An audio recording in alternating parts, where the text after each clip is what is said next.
Okie dokie. I suppose we should get started here. Good morning. Good morning, everybody. Good morning, Big Hat. Good morning, Hazmat. We're gonna play this. Le Stanley Parable. I do like the screen inside a screen inside a screen inside a screen inside a screen inside it. That's pretty cool. Nice touch. I've heard good things about this game. And, oh, good morning, Vanessa. Good morning. Cheers to you. How are you doing today? Good morning, Mal. Oh, sorry. I gotta open up my, my cider here. Drinking cides with the lads, you know what I'm saying? You probably don't know. Yeah. Oh. Sorry about not streaming yesterday, but after Sunday's Weebstiary stream, I was just, really sleepy-eepy, man.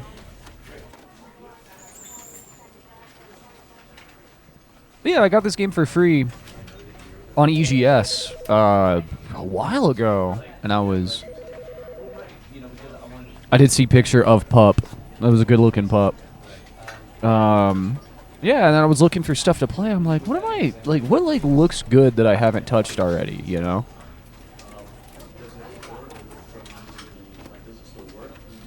Woodpecker is attacking my wall again. Good timing, bud. Thank you. Every fucking stream with this guy. And I saw this, and I was like, you know what? I knocked back at the woodpecker. I don't want the woodpecker attacking the siding of my house. I don't want holes in the siding of my house. Alright, let's see. End is never the end is never the end is never the end is loading. So yeah, so I just decided to take yesterday off, get some pizza pie. You know, all good stuff.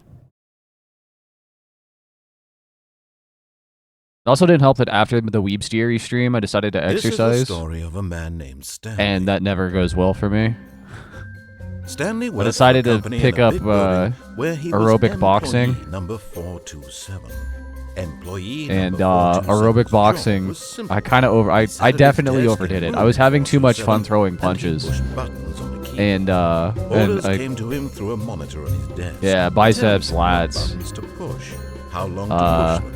It's good for the cardio. Really great cardio, though. I felt like as far my cardio is a lot better than I expected it would be. Probably because I do I'm constantly going up and down stairs all day. Stanley relished every moment that the orders came in, as though he had been made exactly for this job.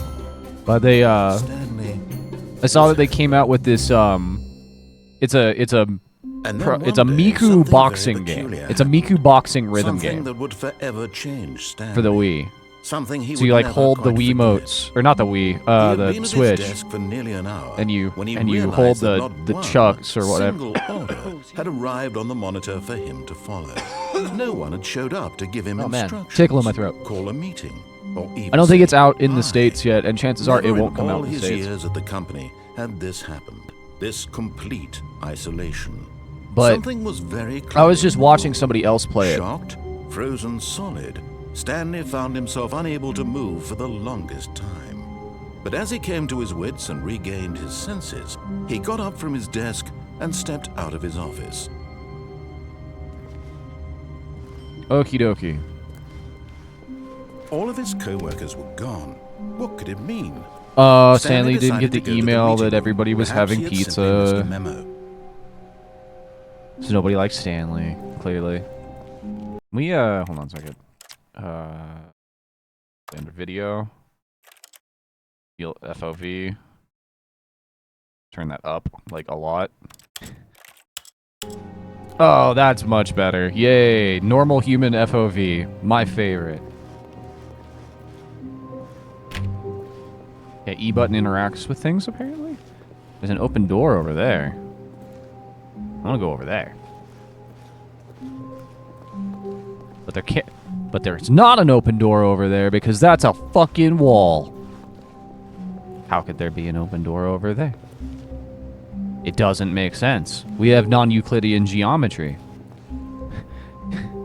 Just throw a desk through the glass, yeah. Oh, I turned off the computer.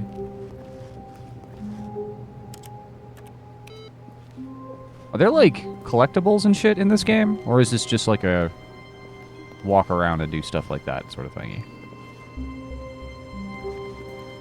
This office is just like me, for real, for real. I, too, have non-Euclidean geometry.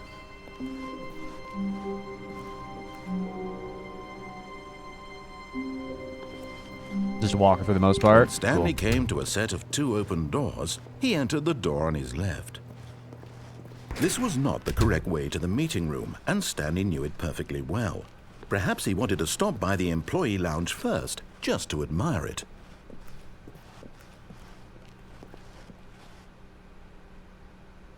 Hold on a second. That was a really weird noise I just heard. I need to check that out.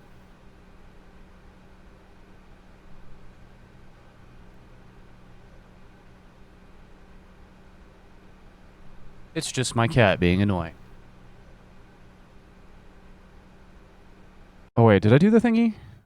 I did the thingy. Oh, God. I forgot to... Oops. I forgot to turn that off.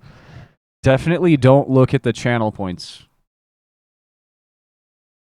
To think I have nothing better to do with my time than to sit around and describe every fascinating little detail of his inability to do anything. Ah, yes, truly a room worth admiring.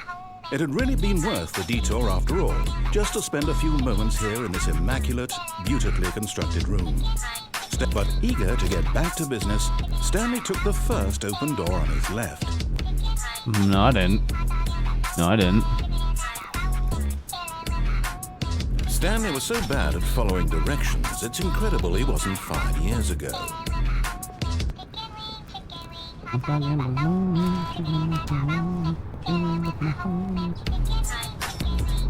Let's see. Do not jump from the cargo lift while it's in motion. Will cause death. Look, Stanley, I think perhaps we've gotten off on the wrong foot here. I'm not your enemy, really, I'm not.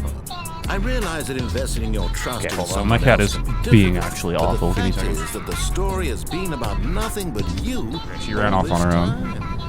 Own. She could sense my killing intent. Stanley. Someone you've forgotten about. Leroy! What? Really? I was in the middle of something. Do you have zero consideration for others? Are you that convinced that I want something bad to happen to you? Why, I don't know how to convince you of this, but I really do want to help you, to show you something beautiful. Look, Fuck you, or I'll do what you tell me. I'm on your side. Give me a chance. Fuck you, or I'll do what you tell me. Now listen carefully, this is important. Stanley walked through the red door.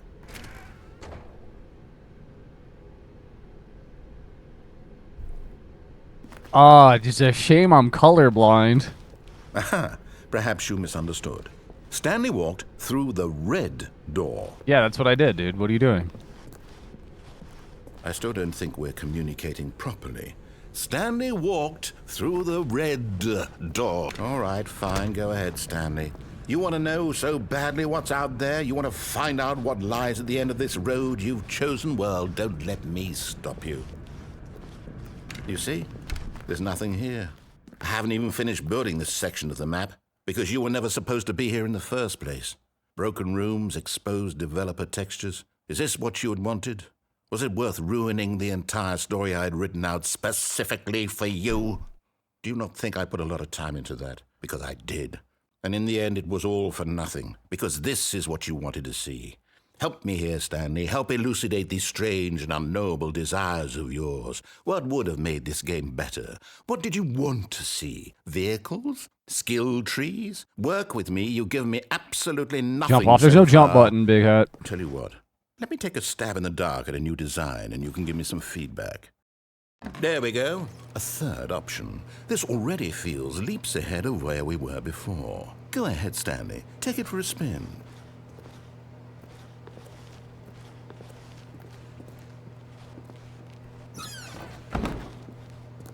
Okay, I'm going to stop you there. Now, tell me about your experience with this new version. Would you say that the game benefited from allowing you more choices? Feel free to be honest. I'm looking for some real critical feedback here. A 1? I mean, I can understand if you had reservations, you saw ways the game could be improved to more fully express itself. I'm just being a mechanically and dick to the artistically, narrator but a this 1? whole That's not even playthrough. helpful. What am I supposed to do with that? But I guess it isn't my place to judge. Here, based on the data from your previous playthrough, I've compiled a new version. And to be perfectly candid, I think I've knocked it out of the park with this one. Probably should have Let's played take the a game look. the way it's intended to be played first.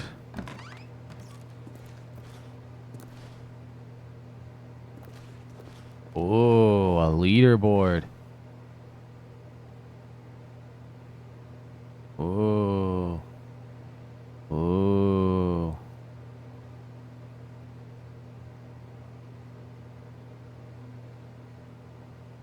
This is me. It's apparently 7 hours and 37 minutes played for some reason. Now, would you say that competitive leaderboard helped you feel motivated to keep walking through doors? Again, honest answers, please.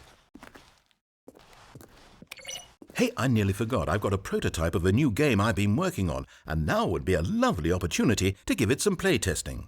You wouldn't mind taking a look at it, would you? Perfect. Let me boot it up. In this game, the baby crawls left towards danger. You click the button to move him back to the right, and if he reaches the fire, you fail. It's a very meaningful game, all about the desperation and tedium of endlessly confronting the demands of family life. I think the art world will really take notice. But of Disco course, the message Inferno. of the game only becomes clear once you've been Burn, playing baby, it for about burn. 4 hours. So why don't you give it 4 hours of play to make sure it's effective? Be sure to keep notes on your experience.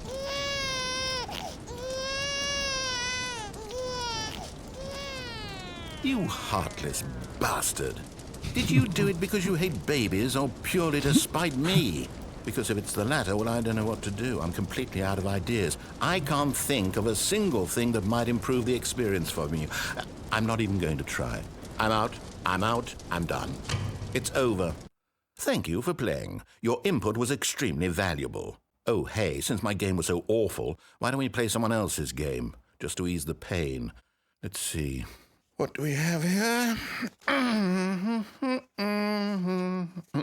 Yes, this seems like it'll work. Let's give it a shot.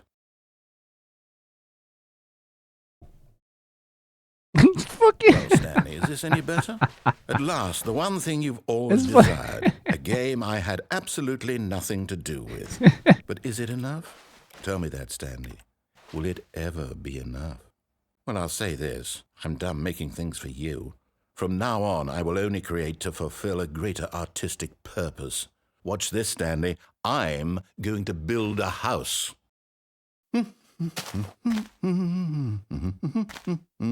This will go here, no, here, and then...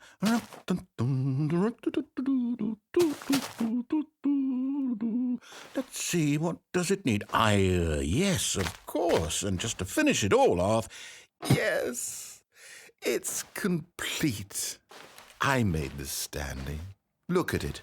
Gaze upon my work of art and feel ashamed at your own inadequacy. This is pretty good. But you've only seen it from the outside. You've only gotten half the experience. Please, step inside and make yourself comfortable. Isn't it grand? Isn't it perfect? It could only be better if... Wait, that's it. We must rebuild it out of diamond.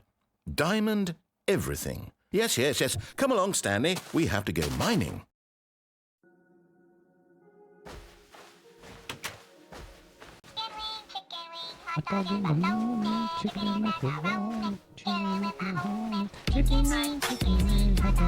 Oh my, it looks like it's going to get a bit dark. You brought a light?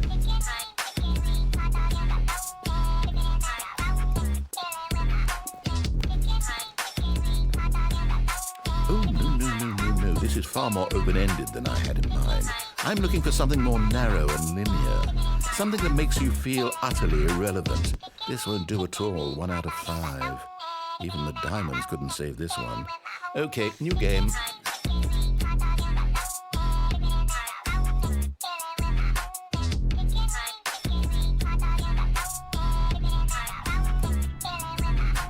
Fuck. Yes! I don't even know what this game is, but I love it. You, trapped in a glass box with no way out, listening to me. Alright, this is good. It's inspired. I couldn't have done it any better myself. What is this game even supposed to be? I can't figure it out. Okay, now I'm curious. Let's go. Oh, I find can't out actually what pick the things hell up. This is.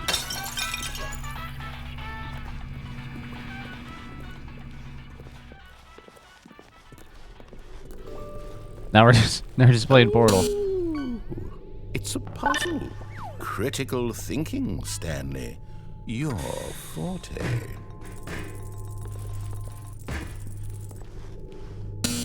Genius. No, actually, you know what? I think that's plenty. I really don't care much to see you stumble through any more.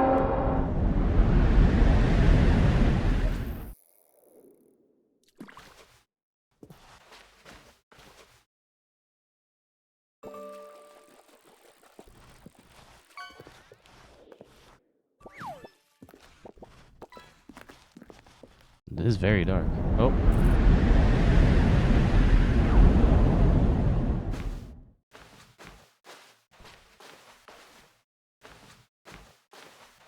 I do be enjoying this.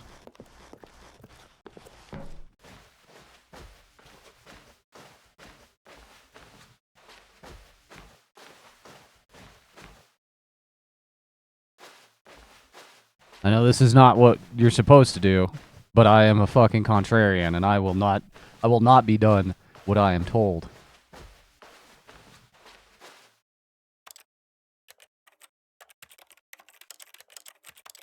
I'm typing.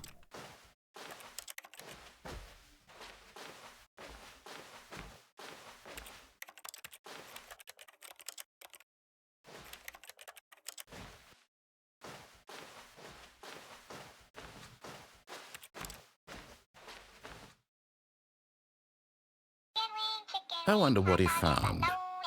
If what he wanted was to be the leading man in his own story, well, perhaps he's gotten it. Down in wherever he is right now. I wonder if he's happy with his choice, and if he's learned the heavy cost that comes with it. He'll understand soon what I was trying to tell him. He needs me. Someone who will wrap everything up at the end. Oh no, you guys figured out and the fear and the that chicken wing stacks. That is Oh, what I no. need for this world. Yes, I'll be back. It's not okay. Once this ends, after it all comes to a close, then I'll be back. The end will be here soon. Very soon. Then wait.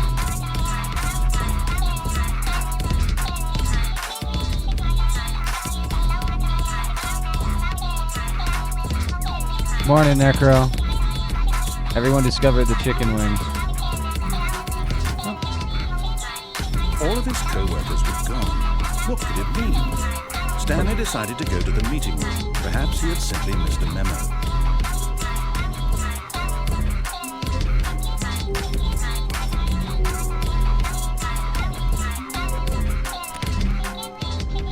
Yeah. When Stanley came to a set of 2 open doors, he entered the door on his left.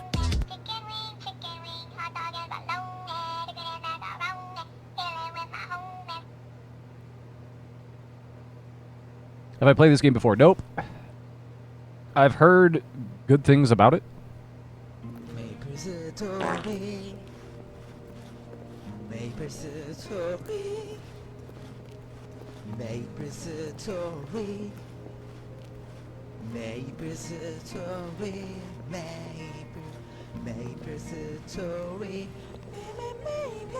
So I did everything that I'm not supposed to right off the bat, which was fun.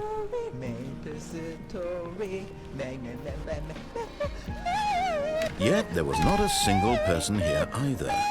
Feeling a wave of disbelief, Stanley Of course I decided did, to yeah. go up to Come on. his boss's This is me we're office, talking about. hoping he might find an answer there.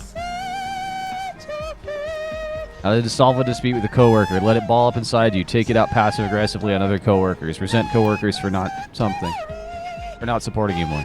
Using slides to assure employee that everything's okay. Make sure your slide has a slick blue graphic in the header and throw some bevel on all the text. Everyone is unique. You most of all.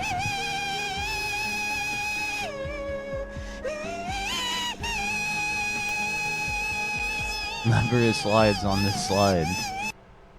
Damn. Let's see. What do people want? Things. Happy feelings. Like James, you are fired. Money. More money. Things, but with money to buy more things. Graphs. Graphs about things and money. We have our new product.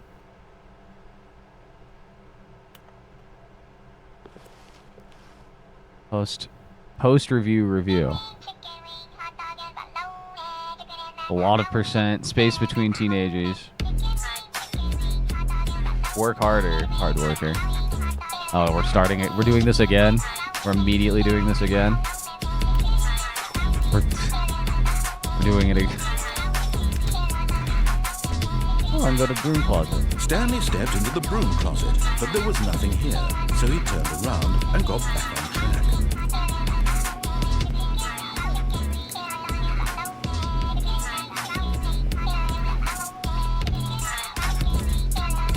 Coming to a staircase, Stanley walked upstairs to his boss's office. You guys try to time it so it overlaps. At some point, somebody's going to hit that perfect overlap, but it's going to be tough. Damn, this is a nice office. What the fuck?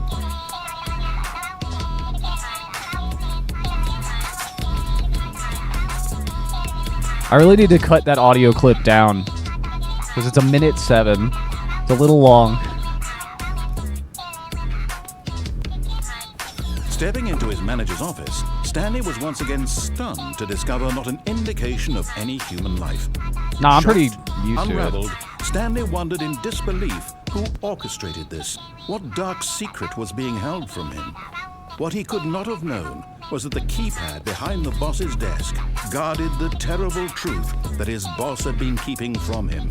And so the boss had assigned it an extra secret PIN number, 2845. But of course, Stanley couldn't possibly have known this.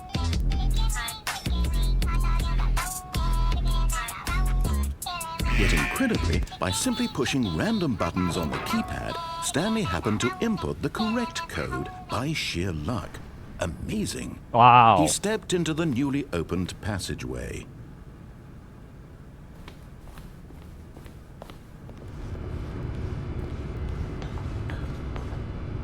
You sure did, didn't you guys?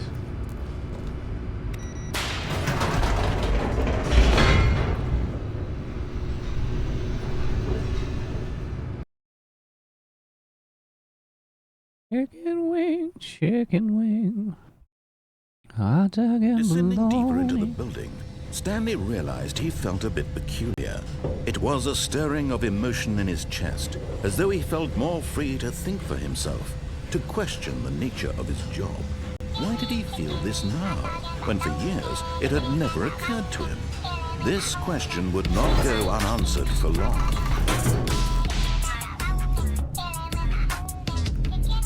Stanley walked straight ahead through the large door that read Mind Control Facility. There is a... This does say escape. Although this passageway had the word escape written on it, the truth was that at the end of this hall, Stanley would meet his violent death. Oh shit, I get violent death? Alright, let's go. The door I knew I behind made him the was reason. not shut. Stanley still had every opportunity to turn around and get back on track. At this point, Stanley was making a conscious, concerted effort to walk forward and willingly confront his death.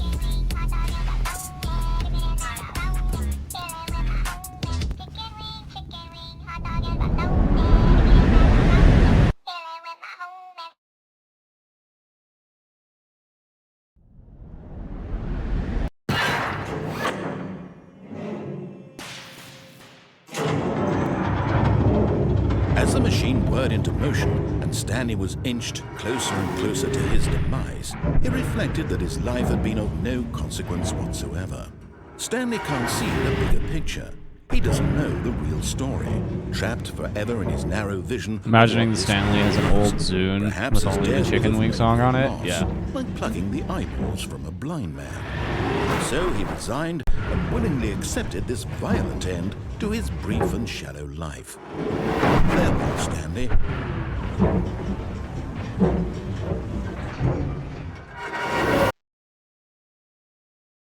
"Farewell, Stanley," cried the narrator, as Stanley was led helplessly into the enormous metal jaws. In a single visceral instant, Stanley was obliterated as the machine crushed every bone in his body, killing him instantly.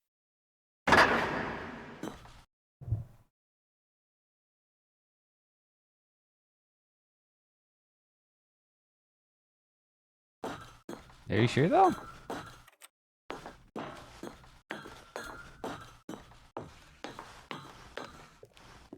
And yet it would be just a few minutes before Stanley would restart the game, back in his office, as alive as ever. What exactly did the narrator think he was going to accomplish? When every path you can walk has been created for you long in advance, death becomes meaningless, making life the same. Do you see now? Do you see that Stanley was already dead from the moment he hit start? Finally, wow, you get like a museum.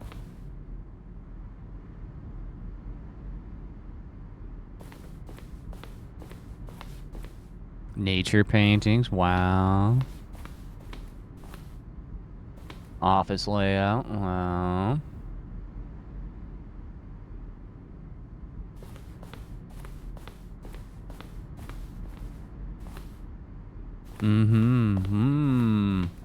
Button sounds.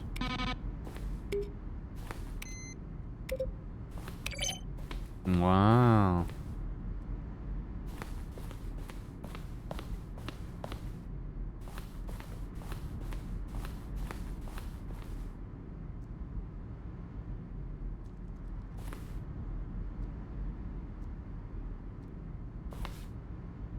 This is fun.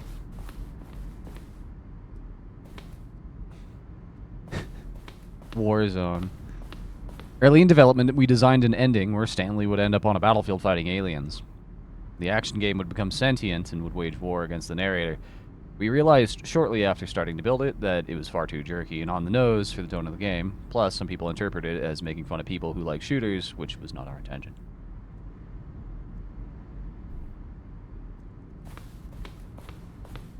Probably should have just gone through the game the normal way first.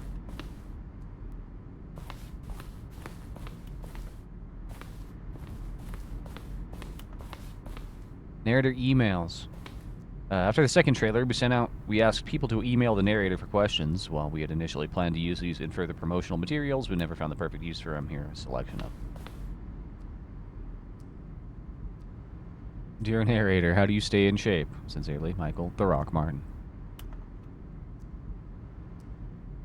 Good, okay. Neat. The apartment timer. In a previous version of the choice leading to the apartment ending, the timer would give you 15 seconds to pick up the phone. Not picking up the phone would lead to a different ending. I was gonna say, I don't have any endings. Except for this one. And then the restart. Stanley's office.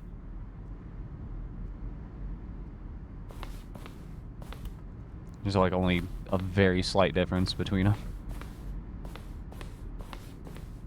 This is neat. I like this.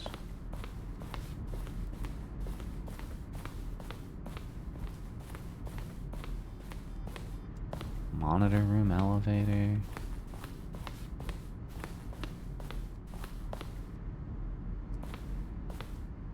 The Zending model.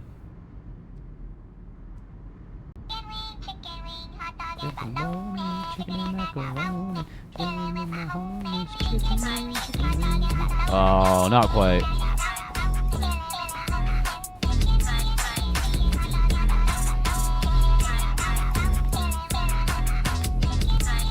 Still pretty bomb though.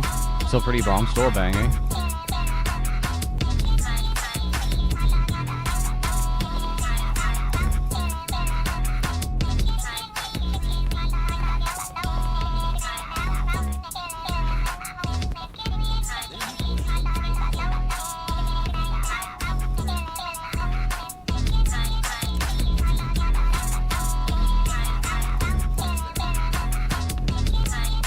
Haz is trying to line up two of them so they overlap.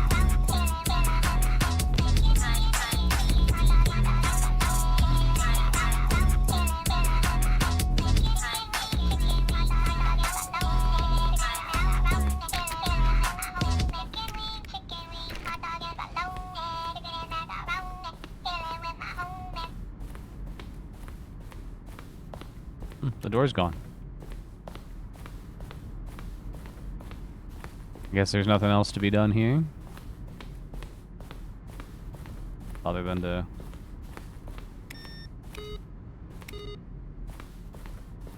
start over, I guess?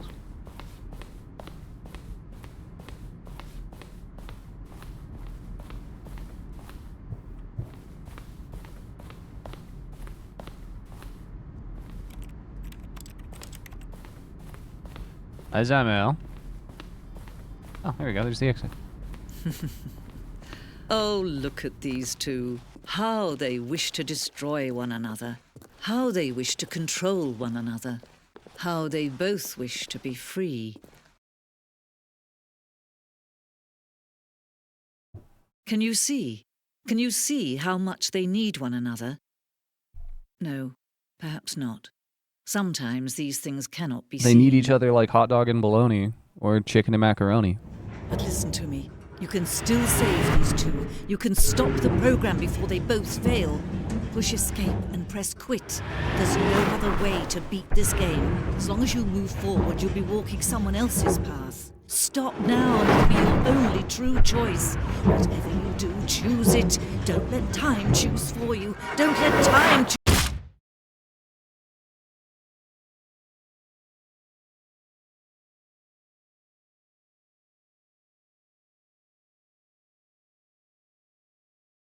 I did not.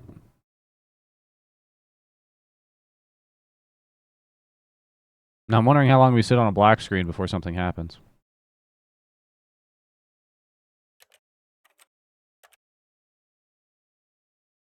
Look, I was told that I was getting certain death if I went in there. I did it on purpose. All of his co-workers were gone. What could it mean? All right, speed Stanley running decided to go to the meeting room. Perhaps he had simply missed a memo. We're speed running. We're speed running the Stanley Parable now. When Stanley came to a set of two open doors, he entered the door on his left.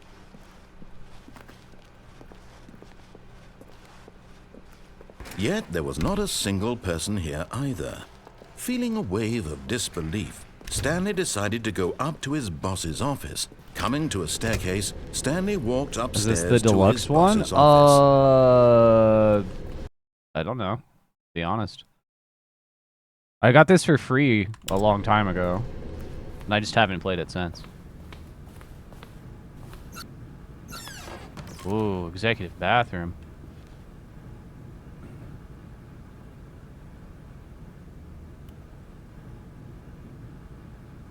The broom closet ending? No. I've just been dicking around for 30 minutes. Also, hey Pit? Hi Pit? Hey Pit? I hope it's Hey Pit. I hope I said that right. Welcome in. First time in. Cheers to you. Cheers, cheers. Welcome to the bar. I've got the feeling monies for stealing, but not yours, of course. That's a lovely purse. Cheers! Thank you for the follow. Ooh, hey, you got Time Magazine, the Time Edition, and Extreme Bathrooms. Yeah, thank you so much for following. I appreciate it. You like weird games, you're in the right place. Weird games building Gundam model kits. Oh, I like that. I want that poster. Business strategy. I want that poster. That's a good poster.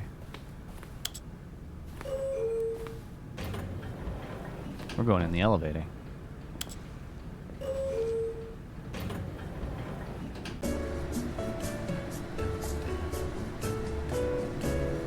Chicken wings, chicken wings. Hot dog and bologna. Chicken and macaroni. Chilling with the homies. Chicken wing, chicken wing.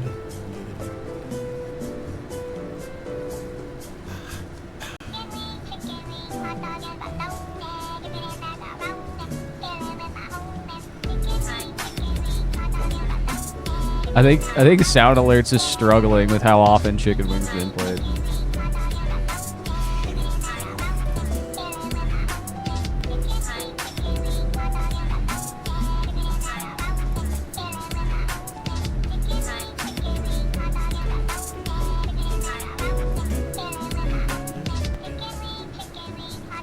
I did play Super Hot. I didn't beat Super Hot, but I played quite a bit of it.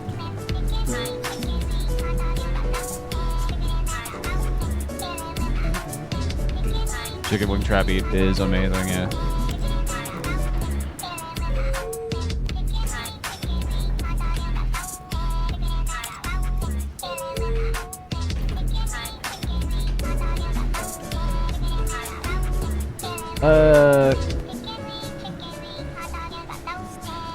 It's just a normal one.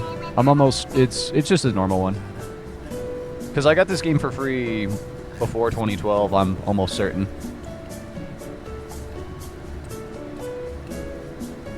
It was one of those games they gave away on Epic Game Store. And I was like, oh, I wanted to play that for a while. And then I forgot about it until a couple days ago when I was looking through my lists, and I was like, oh.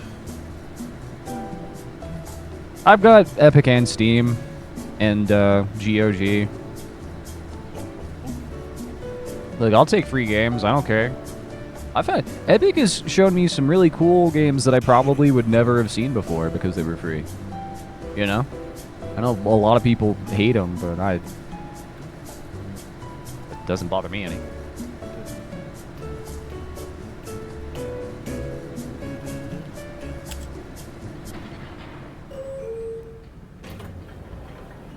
Well, that was a fun elevator ride. Stepping into his manager's office, Stanley Hey, was Momo. once again stunned to discover not an indication On of Rage any Against the Machining, human yeah. life. What could it mean? Stanley wondered aloud to nobody. He began wildly tearing through papers on the boss's desk, pulling books off the shelf, looking behind paintings, desperate for clues to his situation. But his attention was caught by a keypad behind the boss's desk. What could its purpose be? In fact, this keypad guarded the terrible secret that lay buried below. I don't know his much feet. about this game, And so the other boss than I've had heard assigned good it stuff. An extra secret pin number. Some real good stuff. 2845. But of course, Stanley couldn't possibly have known this. Yet incredibly, by simply pushing random buttons on the keypad, Stanley happened to input the correct code by sheer luck. Amazing. He stepped into Wonder the if I could fall newly down there. opened passageway.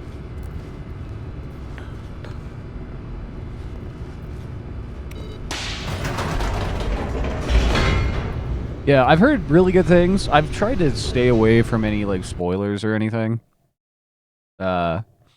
Just because I feel like this is one of those games that you really do want to experience for yourself. Because otherwise, Stanley it's walked like, straight ahead through the large door. I know that read there's a lot of Mind like Control a lot of Facility. stuff that people are just now discovering.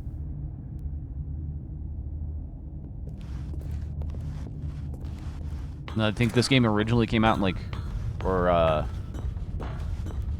the development started in like 2012 crowdfunding.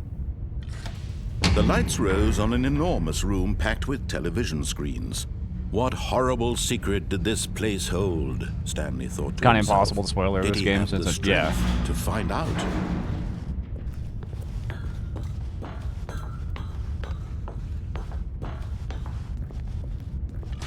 Lights, Now the camera. monitors jumped to life, their true nature revealed. Each bore the number of an employee in the building, Stanley's co-workers. The lives of so many individuals reduced to images on a screen, and Stanley, one of them. Yeah, no worries, Amel. eternally Enjoy your in this lunch. place where freedom meant nothing.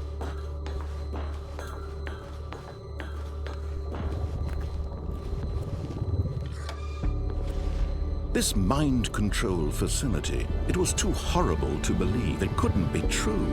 Had Stanley really been under someone's control all this time? Was this the only reason he was happy with his boring job? That his emotions had been manipulated to accept it blindly?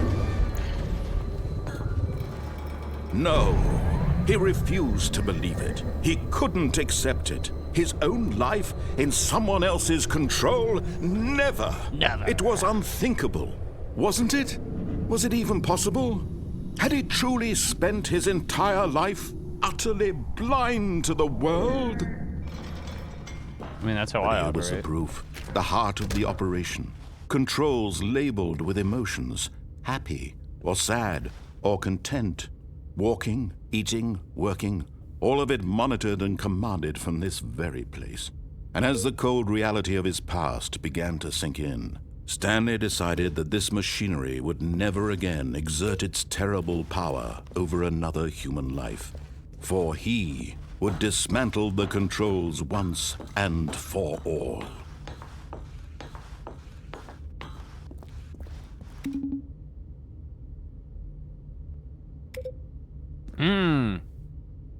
The 4 button. I wonder what the 4 button does.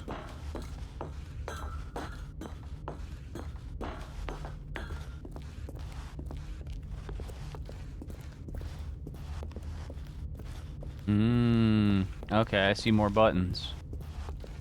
I see. What's going on? Alright, okay.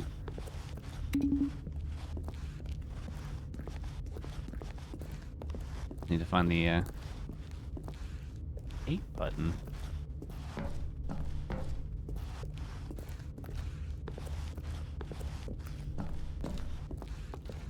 Where'd you park that 8 button? Oh, it's a 3.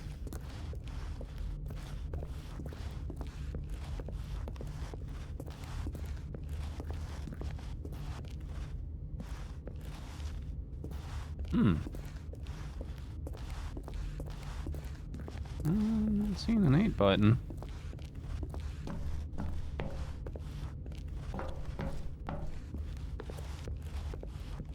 See 2, 3, 4, 5.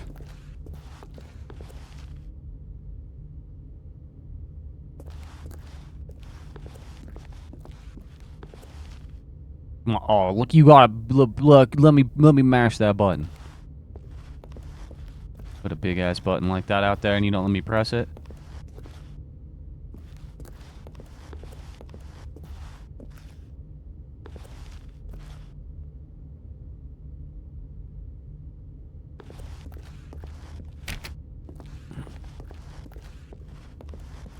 I'm not seeing the 8. Did you guys see the 8?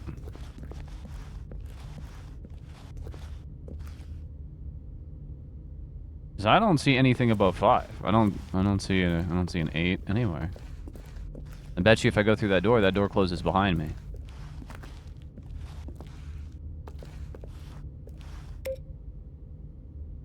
Wait, there's a 10 there. Okay, wait, hold on. One of these might have an 8 on it. Kinda hard to see. Can't tell if that's an 8 or not. Or a G. I think it's a G. And it's a lowercase g.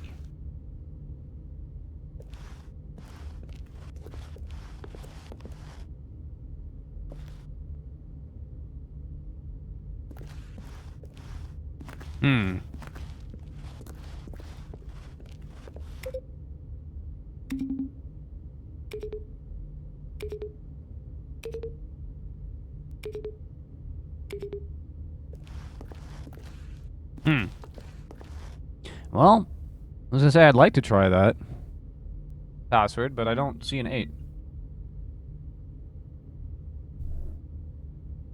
Up the stairs is a 4.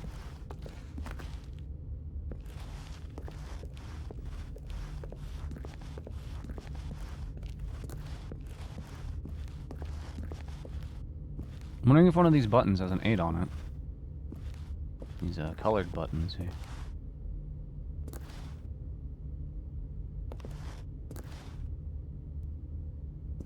Well, 2485 was the code that got us down here. But that's a 0521. We don't have 0.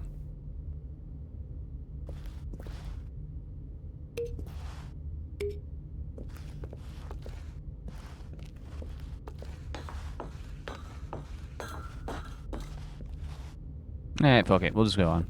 We'll come. I mean, we'll be able to come back here as we try again for a different.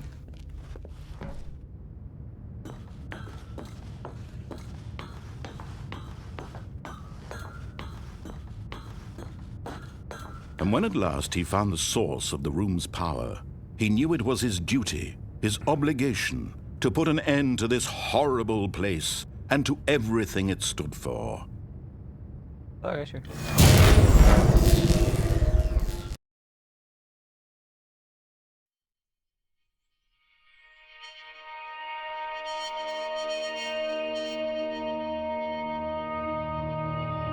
Blackness and a rising chill of uncertainty. Was it over? Yes. He had won. He had defeated the machine, unshackled himself from someone else's command. Freedom was mere moments away. And yet, even as the immense door slowly opened, Stanley reflected on how many puzzles still lay unsolved. Where had his co-workers gone? How had he been freed from the machine's grasp? What other mysteries did this strange building hold? But as sunlight streamed into the chamber, he realized none of this mattered to him, for it was not knowledge or even power that he had been seeking, but happiness. That was a really big Perhaps door. his goal had not been to understand, but to let go. No longer would anyone tell him where to go, what to do, or how to feel. Whatever life he lives, it will be his. And that was all he needed to know. It was perhaps the only thing worth knowing. Stanley stepped through the open door.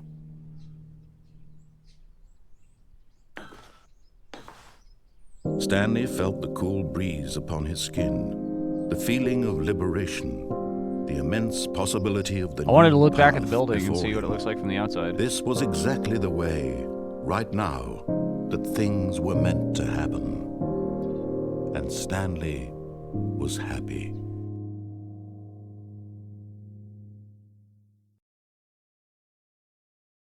Achievement unlocked. Beat the game.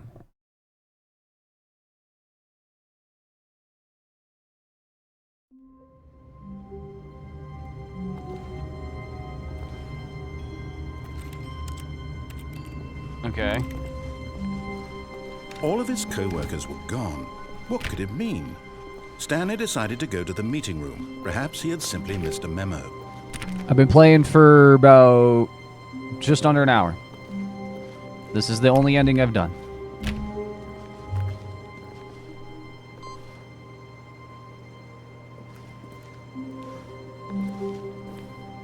What do you mean input receipt? Hold on. Hold on a second. Is there an option to where I can get like a little dot in the middle of my HUD so I can make sure I'm aiming at the right thing? Does not appear to be.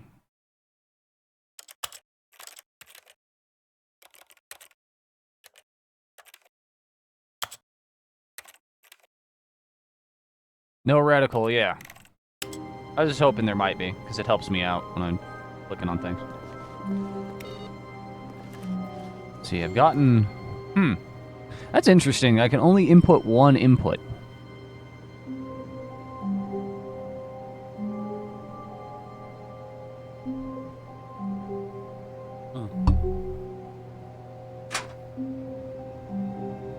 I gotta get more drunk for this game. Hold on. I love them apple ciders, but they had a lot of sugar in them.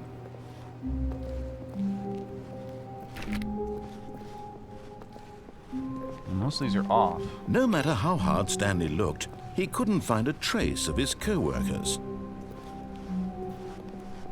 Stanley went around touching every little thing in the office, but it didn't make a single difference, nor did it advance the story in any way. Oh, it's like too sweet. There's like 16 grams of extra sugar in them, like added sugar, which does not good for me. You'll get a tummy ache. Yeah. Well, that didn't do anything. But maybe that has to do with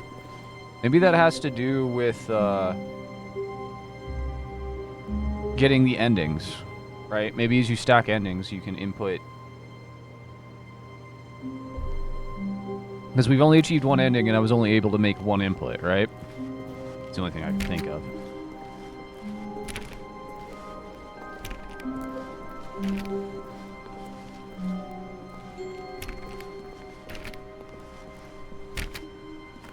I swear this game is the worst ending. The narrator keeps talking about how his story is great, and you don't care about it. Yeah.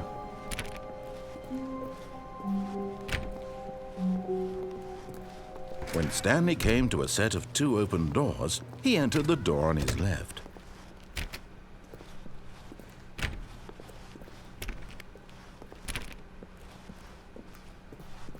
Yet there was not a single person here either. Where's that Feeling broom a wave closet? of disbelief, Stanley decided to go up to his boss. Oh no, no, not again. I won't be part of this. I'm not going to encourage you. I'm not going to say anything at all. I'm just going to be patient and wait for you to finish whatever it is you enjoy doing so much in this room. Please take your time. So, how y'all doing? How's your day going? Just having a good Tuesday? A good Tuesday?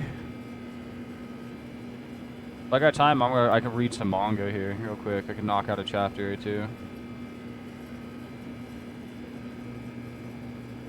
Do a little bit of clerical work, cleaning up, making sure I'm tracking everything that I lost tracking for. Sleeping Dead's finally getting chapters again, which is really nice. It was almost translated fully, and it's only 13 chapters. I also found a really sick baseball manga, too, that I'm really excited to start.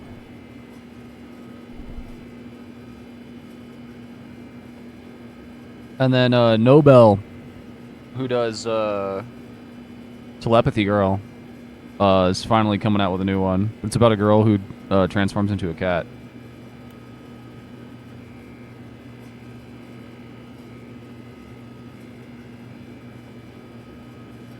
Let's see here.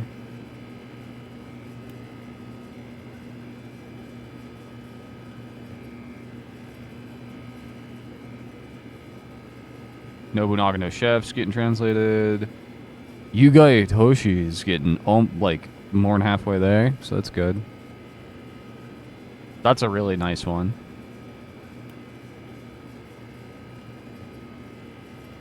Like Japanese Fahrenheit 451.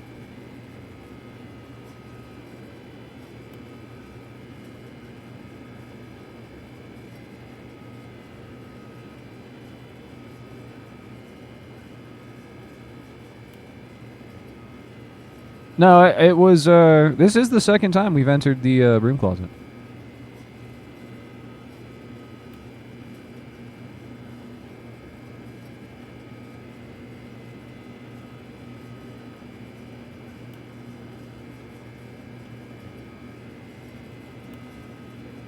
Is it not, am I not supposed to be waiting this long for it to trigger?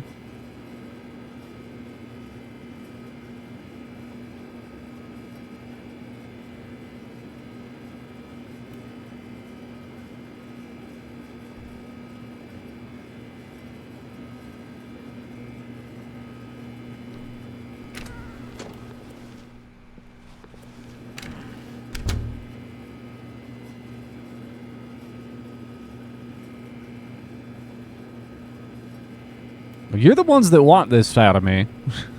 You're the ones telling me to do stuff.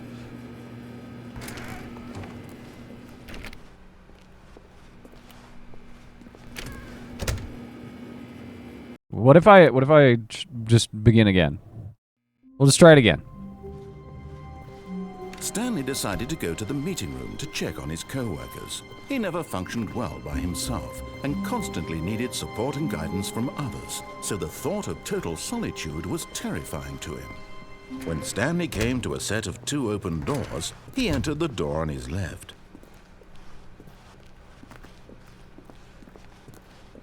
Yet there was not a single person here either. Feeling a wave of disbelief, Stanley decided to go up to his boss's office, hoping he might find an answer there.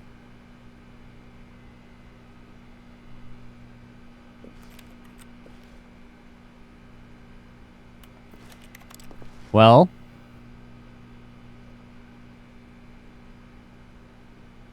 well, that's a bummer.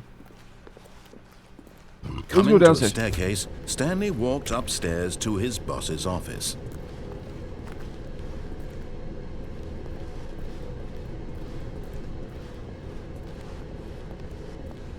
But Stanley just couldn't do it. He considered the possibility of facing his boss. Admitting he had left his post during work hours, he might be fired for that. And in such a competitive economy, why had he taken that risk?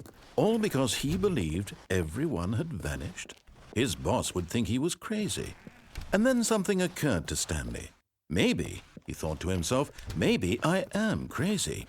All of my co-workers blinking mysteriously out of existence in a single moment for no reason at all? None of it made any logical sense. And as Stanley pondered this, he began to make other strange observations.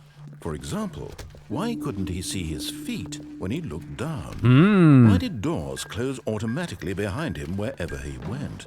And for that matter, these rooms were starting to look pretty familiar. Were they simply repeating? No, Stanley said to himself, this is all too strange. This can't be real. And at last, he came to the conclusion that had been on the tip of his tongue. He just hadn't found the words for it. I'm dreaming, he yelled. This is all a dream. Oh, what a relief Stanley felt to have finally found an answer, an explanation. His co-workers weren't actually gone. He wasn't going to lose his job. He wasn't crazy after all. And he thought to himself, I suppose I'll wake up soon. I'll have to go back to my boring real-life job pushing buttons. I may as well enjoy this while I'm still lucid. So, he imagined himself flying and began to gently float above the ground. Then he imagined himself soaring through space on a magical starfield, and it too appeared. It was so much fun, and Stanley marveled that he had still not woken up. How was he remaining so lucid? And then perhaps the strangest question of them all entered Stanley's head. One he was amazed he hadn't asked himself sooner. Why is there a voice in my head dictating everything that I'm doing and thinking? Now the voice was describing itself being considered by This is just Stanley, a story about a guy who I'm had never dreaming realized about that he the had no voice internal describing monologue. Me, thinking about how it's describing my thoughts, he thought. And while he thought it all very odd, That's how you know. That's how you know. What? Like, you know, the NPC meme. People with no internal dialogue.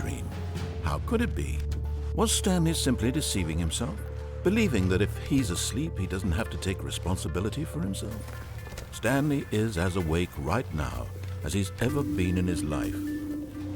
Now, hearing the voice speak these words was quite a shock to Stanley.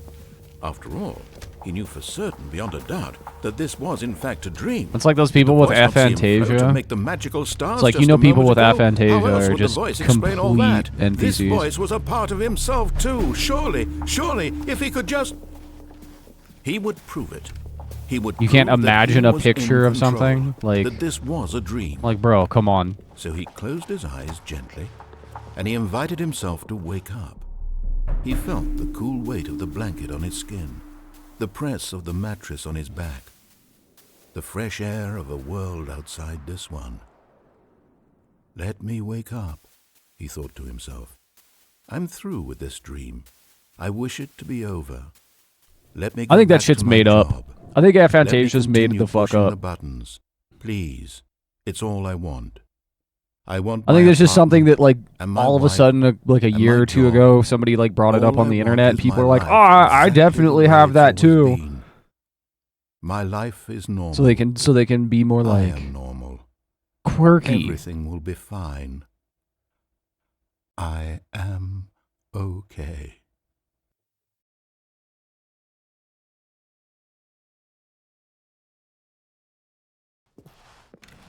Stanley began screaming.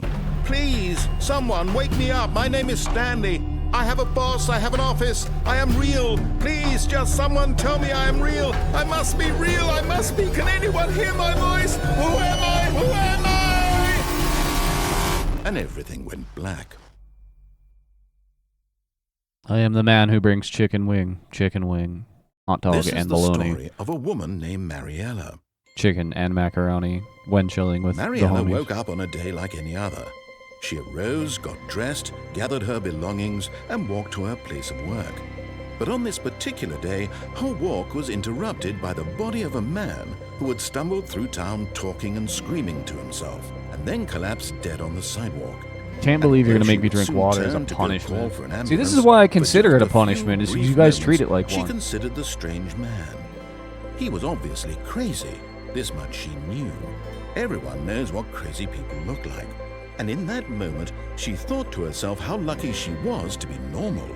I am sane. I am in control of my mind. I know what is real and what isn't. It was comforting to think this, and in a certain way, seeing this man made her feel better. But then she remembered the meeting she had scheduled for that day. The very important people whose impressions of her would affect her career, and by extension, the rest of her life. She had no time for this, so it was only a moment that she stood there, staring down at the body. And then she turned and ran.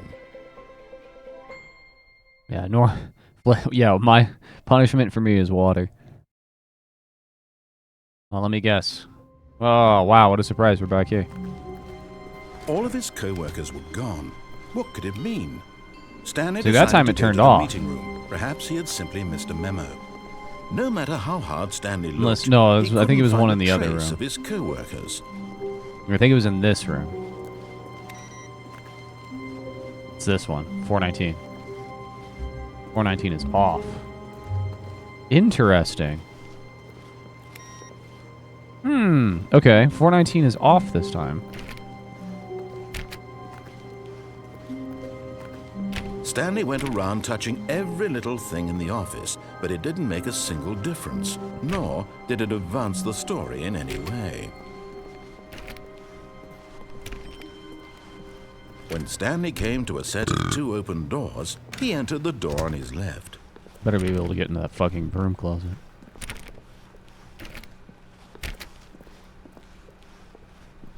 Yet there was not a single person here either. Feeling a wave of disbelief, No! Stanley decided to go up to his boss's office, hoping he might find an answer there. I can't get to the broom closet.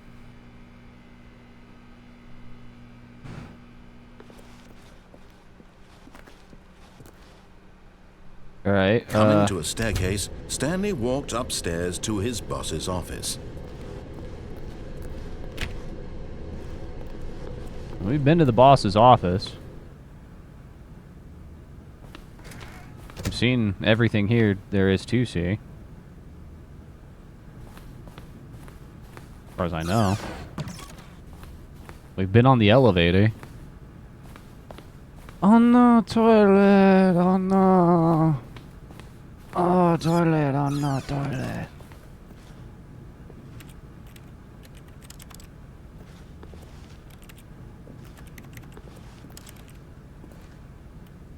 Yeah, it was like nothing.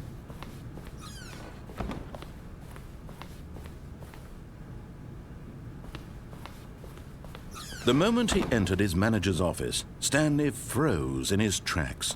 Not a living soul anywhere. Could he really be all alone?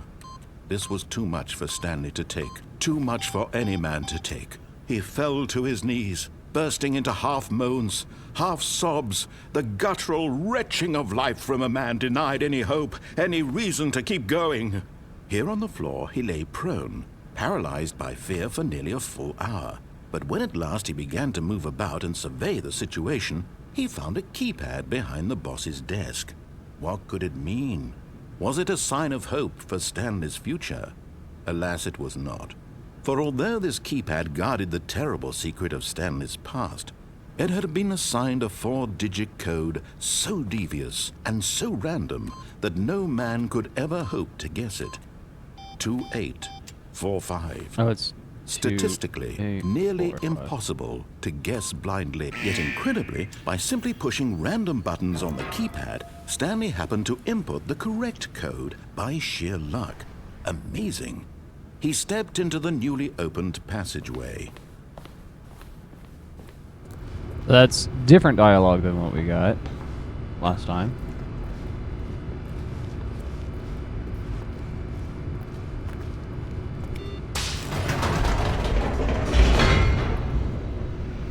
I know there's at least one thing we can do down here that we hadn't done before.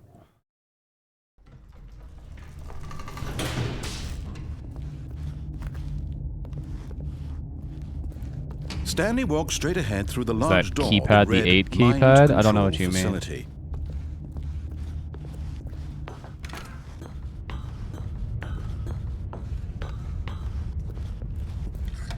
The lights rose on an enormous room packed with television screens.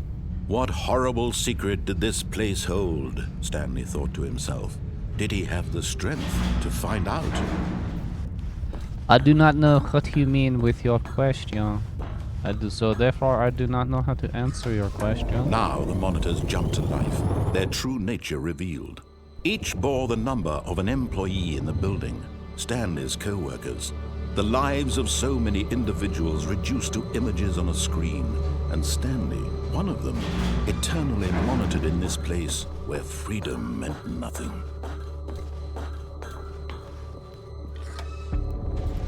This mind control facility, it was too horrible to believe. It couldn't be true. Had Stanley really been under someone's control all this time? Was this the only reason he was happy with his boring job? That his emotions had been manipulated to accept it blindly? No, he refused to believe it. He couldn't accept it. His own life in someone else's control? Never! It was unthinkable. Wasn't it? Was it even possible? Had he truly spent his entire life utterly blind to the world? But here was the proof. The heart of the operation. Controls labeled with emotions. Yeah, it's still 4. Happy, or sad, or content. Walking, eating, working. All of it monitored Not having and the commanded 8 from is this going very to... place. And as the cold reality of his past began to sink in, Stanley decided that this machinery would never again exert its terrible power over another human life. For he would dismantle the controls once and for all. Except I'm not, though. Right? You follow me here? Oh, Stanley, you didn't just activate the controls, did you? After they kept you enslaved all these years, you go and you try to take control of the machine for yourself. Is that what you wanted? Control? Oh, Stanley, I applaud your effort, I really do. But you need to understand, there's only so much that machine can do. You were supposed to let it go, turn the controls off, and leave. If you want to throw my story off track, you're going to have to do much better than that. I'm afraid you don't have nearly the power you think you do. For example, and I believe you'll find this pertinent, Stanley suddenly realized he had just initiated the network's emergency detonation system. In the event that this machine is activated without proper DNA identification, nuclear detonators are set to explode, eliminating the entire complex. How long until detonation then? Let's say 2 minutes. Ah, now this is making things a little more fun, isn't it, Stanley?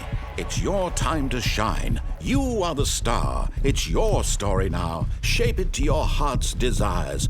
Oh, this is much better than what I had in mind. What a shame we have so little time left to enjoy it. Mere moments until the bomb goes off. But what precious moments each one of them is. Wait. More time to talk about you, about me, where we're going, what all this means. I barely know where to start. What's that? You'd like to know where your co-workers are? A moment of solace before you're obliterated? All right, I'm in a good mood. You're gonna die anyway. I'll tell you exactly what happened to them. I erased them. I turned off the machine. I set you free. Of course, that was merely in this instance of the story. Sometimes when I tell it, I simply let you sit there in your office forever, pushing buttons I don't know what I'm endlessly doing. and then dying alone. Other times, I let the office sink into the ground, swallowing everyone inside, or I let it burn to a crisp. I have to say this, though, this version of events has been rather amusing. Watching you try to make sense of everything and take back the control wrested away from you, it's quite Fucking rich. trees over there. I almost hate to see it go. But I'm sure whatever I come up with on the next go-around will be even better. My goodness, only 34 seconds left. But I'm enjoying this so much. What? You know what? To hell with it. I'm going to put some extra time on the clock. Why Yellow. not? These are precious additional seconds, Stanley. Time doesn't grow on trees. Oh dear me, what's the matter, Stanley? Is it that you have no idea where you're going or what you're supposed to be doing right now? Or did you just assume when you saw that timer that something in this room was capable of turning it off? I mean, look at you. Running from button to button, screen to screen, clicking on every little thing in this room. These numbered buttons, no, these colored ones. Or maybe this big red button, or this door. Everything, anything, something here will save me. Why would you think that, Stanley? That this video game can be beaten? Won? Solved? Do you have any idea what your purpose in this place is? Stanley, you're in for quite a disappointment. But here's a spoiler for you. That timer isn't a catalyst to keep the action moving along. It's just seconds ticking away to your death. You're only still playing instead of watching a cutscene because I want to watch you for every moment that you're powerless, to see you made humble. This is not a challenge, it's a tragedy. You wanted to control this world, that's fine. But I'm going to destroy it first, so you can't. Take a look at the clock, Stanley. That's 30 seconds you have left to struggle. 30 seconds until a big boom and then nothing. No ending here, just you being blown. I was gonna say, it's probably not solvable, Will you cling desperately to your frail actually. life, or will you let it go peacefully? Another choice. Make it count, or don't. It's all the same to me, all a part of the joke. And believe me, I will be laughing at every second of your inevitable life from the moment we fade in until the moment I say, happily ever up.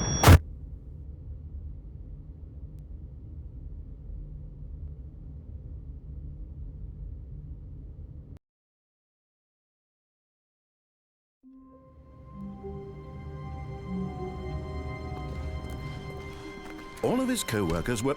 Wait, no. This isn't the right office, is it? Is this Stanley's office?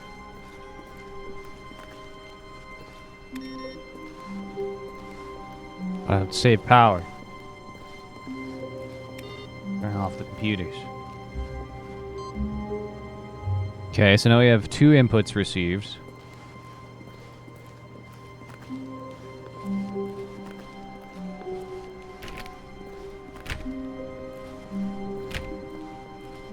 When Stanley came to a set of 2 open doors, he entered the door on his left.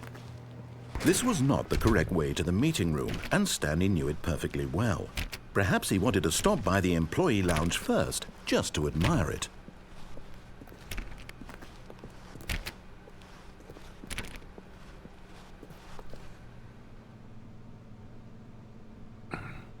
Wow. Yes, more than one ending in the this beginning. room. What a beautiful room. What a gorgeous, gorgeous room. Thank goodness Stanley had taken this detour on his way to the meeting room. Life without having experienced this room was now too horrible even to consider.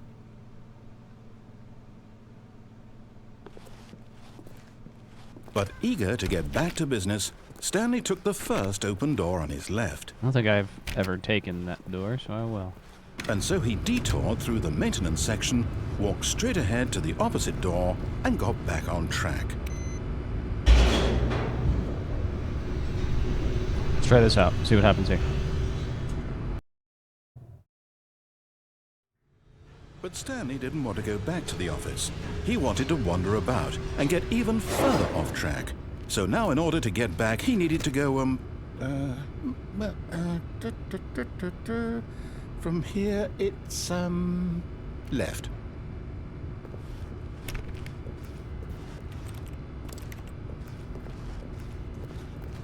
This is worth a shot. Oh, no. No, it's to the right. My mistake. No, not the right. Why would I have ever said it was to the right? What was I thinking? It's clearly... Oh, dear, would you hold on for a minute, please? Now, let's see. We went down right, left, down, left, right. Yep, okay, yes. I've got it now. This story is absolutely, definitely this way.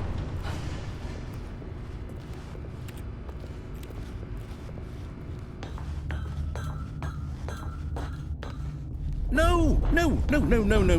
This isn't right at all. You're not supposed to be here yet. This is all a spoiler. Quick, Stanley, close your eyes. Okay. We just have to get back to, oh, who am I kidding? It's all rubbish now. The whole story completely unusable. How about, rather than waste my time trying to salvage this nonsense, we'll just restart the game from the beginning. And this time, suppose we don't wander so far off track, Okay, from the top.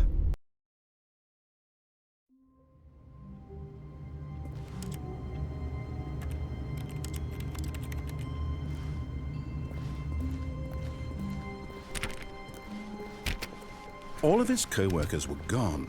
What could it mean? Stanley decided to go to the meeting room. Perhaps he had simply missed a memo.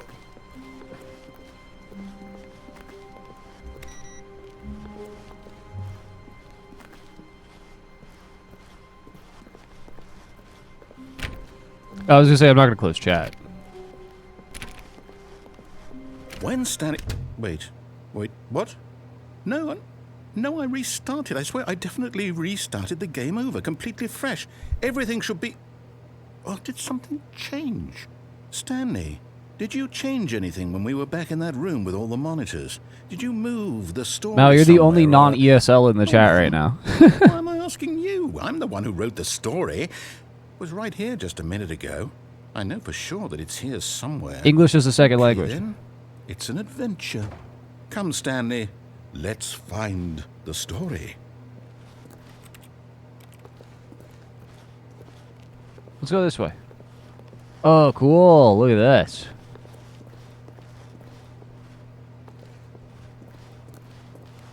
Hi, Drusk.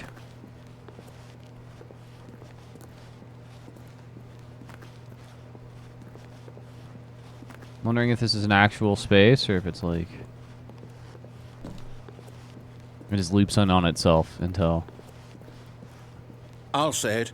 This is the worst adventure I've ever been on. I can promise you there definitely was a story here before. You been here? Oh, Do I'm we sorry. just- Good morning. I didn't Do see we need to you restart earlier. the game again?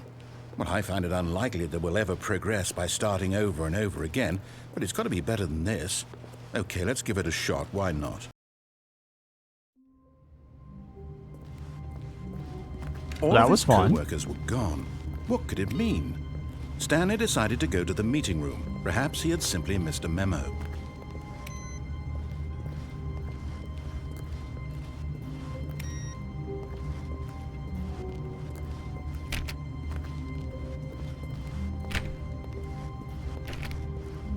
Oh, no worries.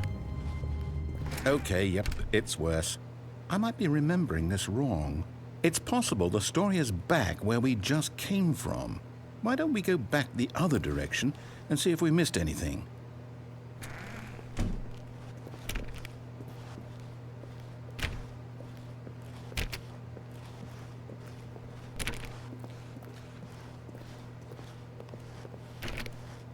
I want to go into Office 420.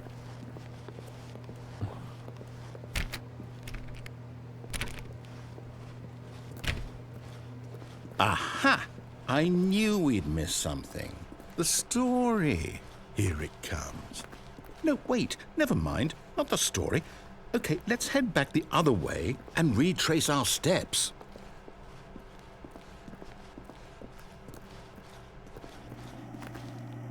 Ooh. Now this... Well, I'll be honest, I don't recognize this place at all. Is this the story? I don't think so. I can't quite recall, but I believe my story took place in an office building. Is that correct? Do you remember, Stanley? Well, do you know what? Since I've completely forgotten what we were supposed to be doing, how about this? You win! Congratulations!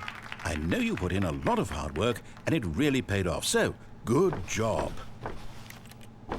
Oh, no. No, I don't feel right about this at all. We both know you didn't put in any actual work for that win. It wins. W's a W. Some people win fair and square, and this was not one of those situations. Okay, I'm getting weirded out by whatever this place is. I don't care what might happen this time. I have to restart. All right, I've got a solution. This time, to make sure we don't get lost, I've employed the help of the Stanley Parable Adventure Line. Just follow the line. How simple is that? I love the line. Spec Ops the line. That's what we're playing right now. Spec Ops the line. Chicken wing, hot dog and bologna, chicken and macaroni. But wait. That way goes that. But now I don't want to follow the line. What do you think, guys? Should I follow the line or should I not follow the line this time? Because I kind of don't want to follow the line.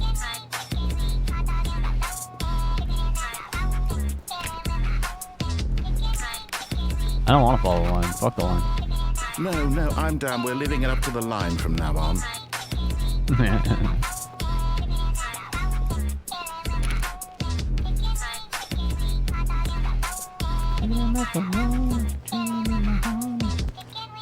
Ooh, solitaire. Oh, I want to play solitaire. Oh, I can't play solitaire.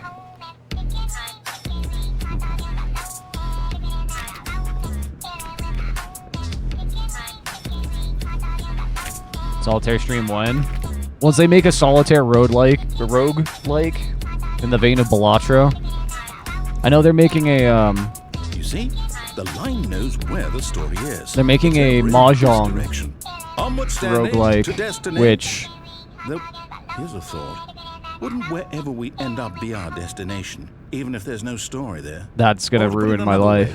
Is the story of no destination still a story?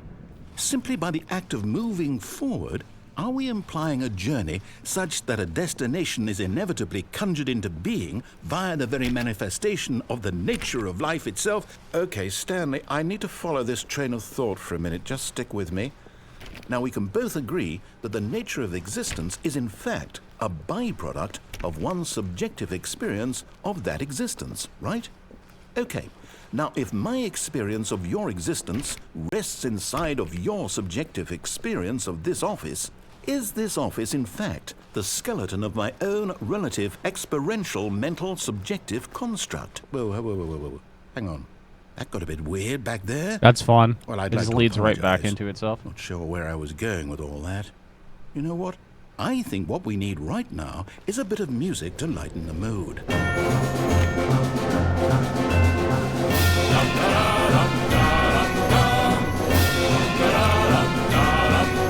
Okay.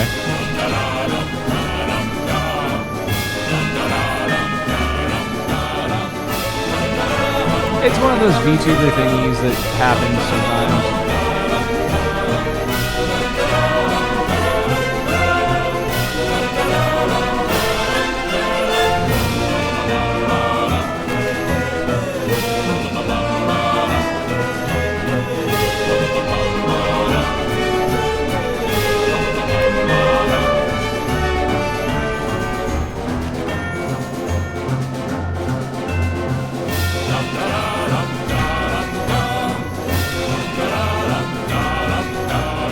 It does feel very much like an adventure now.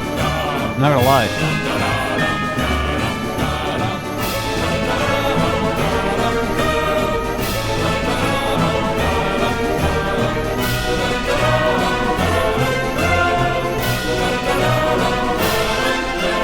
Wait, cut the music.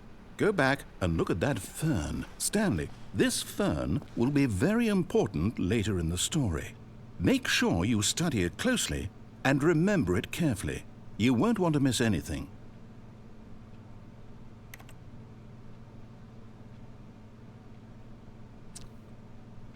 and is a fern. If I've ever seen one. I do believe I have. Multiple times, even. Right.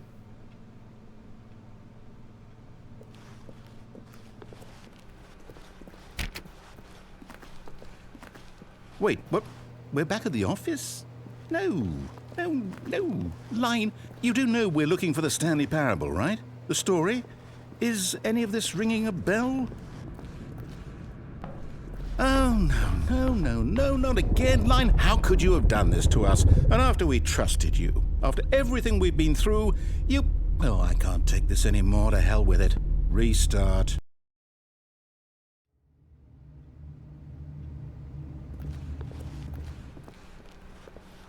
You know what, Stanley?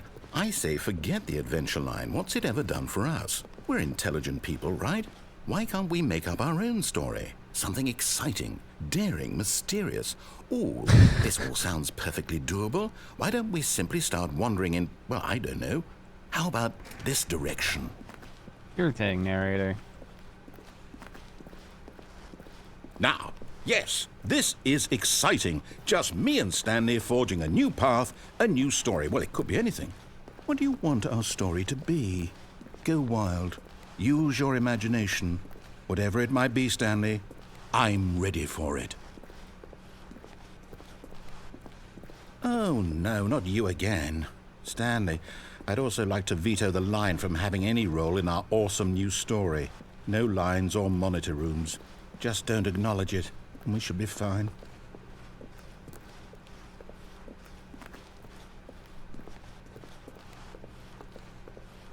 Ah, a choice. We get to make a decision. From here, the story is in our control. How important we mustn't squander the opportunity. In fact, I believe I need a minute to think here. Just walk in circles for a minute.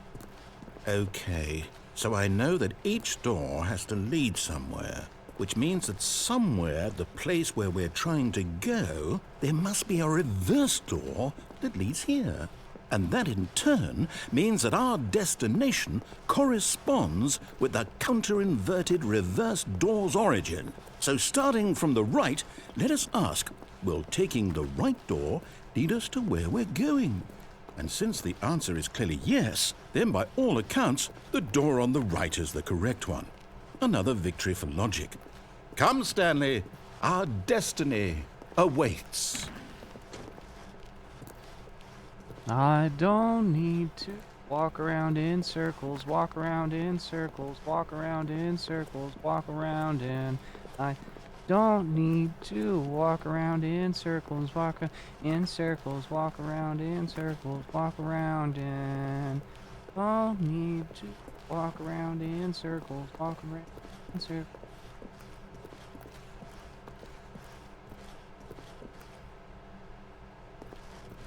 Oh, hold up, what's this? The confusion ending. You're telling me that's what this is? It's all one giant ending?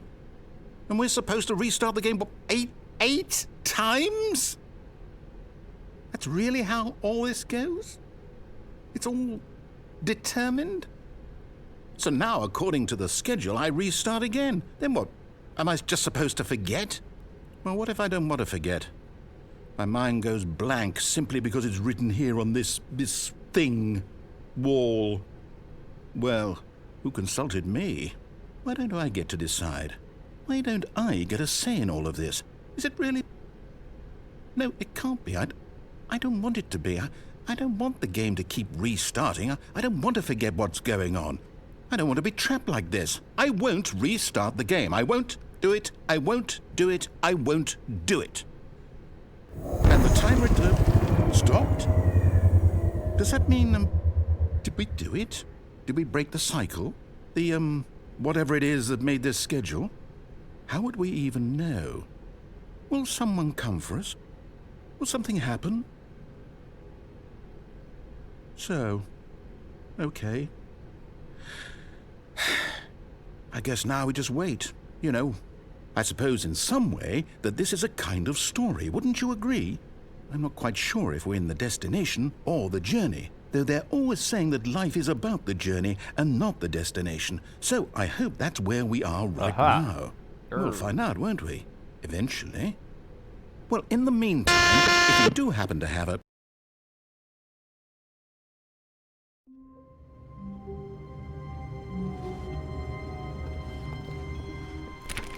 All of his co-workers were gone. What could it mean? Stanley decided to go to the meeting room. Perhaps he had simply missed a memo.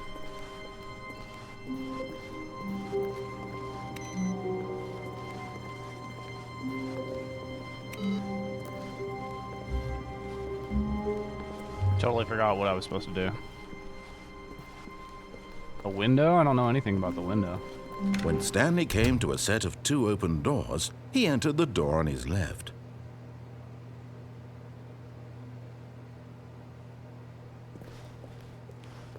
This was not the correct way to the meeting room, and Stanley knew it perfectly well. Perhaps he wanted to stop by the employee lounge first, just to admire it.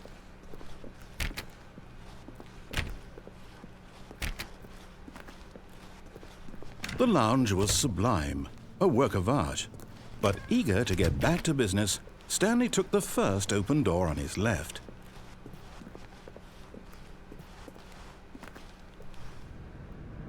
Stanley was so bad at following directions, it's incredible he wasn't fired years ago. Look, Stanley, I think perhaps we've gotten off on the wrong foot here. I'm not your enemy, really, I'm not. I realize that investing your trust in someone else can be difficult, but the fact is that the story has been about nothing but you all this time. There's someone you... But in his eagerness to prove that he is in control of the story and no one gets to tell him what to do, Stanley leapt from the platform and plunged to his death. I need to go to the top part of that Good platform, job, Stanley. too.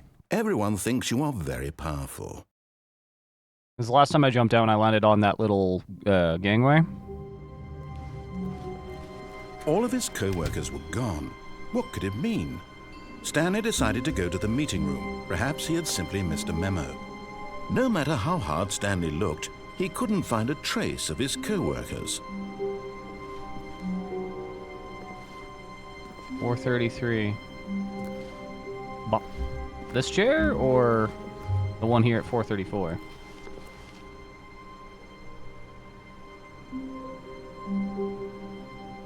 Okay. Now what?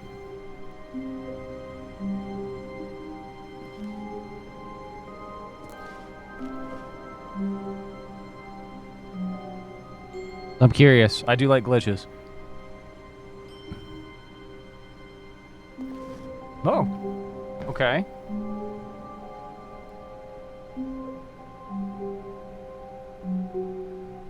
Okay, I feel like I'm up on it.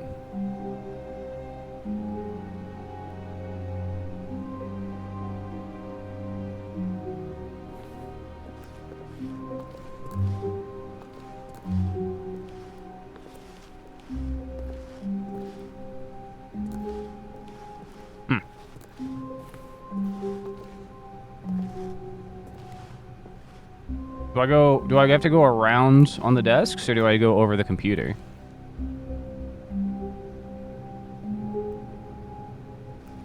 Oh, crouch.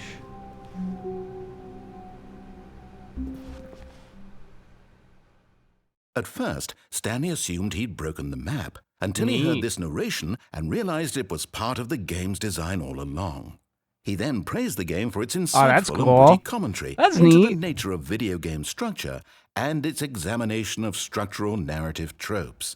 So, now that you're here, what do you think? Isn't this a fun and unique place to be? Yeah, crouch is take a minute just to drink it all in.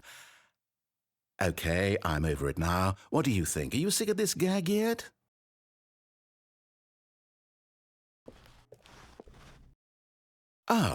Then in that case, we'll continue. But now, here comes the real question. What do you think would have happened if you had told me that you wanted this to stop? Do you think it would have been particularly different? Would I have taken the same idea but rephrased it superficially to fit that answer? Perhaps you never would even have thought of it if I hadn't brought up the issue in the first place. Oh, now think about it.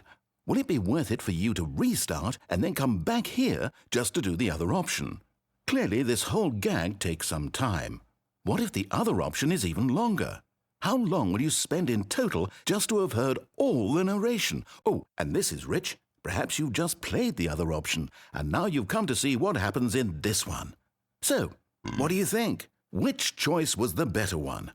Imagine if you had selected Continue on your first playthrough, how tantalizing it would be not knowing what happens when you pick the other option. Indeed, you are one of the lucky ones. Though if the other option is really miserable to listen to, then perhaps you're not. In fact, I'm just going to say that no one who's listening to this is lucky.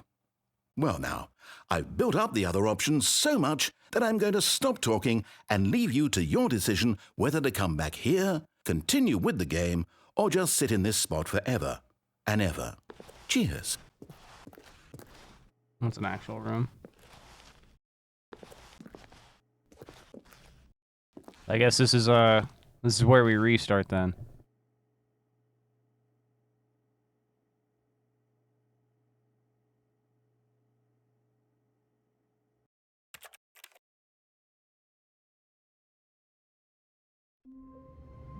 But what if we do try it again? All of his co-workers were gone. What could it mean? Stanley decided to go to the meeting room. Perhaps he had simply missed a memo.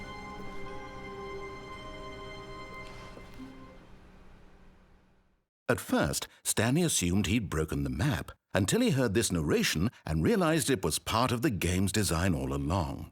He then praised the game for its insightful and witty commentary into the nature of So I am video playing this game on EGS, structure and I don't know if its the examination of achievements structural are the same on narrative EGS. tropes. So, now that you're here, Because what I've do you only gotten think? one Isn't achievement. this a fun I don't know and if unique that's a place to normal be? thing Why for the don't we game. take a minute If you play it just on to Steam, drink it all in? for it to give you achievements for each Okay, individual I'm ending. over it now. What do Because you I've only think? You gotten see this one, gag yet? which was the main, you know, play the game the Well, right I way. don't know how to say this politely, but you could literally just hit escape and restart the game any old time you want, like right now. You could have done it just then. Now would also be an appropriate time to quit. Any of these points and so many, many more, all of them are appropriate. I'm enjoying what seems to be an internal conflict going on where you are literally unable to act on your own desires to restart the game. So, just to push the envelope, I'm going to try and make this as miserable as possible and see how long you can maintain. There once was a man named Stanley, who people considered so manly. But the truth must be told, he was not very old and was quite particularly gangly. What Stanley liked most was buttons. He pushed them like some kind of glutton. He did it all day in a meaningful way, but his brain had long ceased to function. Which is why he is in this parable and lives an existence quite terrible. This is nice. And if you are not strong and keep playing along, you too will become quite unbearable. Yes. You too will become quite unbearable.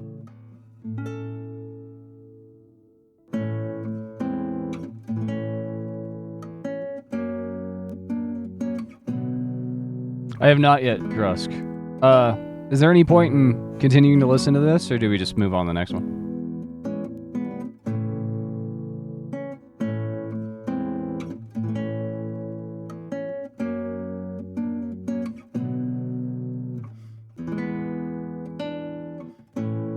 All right.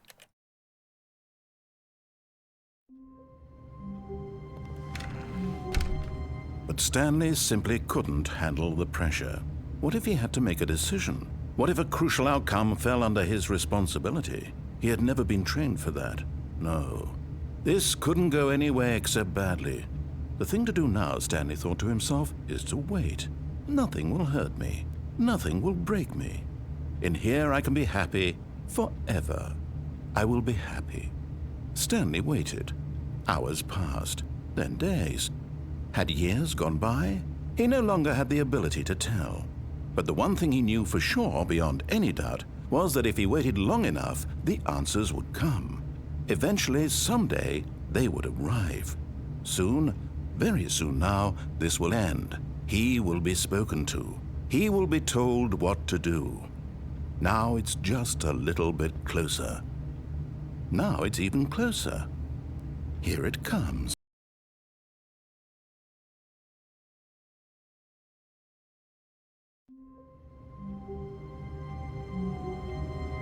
All right. Well, I guess we go on. All of his co-workers were gone. What could it mean? Stanley decided to go to the meeting room. Perhaps he had simply missed a memo.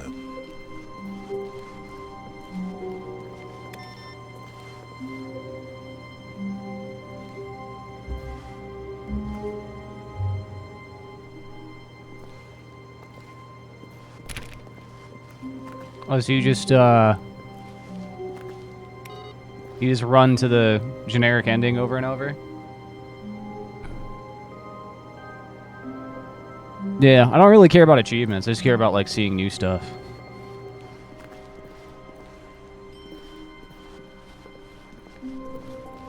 When Stanley came to a set of 2 open doors, he entered the door on his left.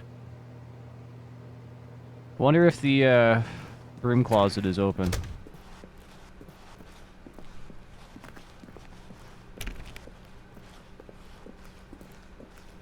Yet there was not a single person here either.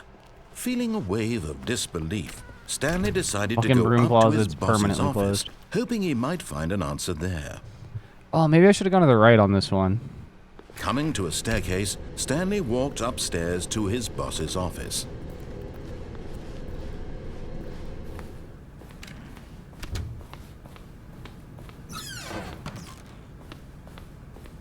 I went in this elevator, but it didn't seem to really do anything.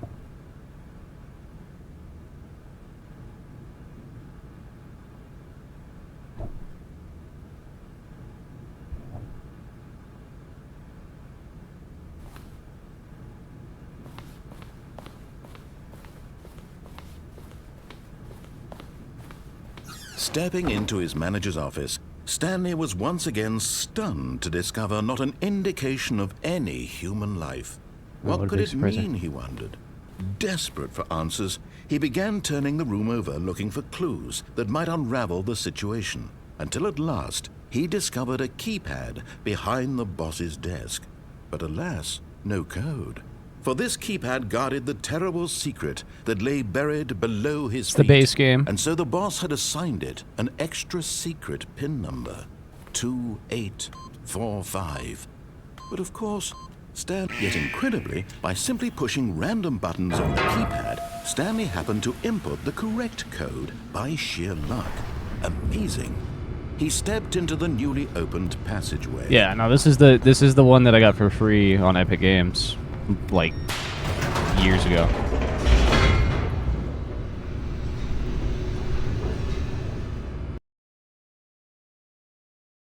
Push 8 a bunch of times. I wish I'd seen that. Yes, I've gotten both of the mind control facility endings. Stanley walked straight ahead through the large door that read Mind Control Facility.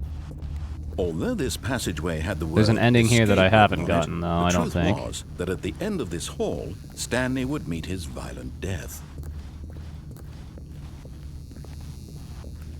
The door behind him was not shut. Stanley still had every opportunity to turn around and get back on track. At this point, Stanley was making a conscious, concerted effort to walk forward and willingly confront his death.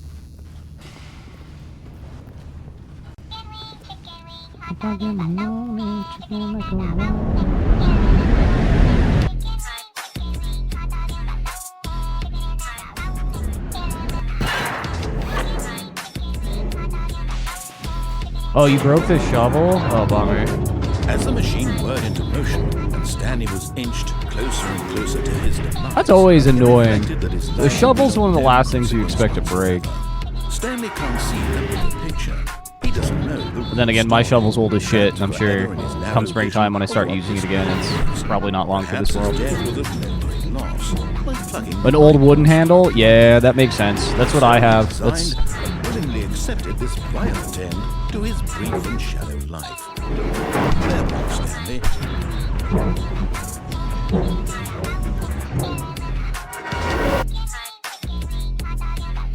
Farewell, Stanley, cried the narrator, as Stanley was led helplessly into the enormous metal jaws. In a single visceral instant, Breaker bar? Stanley Yeah, was breaker bar. Dude, obliterated breaker bar is great as the for machine uprooting. crushed every Way bone easier in than a his shovel. body, killing Either him a breaker bar or instantly. like or a rock pick. One of the two.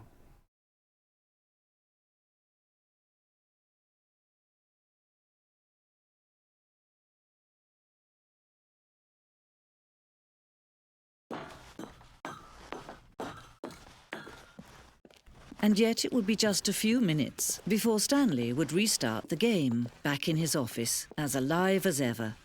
What exactly did the narrator think he was going to accomplish? When every Yeah, path dude, you with a can rock walk has pick? been Oh my created god, for you dude. long in Yeah, rock advance, picks are death becomes meaningless, honestly like, making I mean, if you life got a the Harbor same. Freight, Do you see now? you can Do get you a see decent that rock pick Stanley for was like, I don't know, already like dead 20 from bucks. the moment he hit start? Because that'll just eat through fucking tree roots, man.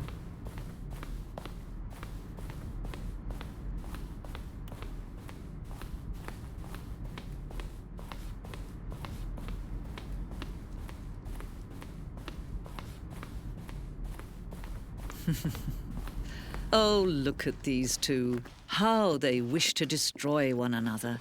How they wish to control one another. How they both wish to be free. Can you see? Can you see how much they need one another? No, perhaps not. Sometimes these things cannot be seen. But listen to me. You can still save these two. You can stop the program before they both fail. Push escape and press quit. There's no other way to beat this game. As long as you move forward, you'll be walking someone else's path. Stop now and it'll be your only true choice. Whatever you do, choose it. Alright, so then we got that one. Alright. Let me take, we're coming up on our break, and I'm just about to run out of drink. So I'm going to take my break now, even though it's a touch early. And that way, when we come back, we can see about getting the rest of what we need. So, I will return in just a few minutes.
That wasn't too long. A good old 3-minute break. Gives some time to stand up, all that fun stuff. Okay.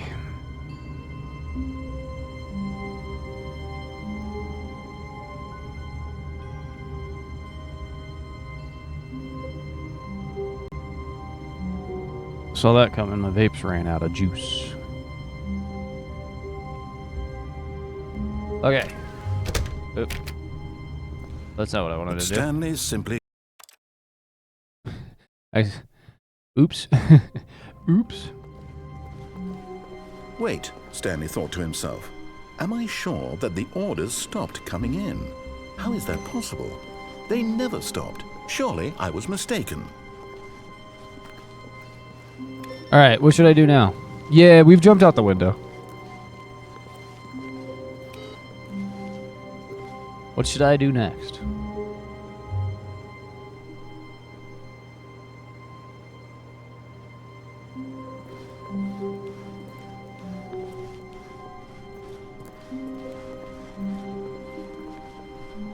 No, the orders were still missing. For now.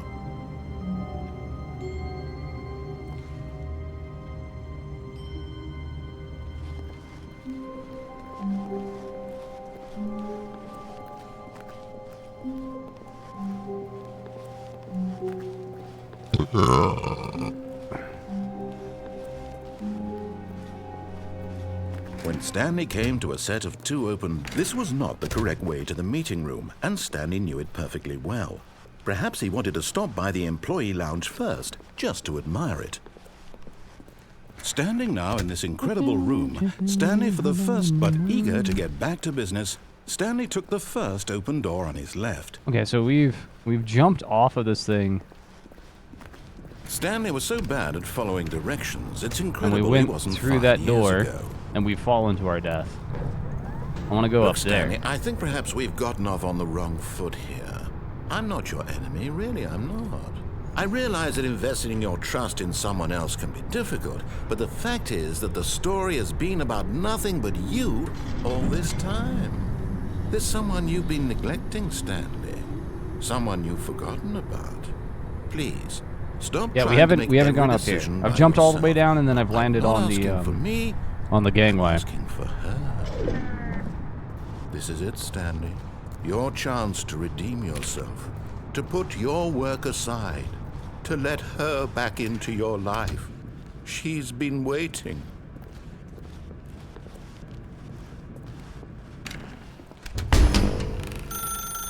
That's her, Stanley. You need to be the one to do this, to reach out to her. If you can truly place your faith in another, then pick up the phone. You get cold feet. What, the lock yourself in the office ending? Yeah, I got that one. Oh, Stanley, is that you? Hold on, sweetie. Sorry to keep you waiting. I'm just pulling the bread out of the oven. All right. Okay, there we go. All right, now, I want you to come in and tell me all about your day. Gotcha. Oh, come on.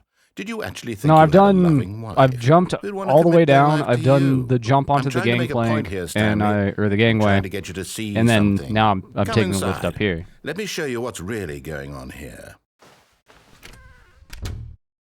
This is a very sad story about the death of a man named Stanley. Stanley is quite a boring fellow. He has a job that demands nothing of him, and every button that he pushes is a reminder of the touch the lift inconsequential and then go nature back? of his Okay. existence. Look at him there, pushing buttons, doing exactly what he's told to do. Now he's pushing a button. Now he's eating lunch. Now he's going home. Now he's coming back to work. One might even feel sorry for him, except that he's chosen this life. But in his mind, he can go on fantastic adventures. From behind his desk, Stanley dreamed of wild expeditions into the unknown, fantastic discoveries of new lands. Do the same thing with the It boss was office wonderful. door. And each day that he returned to work was a reminder that none of the it would keypad ever door? happen to him. And so he began to fantasize about his own job. Okay, I'll try that one First, he too. imagined that one day while at work, he stepped up from his desk to realize that all of his co-workers, his boss, everyone in the building had suddenly vanished off the face of the earth. The door to the The keypad. thought Okay. excited him terribly. So he went further. He imagined that he came to 2 open doors and that he could go through either. At last, choice. It barely even mattered what lay behind each door. The mere thought that his decisions would mean something was almost too wonderful to behold. As he wandered through this fantasy world, he began to fill it with many possible paths and destinations. Down one path lay an enormous round room with monitors and mind controls. And down another was a yellow line that weaved in many directions. And down another was a game with a baby. And he called it the Stanley Parable. It was such a wonderful fantasy, and so in his head he relived it again, and then again, and again, over and over, wishing beyond hope that it would never end, that he might always feel this free. Surely there's an answer down some new path, mustn't there be? Perhaps if he played just one more time. But there is no answer. How could there possibly be? In reality, all he's doing is pushing the same buttons he always has. Nothing has changed. The longer he spends here, the more invested he gets, the more he forgets which life is the real one. And I'm trying to tell him this, that in this world he can never be anything but an observer, that as long as he remains This game here, have something to do with, slowly like, killing I himself. keep seeing the number 8 He pop won't up listen for to some me. reason. He won't stop. Here, watch this. Stanley. Is it the like next an time the infinite screen asks thing? you to push a button, do not do it.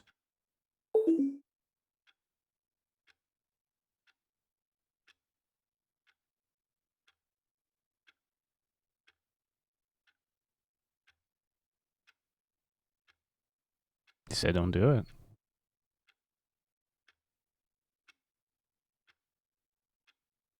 He said don't do it.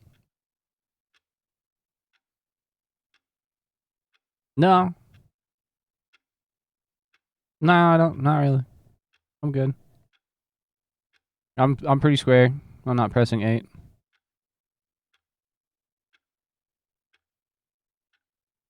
No, I'm serious. I genuinely don't want to press 8.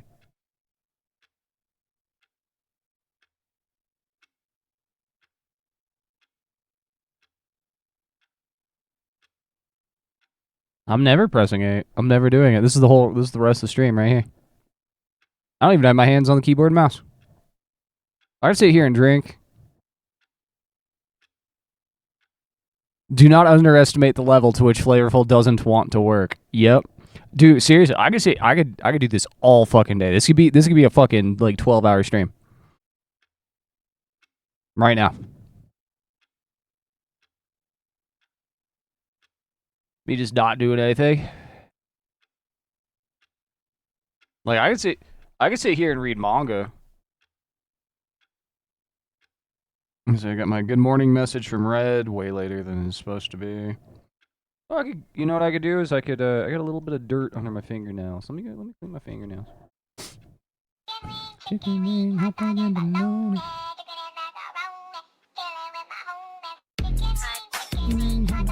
I know I have to press 8 to go and go get the rest of the endings. I'm just playing the bit out.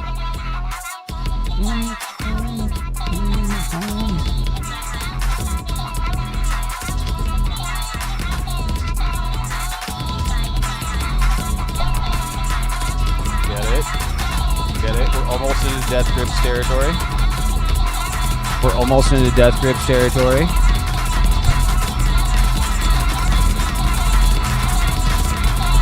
No love, deep web.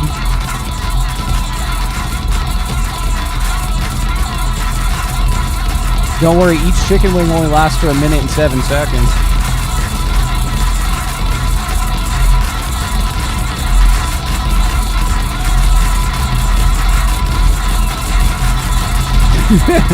Why did I do this? This is why.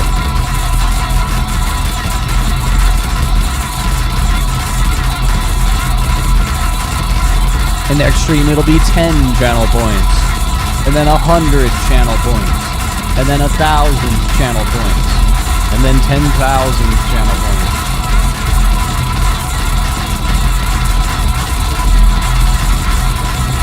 You guys just keep going. Go for it.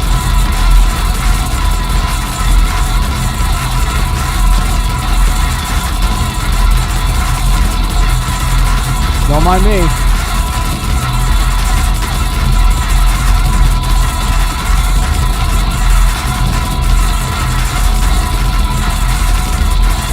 Don't mind me.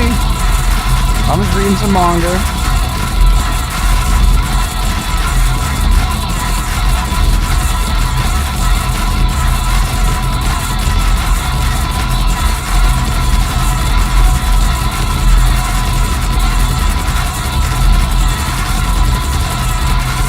It's a bit loud, yeah. Right now I'm reading Yuga Toshi. It's really good.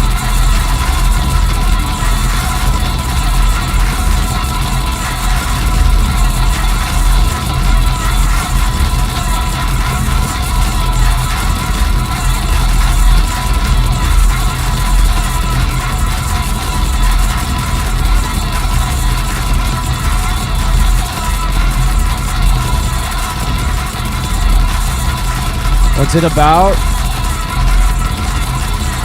It's,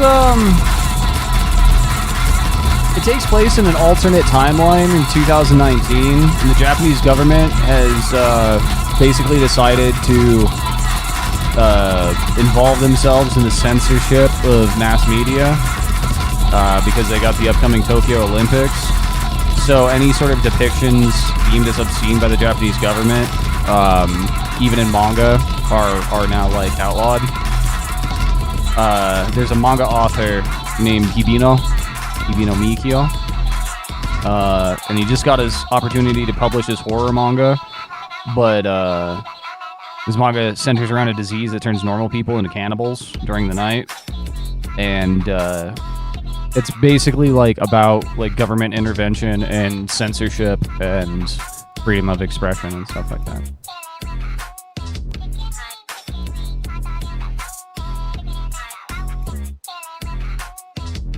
Oh, I should press the 8 button, shouldn't I? You see? Can you just not hear me? How can I tell 1984, probably closer to Fahrenheit 451. He's electing to kill himself. How can But you're thinking of George Orwell. How can I but make it's him a look little at closer to himself? Fahrenheit 451. But it's a lot more grounded. I suppose I can't. Not in the way I want him to. But I don't make the rules. I simply play to my intended purpose, the same as Stanley. We're not so different. Whereas Fahrenheit 451's a little bit more science. Well, that Fahrenheit 451 and 1984 are both, I would say, in the realm of science fiction. Maybe this time he'll considering 1984 has, you know, for the time. And Stanley pushed a button. Oh, and I here comes the hail again. And Stanley pushed a button. And I tried.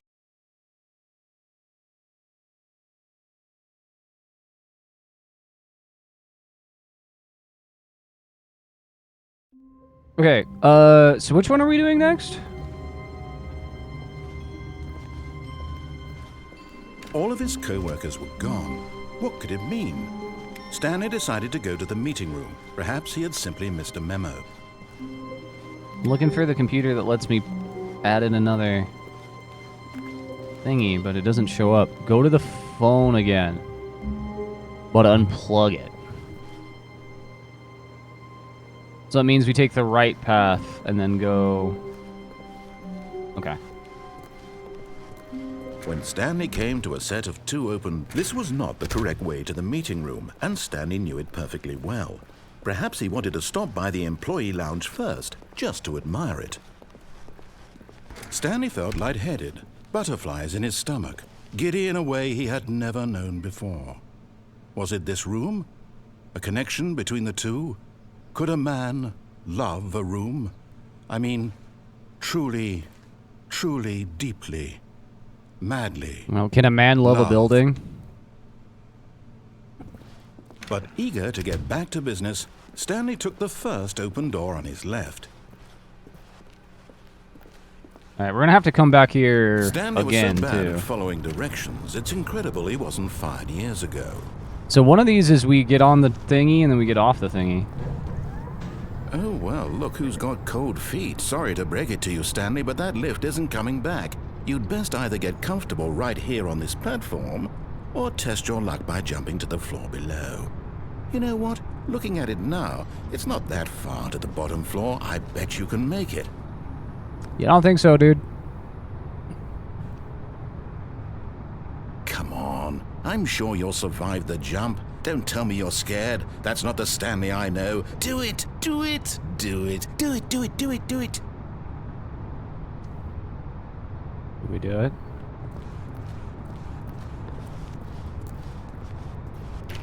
We can't do it. The keycard slidey.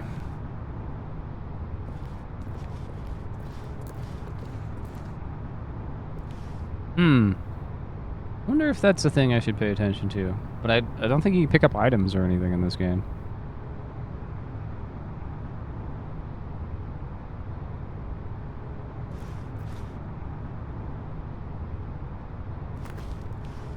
Let's say I don't see any box path.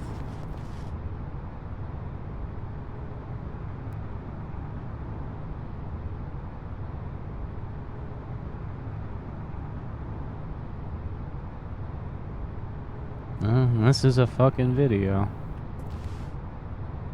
Whoops. Looks like I was wrong. How clumsy of me.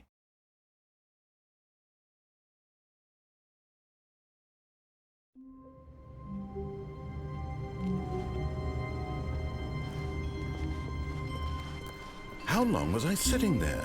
Stanley wondered to himself. Minutes? Days? Centuries?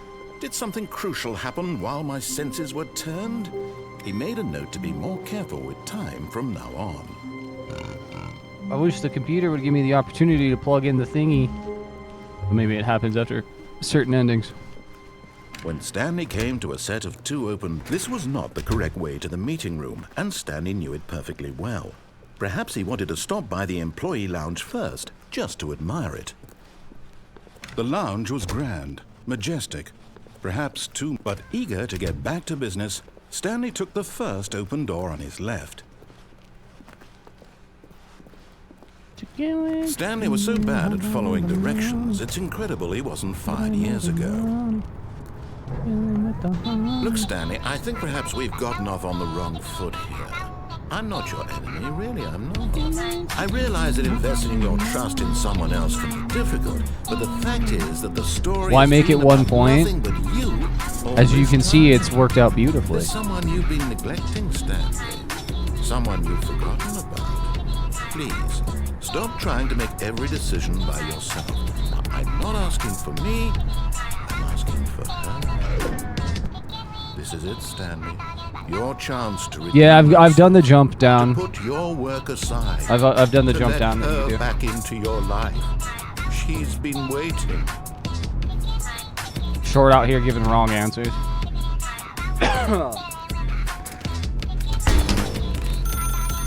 That's her, Stanley.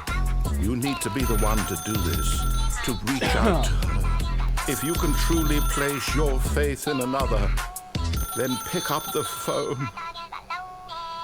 I don't think I've done both that way. As Stanley picked up the phone, a white light engulfed him, filling him not just with radiance, but with hope.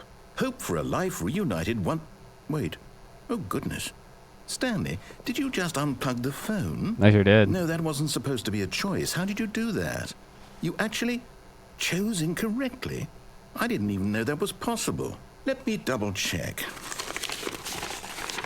No, it's definitely here, clear as day. Stanley picks up the phone. He's taken to his apartment where he finds his wife, and the two pledge themselves to one another. Music comes in, fade to white, roll credits. Not picking up the phone is actually somehow an incorrect course of action. How is that even possible?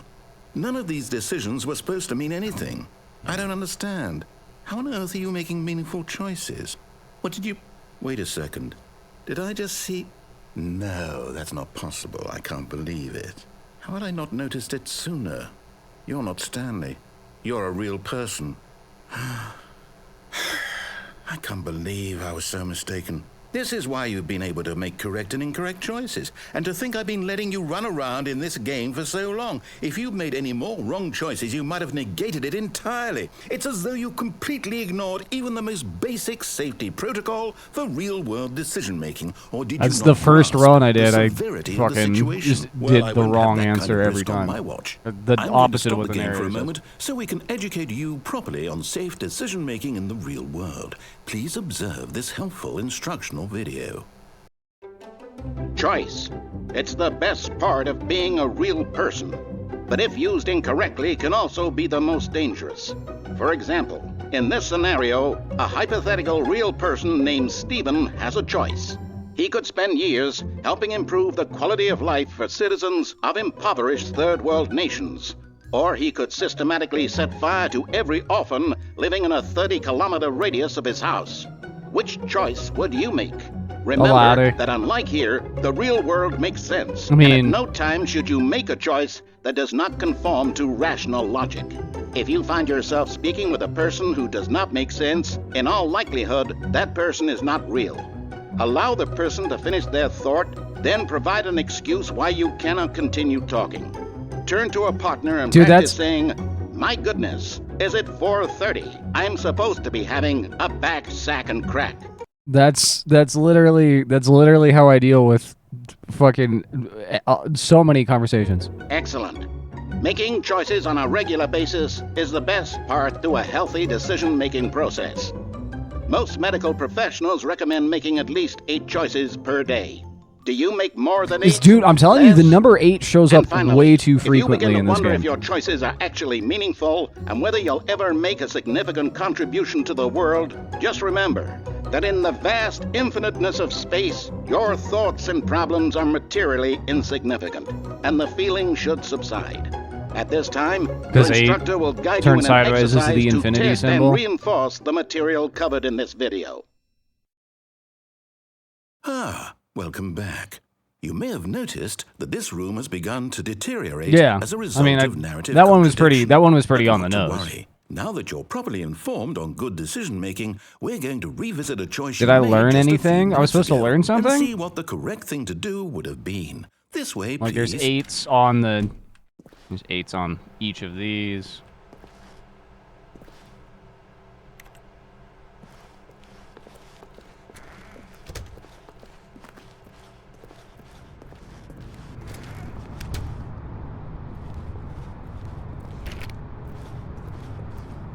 Yeah, no, I mean, I doubt I would ever learn about that. Oh, now there's a... If your choices are meaningful, we can't have you jumping off the platform and dying. Imagine the main safety character rail dying senselessly halfway through the story. That story would make no sense at all. We just need to get you home as soon as possible before the narrative contradiction gets any worse. Unfortunately, it seems this place is not well equipped to deal with reality. You think I should watch it again? Does anything interesting happen if I watch it again, or do you just want me to watch it again?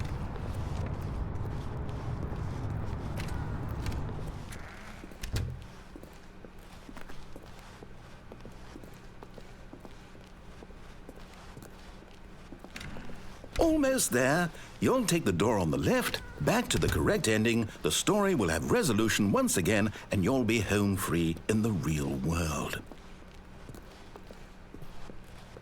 Now remember, all you need to do is behave exactly as Stanley would. That means choosing responsibly and always putting the story first. I'm quite sure you'll be up to the task. Just follow my lead. I think I did the scaffolding, but I didn't follow directions. When Stanley came to a set of 2 open doors, he entered the door on his left. Well, chat, what door do you think I should enter?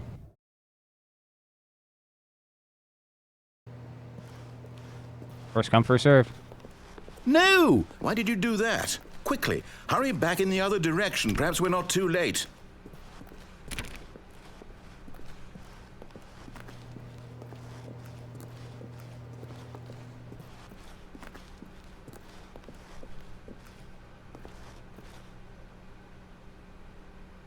It's like 4s are missing on that. First one. Interesting.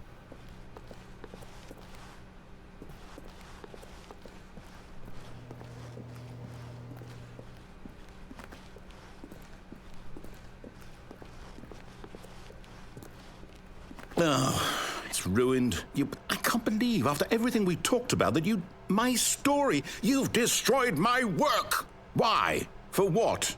What did you get out of that? What did you think was so special about seeing the game undone, left here like so much garbage? It's worthless now. And what am I supposed to do? Even if there were a way to continue, would it be worth it? To know that my story is now incorrect? How can I go back to that? I can't erase that knowledge. I'll have to live with it forever, reliving its impossibility forever. I couldn't live that way. Is it better to shut the game down entirely? To willingly destroy all of my work? I don't know. What's the answer? What do I do? What do I do? What do I... No, I have to. I have to shut the game down. I have to. I have to.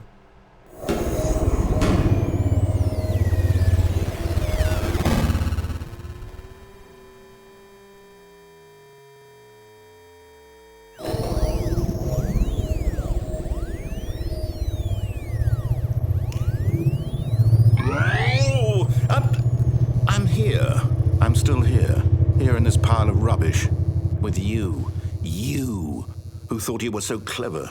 Now look where we are. My entire game is destroyed. It was the only thing in the world that was mine, and you've run it into the ground. What, did you think that would be funny? You just had to see? Didn't I impress upon you how important it was to be like Stanley? He actually knows how to do what I tell him to. He understands that if I say to do something, there's a damn good reason for it. That thought hadn't even occurred to you, had it? That there's a world outside of you? You're a child. Oh, my story. I'm here to make things If worse. you'd just gone through the door on the left, you would have seen it. There was a whole underground facility. You would have destroyed it and been victorious. It would have been so perfect. I worked so hard on it. I tried so hard. Behave exactly as Stanley would. That means choosing responsibly and always putting the story first. I'm quite sure you'll be up to the task. Just follow my lead and you'll be fine. All right. When Stanley came to a set of 2 open doors, he entered the door on his left.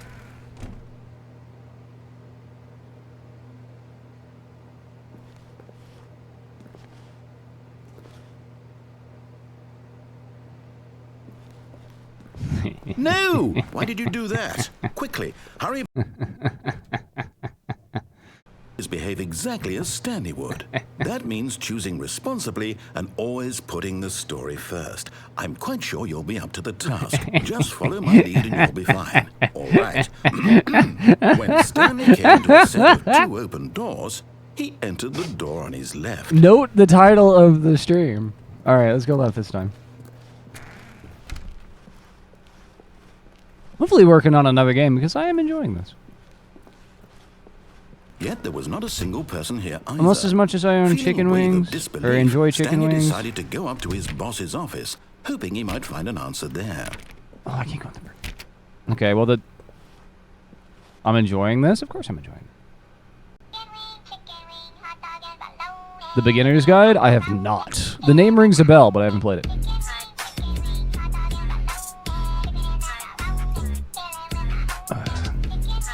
Same creator. It's pretentious. I mean, this is kind of pretentious. Oh, look, we can't even go downstairs anymore. Stanley walked upstairs to his boss's office.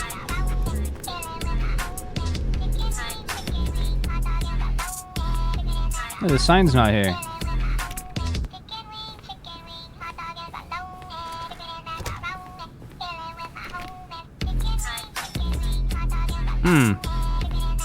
This is different.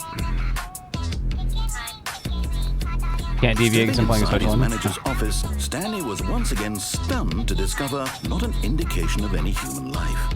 Shocked, unraveled, Stanley wondered in disbelief who orchestrated this until he saw the door with a voice receiver next to it. Surely behind this door lay all the answers to his questions. And beyond all probability, he knew the passcode. He had seen it on his boss's computer just last week. Nightshark 115. Was this the code to open the door? Would it still work? There was only one way to find out. Stanley had been trained never to speak up, but now he would draw from within himself the courage to face the unknown. He drew a sharp breath and then spoke the code.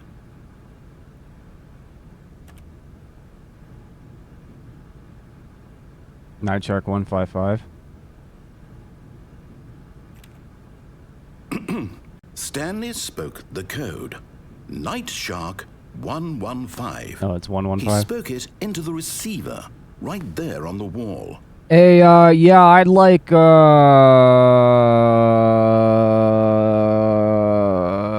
sorry, is there a problem? You didn't mishear Can me, I did get? you? Can I get? Please speak the code into the receiver. Otherwise, Can we I? can't Can get I on with the get? story. I This want is a crucial 2 step. number 9s, a number 9 large, a number Okay, 6 with fine, extra you're not going to dip. do it, but you know what? It's pretty humiliating to bring you this far, only for you to suddenly decide you have better things to do. I asked you for this one single thing, for your respect. It's The 2 number kind of 9s, number respect 9 large, Stanley and number shows 6 with for extra his dip. choices. He knows 2 what number it means 40, to take a 40 story is it seriously. it's either If you 45s, didn't number want to see what I had to 47s, show and a you, large then cola. why did you come here? You had a choice, you know. You could have gone through the door on the right. You could have done whatever the hell you wanted over there. Why did you come this way? Speak. Say something to me. Explain yourself, you coward. When Stanley came to a set of 2 open doors, he entered the door on his left. Stanley? Hello. Hello? Are you... Is everything okay? Stanley, please. I need you to make a choice. I need you to walk through the door. Are you listening to me? Can you hear me? Is everything... Yes, it is. Stanley, this is important. Good morning. How are you doing today? How's your The story Tuesday? needs you. It needs you to make a decision. It cannot exist without you. Do you understand me? Whatever choice you make is just fine. They're both correct. You cannot be wrong here. We can work together. I'll accept whatever you do. I simply need you to take that step forward, please. Choose. Do something. Anything. This is more important than you can ever know. I need this. The story needs it. So, you hear me? Are you there? Are you listening to this? Stanley, are you there? Okay. It's okay, I can wait. You need time to decide. Time to make sure your choice is correct. That is the best choice. That's all right. I'll wait for you to decide what's the right thing to do. Take as much time as you need.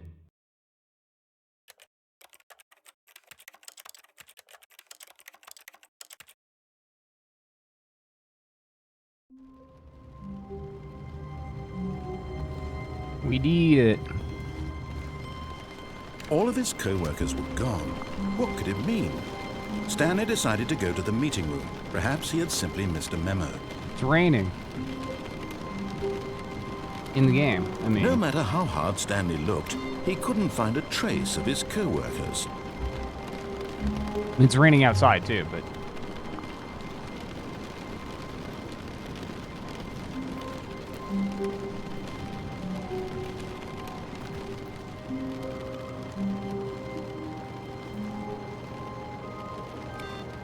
you can open debug and play. Oh, okay. Oh, we can't do that now. I thought you just like click on that.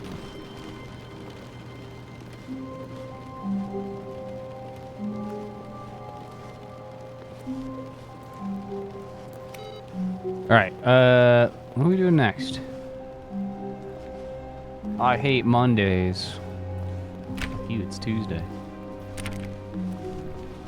Fuck you, When Baltimore! Stanley came to a set of 2 open doors, he entered Boss the door office on his door, left. but not. Got it. Yeah, we haven't tried that one yet.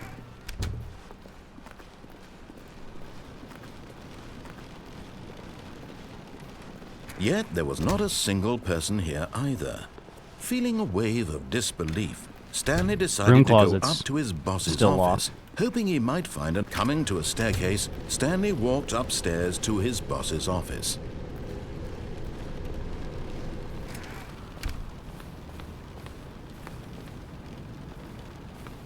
Sweet.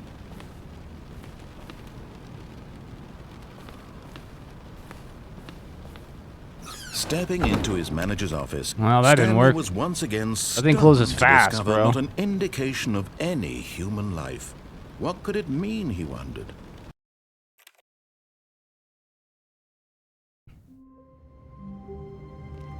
So I could type shit in on this computer?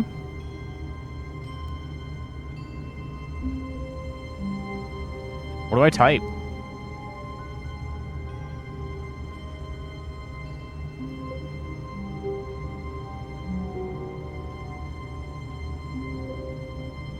No.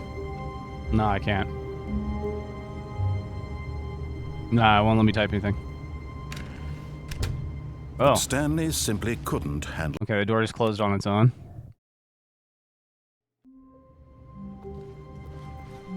All of his co-workers were gone. What could it mean? Stanley decided to go to the meeting room. Perhaps he had simply missed a memo. We just have to try it over and over until we get it.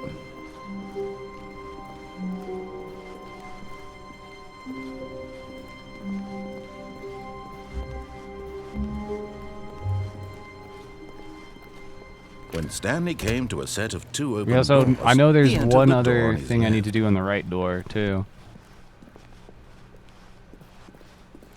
Yet there was not a single person here either. Feeling a wave of disbelief, Stanley decided to go up to his boss's office. Coming to a staircase, Stanley walked upstairs to his boss's office.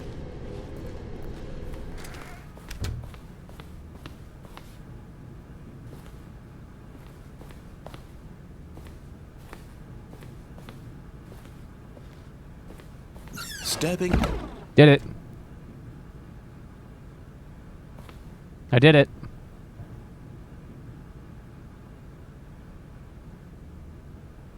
What was that, second try? And walk around. Okay. Oh. Okay.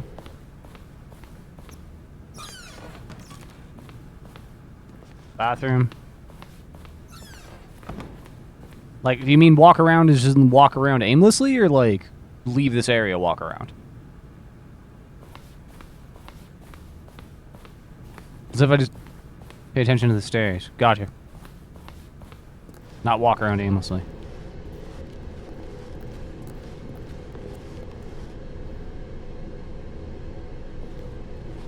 The computer in this room can have this screen? Oh, okay. Let me check. It does. Okay. Got it. So now we have 3 of 5 inputs. That must have been what I was missing. Okay.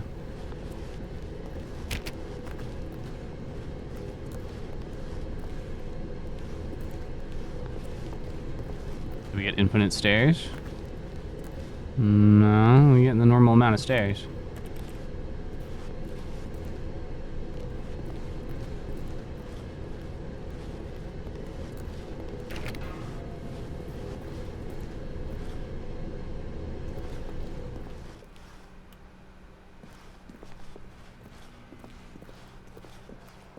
Leave after. Okay, I'll try that.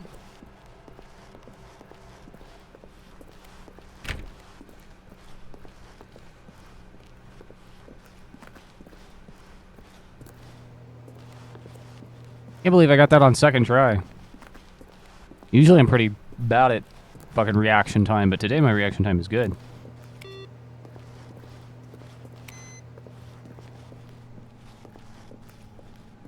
That's a door that wasn't open before.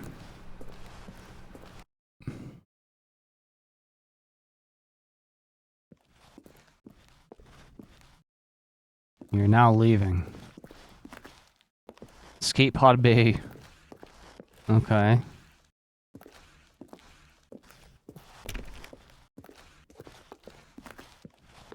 Right now I'm drinking Angry Orchard apple cider.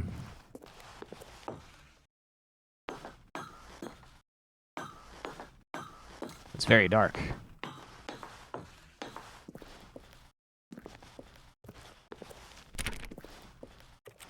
A bit of walking to do now. Okie dokie.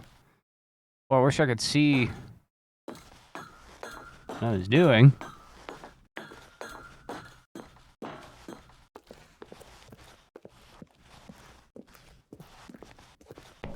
Angry Orchard is pretty fucking mediocre for apple cider. A good apple cider shouldn't need a shitload of extra sugar added to it. But then again, I like a tart apple cider.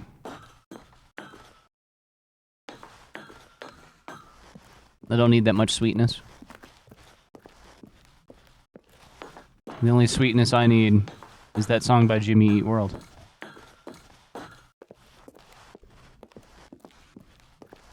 $760 is our destination. Hydrate. Okay, hold on. Let me get up these stairs.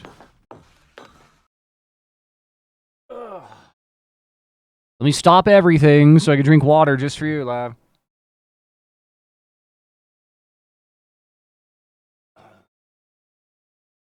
Okay. Escape pod launch bay.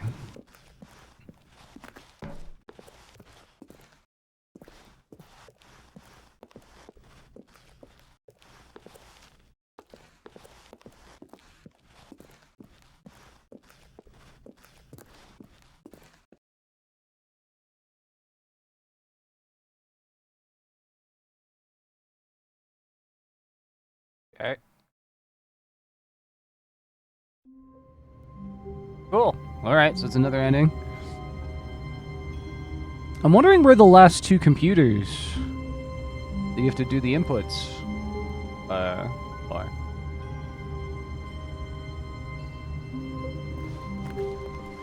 Stanley had never seen the office this Yeah, we've gone brightly through the lit. window. Was it a sign of something? Oh. He hoped it was. He hoped very much that it was. Alright, so now we've got one more input.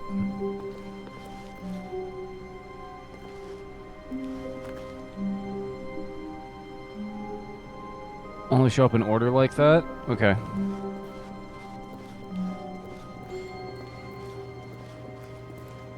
Alright, we're gonna go through the right door. But When Stanley came to a set of two open doors, he entered that this was not the correct way to the Scaffold meeting and follow room, directions, Stanley yeah. knew it perfectly well. Perhaps he wanted to stop by the employee lounge first, just to admire it. And here it was, the lounge. the last But monitor eager shows to up get on. back Yeah, to yeah. business, Stanley took the first makes sense. open door on his left. Stanley was so bad at following directions, it's incredible he wasn't fired years ago. Look, Stanley, I think perhaps we've gotten off on the wrong foot here. I'm not your enemy, really, I'm not. I realize that investing your trust in someone else can be difficult, but the fact is that the story has been about nothing but you all this time. There's someone you've been neglecting, Stanley. What? Really? I was in the middle of something. Do you have zero consideration for others? Are you that convinced that I want something bad to happen to you? Why, I don't know how to convince you of this, but I really do want to help you, to 2B1. show you something I want a beautiful. 2B. Look, let me prove it. Let me prove that I'm on your side. Give me a chance.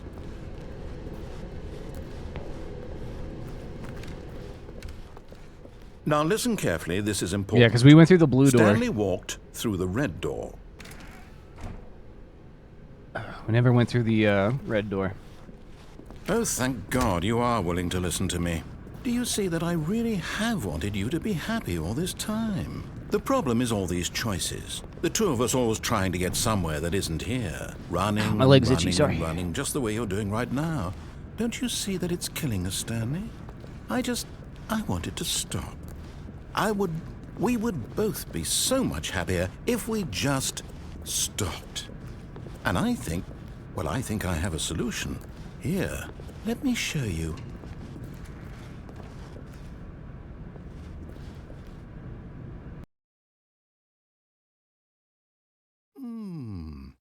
What do we want? What are we looking for? Here. Yes. Oh, it's beautiful, isn't it? Wow. If we just stay right here, right in this moment with this place, Stanley, I think I feel happy. I actually feel happy. Ooh. Ah. It's enough of that.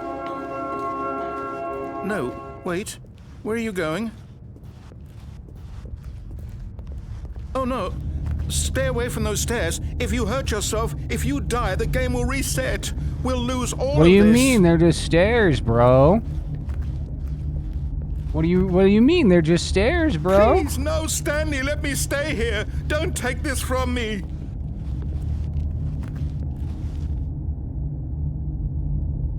Yeet! No! Oh, no. No, what are you doing, Stanley? Please, I'm asking you not to take this away from me. I can't go back to what I was before. If you die, we'll both go back. Why are you doing this? You can't, because the rails. There's no actual jump button. Yeet! Stanley, let's go back to the other room. My God, is this really how much you dislike my game? That you'll throw yourself from this platform over and over to be rid of it? You are literally willing to kill yourself to keep me from being happy. Am I reading the situation correctly?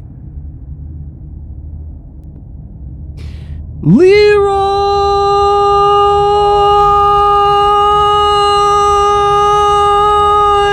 Jenkins. Or maybe you're just getting a kick out of it. I don't know anymore. Yes, it was loud. I just wanted us I know. to get along. It was on purpose. But I guess that was too much to ask. It looks like you wanted to make a choice after all. Well, this one is yours. Is it over? It's going to restart, isn't it? I'm going back. And I assume that you can go back to the room again, too. Oh, wait, we got input. Input received. Ooh.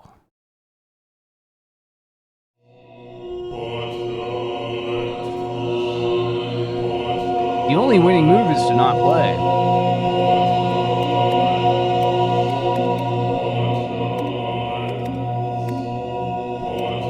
Oh my god, I can press all the buttons.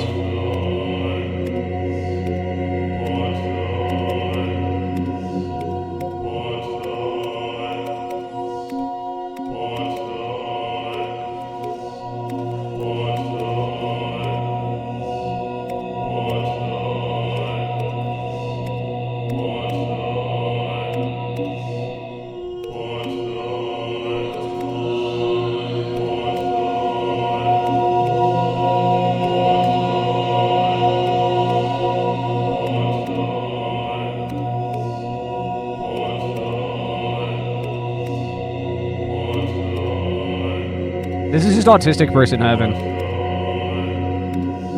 That's all this is. This is autistic. This is just autistic kid heaven. Are they actually turning off or do they turn back on?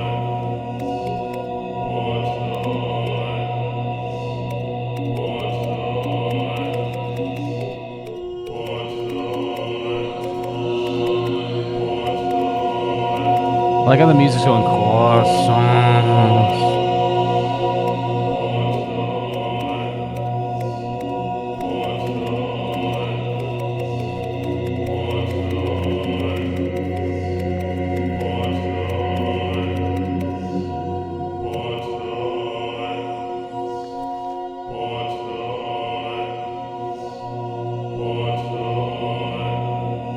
I don't think so, but it's just what it sounds like to me. Yeah, they turn back on after a bit.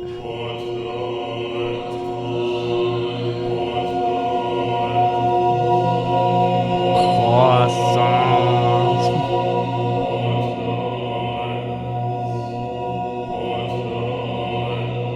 Oh, they are saying buttons.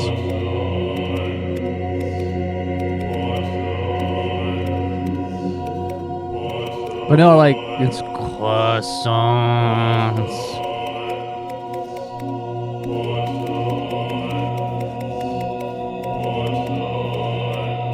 You hear whatever you read last.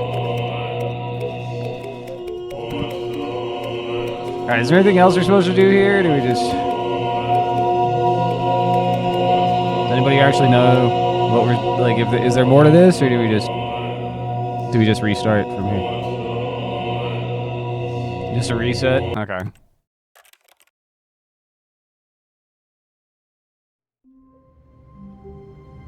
Alright, is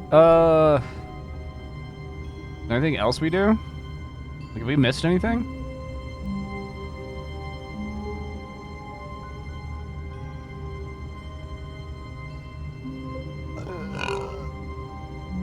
maybe. Yeah, I guess maybe is the right answer.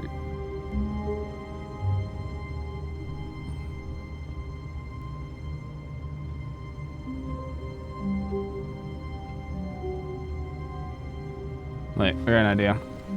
All of his co-workers were gone. What could it mean?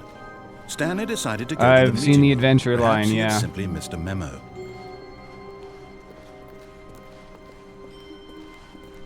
When Stanley came to a set of 2 open, this was not the correct way to the meeting room, and Stanley knew I got it to the perfectly I got to the room that Perhaps he wanted shows to you stop by like all employee the lounge endings, first, quote just to unquote, admire it. on the wall. It was okay. I've done the baby game, yeah. But eager to get back to business, Stanley took the first open door on his left. That was the first run. Stanley was so bad at following directions, it's incredible he wasn't fired years ago. Look, Stanley, I think perhaps we've gotten Did off I do on the baby wrong game for foot 4 here. hours? No, I let the I'm baby not die your immediately. enemy, really, I'm not. I realize that investing your trust in someone else I can let be the difficult, baby die but immediately. the fact is that the story has been about nothing but you. I mean, the stream all isn't. this The stream time. is not even There's 4 someone hours. you've been neglecting, Stanley. Someone you forgot. What? Really? I was in the middle of something. There's a separate ending if you play the baby game for 4 hours. I'm not doing that. Convinced that I want something bad to happen I'm not to you? fucking. Why? I don't know how to I'm not doing convince that. you of this, but I really do want to help you, to show you something beautiful. Look, let me prove it. Let me prove that I'm on your side. Give me a chance. Now listen carefully, this is important. Stanley walked through the red door. Oh, thank God you are willing to listen to me.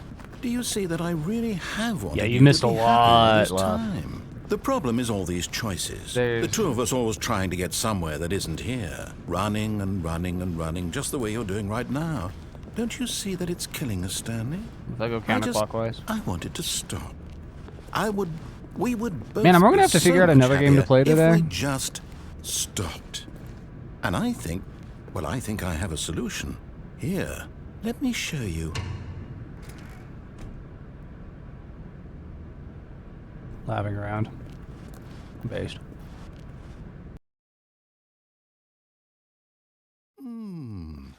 What do we want? What are we looking for? Here. Yes. Oh, it's beautiful, isn't it? If we just... No, wait. Where are you going? Oh, no. Stay away from those stairs. If you hurt yourself, if you die, the game will reset. We'll lose all of this. Yeah, I'm not gonna do that. That's too much work.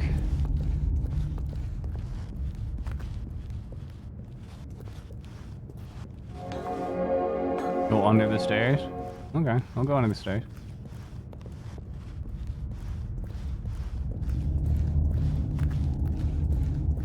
Alright, I'm under the stairs.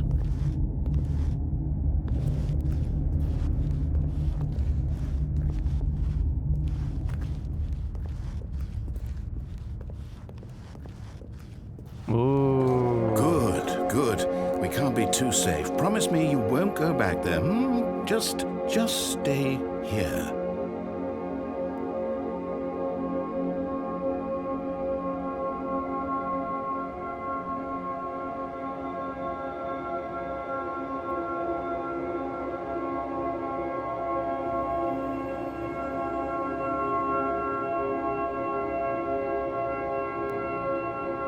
I'm gonna have to find another game to play, I think. I doubt we've discovered everything you can discover, but I feel like we've discovered a lot.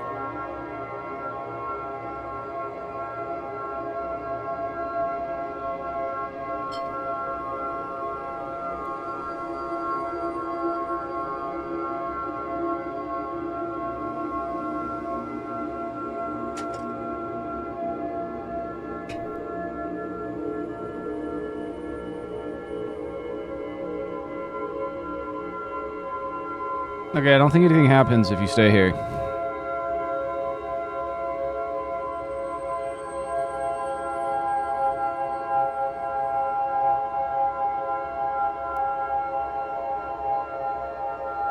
Yeah, I got the regular ending. The one that gives you the achievement. Because I'm playing on Epic, so...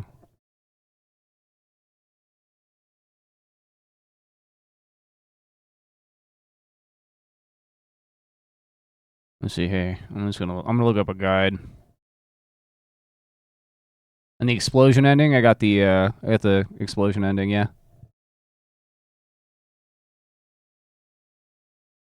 But I don't have Ultra Deluxe, so...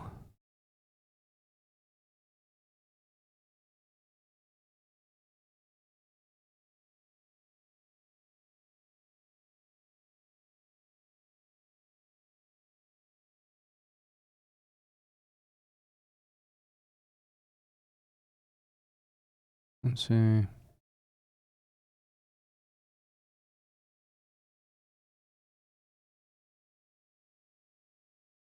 Take the door on the right.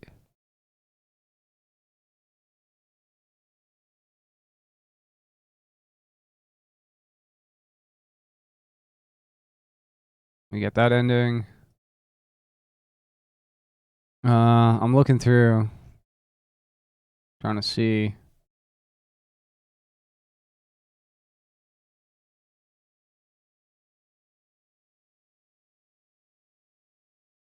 Oh.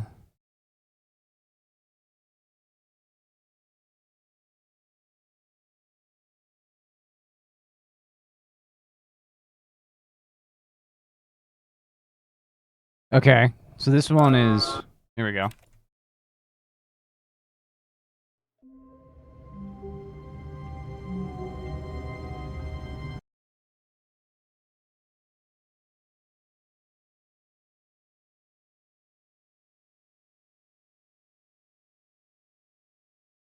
We can't do this one outside of Steam because you need to use SV cheats.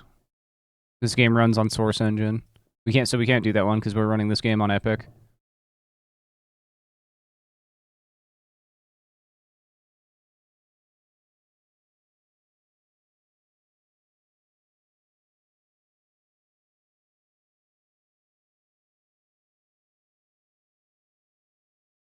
Okay. So this one...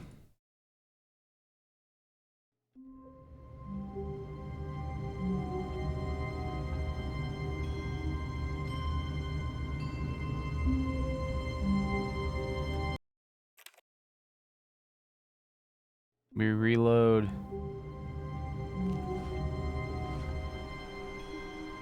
All of his co-workers were gone. What could it mean? Stanley decided to go to the meeting room. Perhaps he had simply missed a memo. Welcome to the whiteboard ending.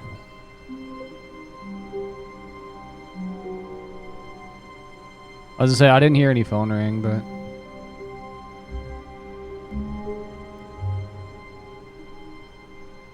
Yeah. Because on Epic, you don't have access to the console commands. It's basically a game. I guess the ending is where it's just like, hey, you can't cheat, and just put you in a room.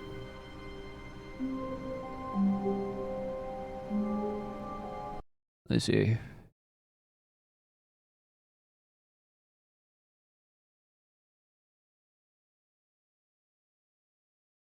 I think that's it. I think that's everything.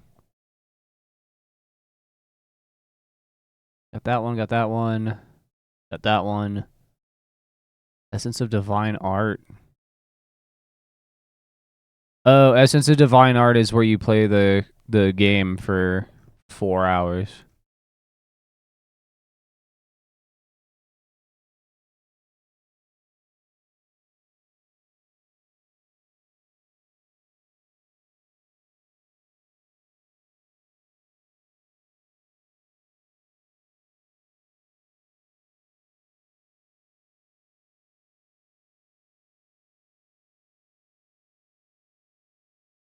Yeah, I don't know about that. I'm trying to see if there's any other ones.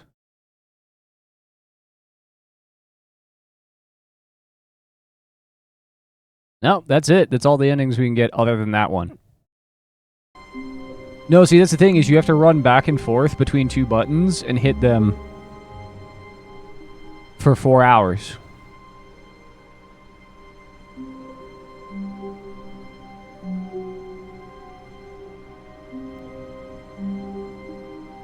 Yeah. Which I am not willing to fucking do. The broom closet ending? The broom closet. I went into the broom closet and dude got pissed off, and then I went and tried to go back to the broom closet, and the broom closet was boarded up. Is that the broom closet ending? So. Well, that's the Stanley parable. That was fun. I like that. It was neat, I guess. It was okay. Let's see. I've got something pretty good. There's a line here. Oh, I get it. Okay.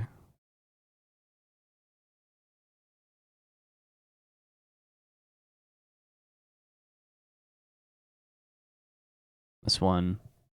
This is one I've tried to play before, but didn't get that far into. Depending on if it opens. It's trying.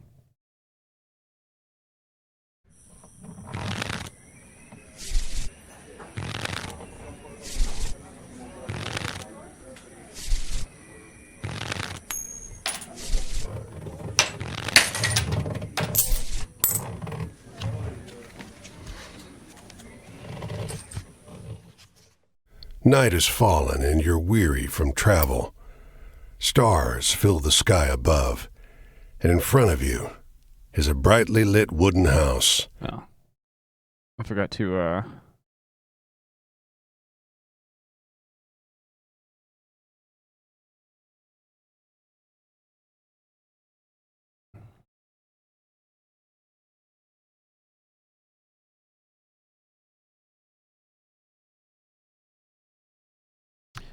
Hand of Fate. I can't say I have. Love that OBS, I have to set everything twice for it to work. The only building you've seen for days. You walk toward the house, hearing the sounds of laughter and talk as you reach the door and push it open.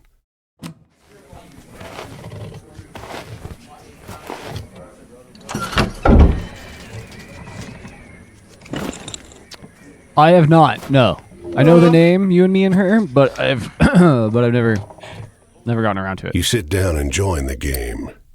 It's a cheap buy-in, and not many of the other players are very good.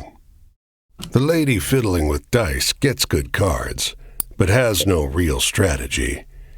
The man to your right seems to just hold on to the highest cards he has, regardless of suit or any consideration of matches. The man in gray across from you, though, he's good. He already had the largest pile of coins when you bought in, and while your winnings grow quickly, you can't quite catch him. I hope you guys like Americana, because that's what you're about to get. One by one, the other players leave the table, sometimes with pique or with wry humor, leaving their winnings with you or the man in gray.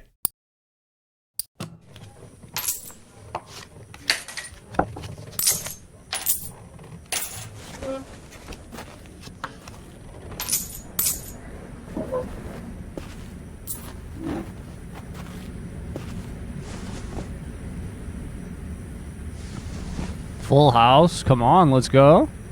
Finally, it's just you and the man in gray. He looks at you, full of humor, and winks. Last hand? He deals, you draw, and look at your hand. It's good. It's great. The best hand, in fact. A royal straight flush. Spades. Aces high. But the man in gray pushes forward his whole pile. You're not sure exactly how much it is, but it's more than you've got. You can't match that. No, I don't want to fold. I don't want to fold. The man in gray stops you. Now, if you like, I'll let you wager your word. I know you'll be good for it. Just promise you'll pay the debt, however I ask. Hand of Fate's pretty good. I'll have to take a look to it. Yep. 10, Jack, Queen, King, Ace. All spades. Yeah, my word. The man in gray smiles. All right, then. I'll call. Oh.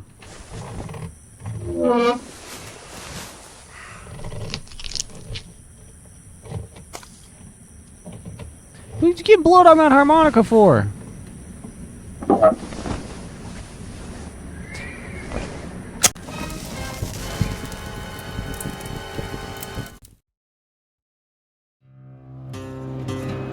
Dire Wolf, Chapter 1. Well, your luck wasn't so good, was it?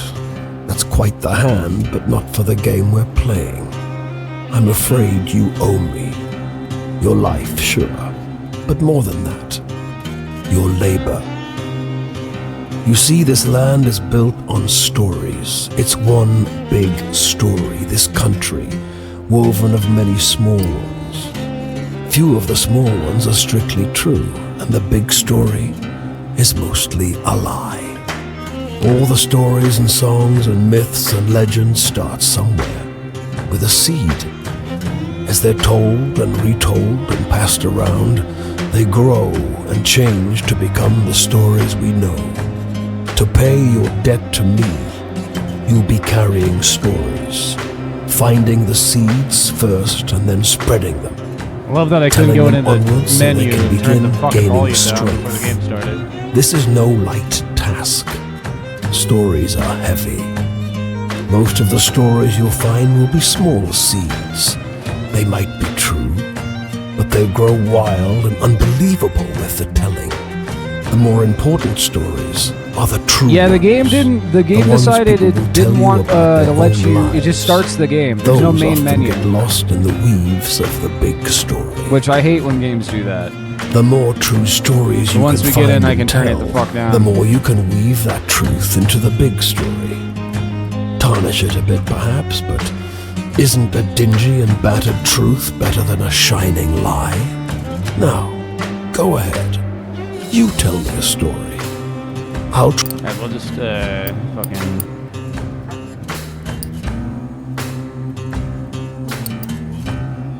Let's see.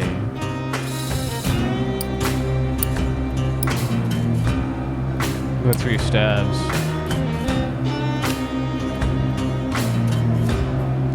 Tell the story then out there. Travel? That's your job. People get... Go on your way. Either way, I'm I hope you... Yeah, cool, thanks.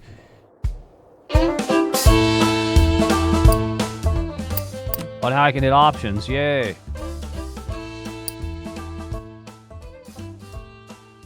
Fucking game's louder than fuck, dude.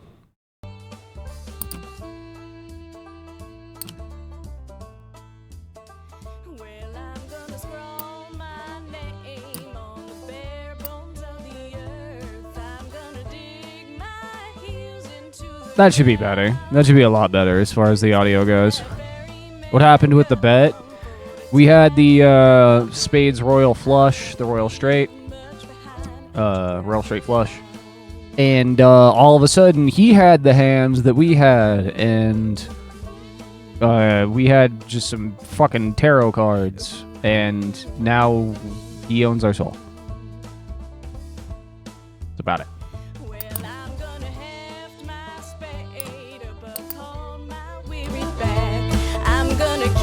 Oh my god, it's still so fucking loud. Why is it so loud? It's fucking... Probably gonna have to go like here.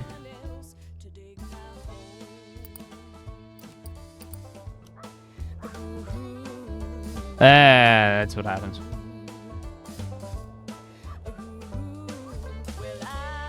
So we play as a giant skeleton hobo.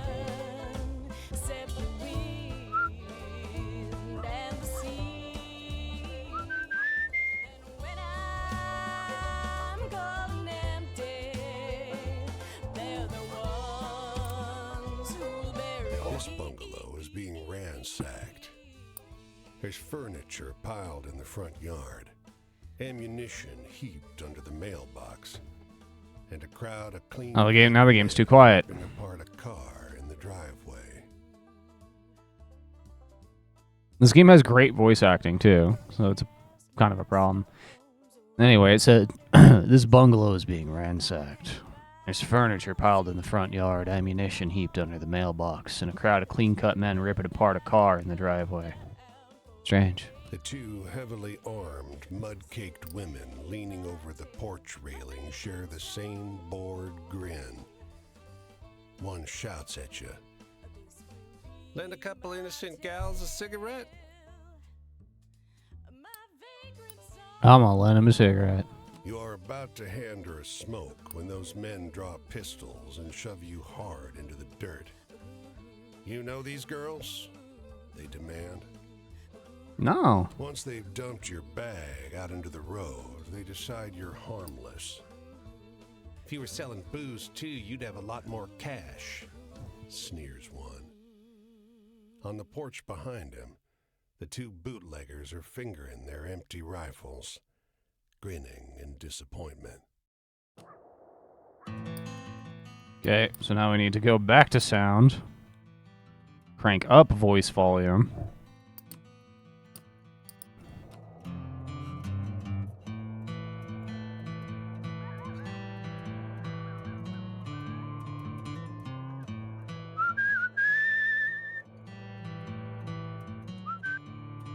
Oh yeah, the in-game manual. Yeah, that helps. You can speed up your walking pace by whistling. Hold down the button and match the notes to keep your spirits and speed up. Okay. Hitchhike button.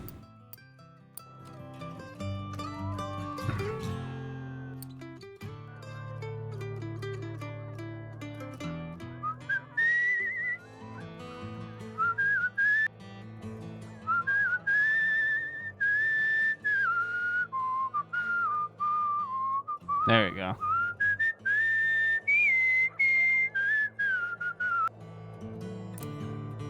That's Off the better. road and into the woods, you can't help but come across this package by the old tree tied to a sturdy stick. The cloth wrapping conceals, though not particularly well, something large and softly unsettled. Little eyes blink back at you from Let me know if I inside. need to turn the voice volume up again. Because I feel like it's still a little low. Let's say hello. The shape gives a start. Please don't tell my pa that I'm in here, it says in a small voice. Why not? Pa doesn't want to live with us anymore, but I want to go with him. Don't tell him, please. I'm hiding. Yeah, I won't tell. You tell the boy you'll keep his secret. You don't see his father anywhere. You don't see another soul for miles.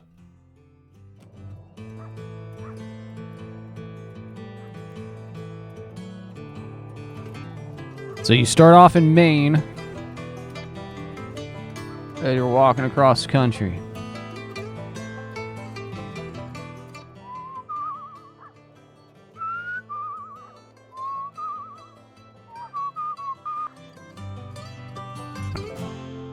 And the whistling's how you walk faster. Let me turn the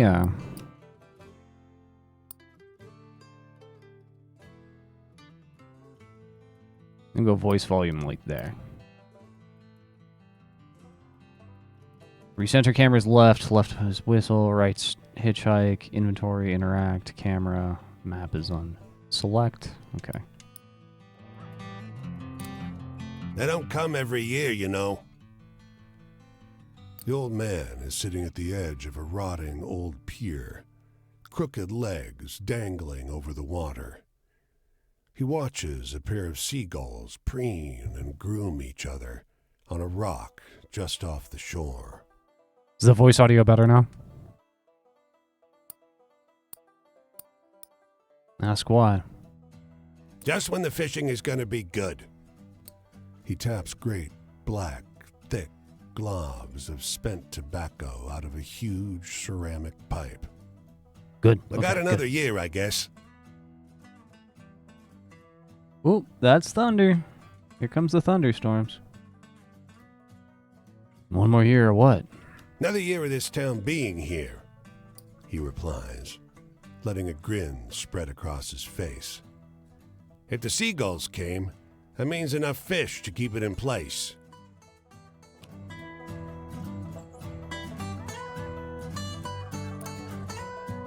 The woman walks the small town square with the poise of Betty Davis. The confident stride and inimitable mannerisms elevating the sidewalk into a plush Hollywood carpet.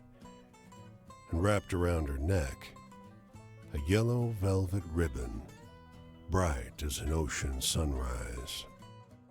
Ask around. You question a well-dressed man parked outside an oyster house. Prudish woman. I took her on a fine date and she didn't remove so much as a ribbon. Excuse me, can you step back from the coupe? That's the spirit. You decide to seek a second opinion. You talk with a waitress smoking outside a diner. Something funny about her. Just showed up one day. Doesn't work, doesn't live anywhere as far as I know. Just around.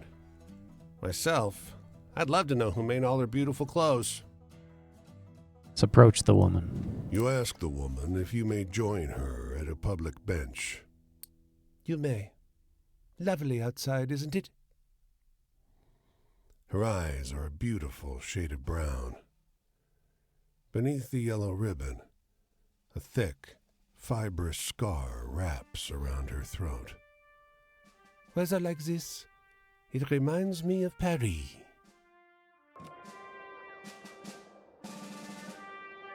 Ghost lady.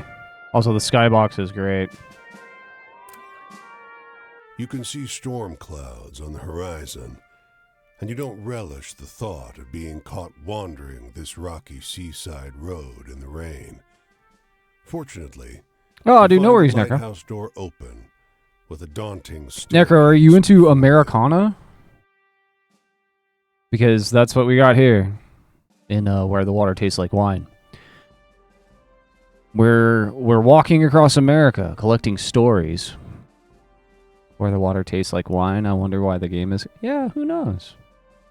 Might be an indicator of things. At the top of an ornate wrought iron spiral, you're breathless and feeling the strain on your knees. Rain already batters the walls outside.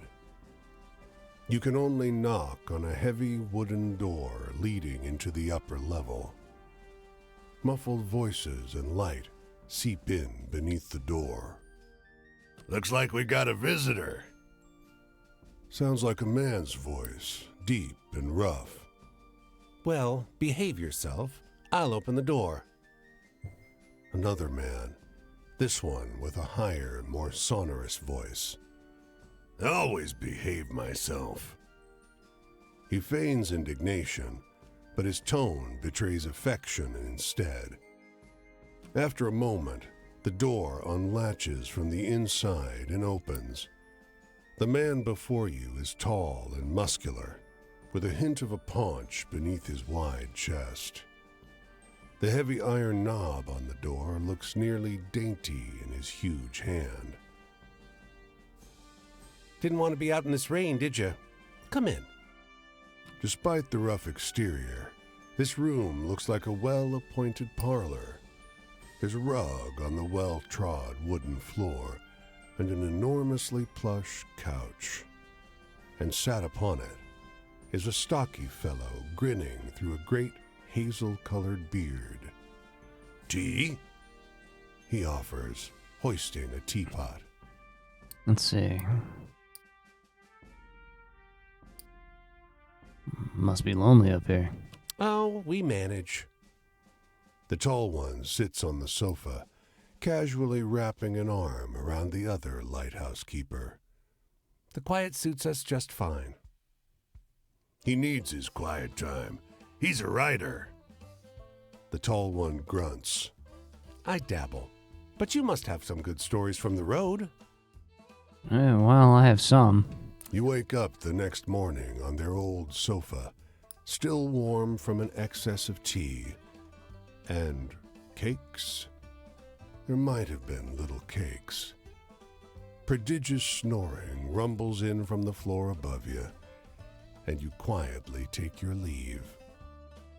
Gay lighthouse dudes.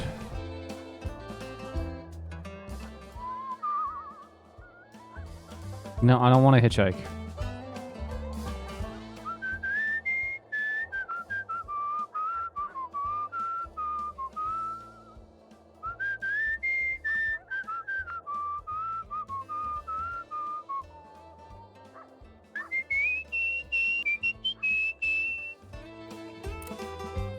We're almost to Boston. A dusty truck and a man on horseback pull up next to one another in front of the grocer. Suddenly, the driver and the rider, two wiry old men with identical haircuts, start shrieking at one another. What's going on? The man with the truck leaps into the street. Brother! He shouts. The one on the horse tumbles out of his saddle. Brother! He screams. They embrace in the road. 30 years! Hollers the driver. The rider, tears streaming down over his face, corrects him. No, 32! Sorry, I'm just fixing some shit. Oh, wow! Everyone here is Hey, watching Irving. these two older men cry and hug one another in the middle of Main Street. Cars and wagons are backing up. People are yelling. Take a photo of us! The driver begs you. Starts hauling a tripod out of the bed of his truck. Now, let's get out of the road first. As you usher them onto the sidewalk, the driver says, Joe, I thought you were dead. the rider freezes. Joe? He blurts. I'm not Joe. The two men stare at one another, each slowly recognizing something alien in their mistaken brother's face.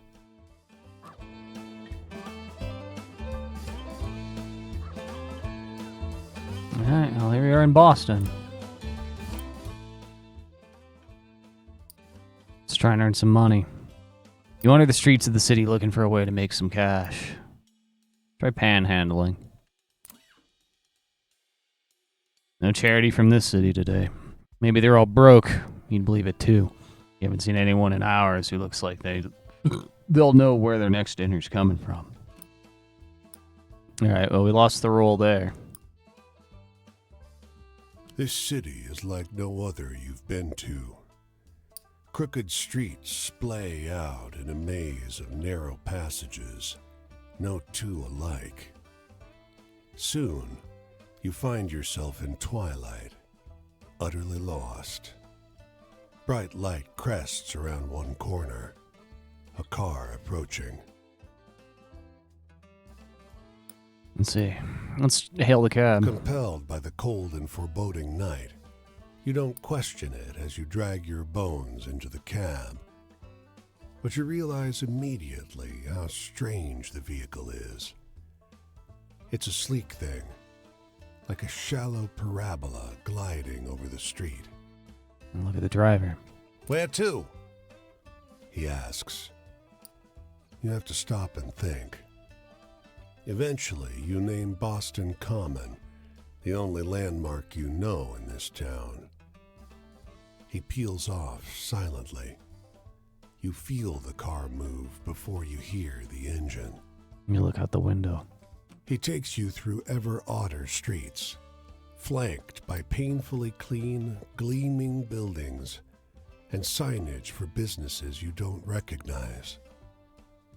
Even the air seems different. It doesn't smell so sharply of gasoline and coal.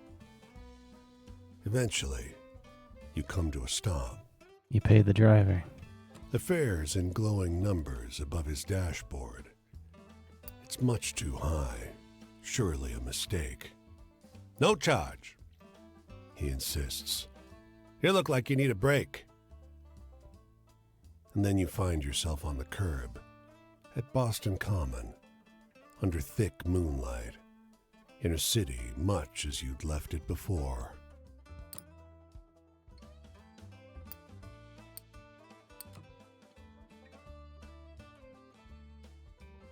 So from the train station, we can go to New York or Detroit, but we don't have any money. So we're stuck walking. At the store, we don't have much of anything. Video card in this PC is old enough to drink legally? Oh, shit. Was it old 8600 or something? Is it a voodoo? I was going to say, because old PCs at this point, 9800? Oh, wow.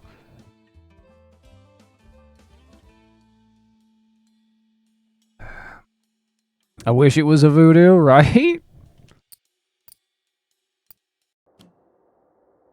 Alright, well, there's the border between New Hampshire and Massachusetts. Well, here's Rhode Island.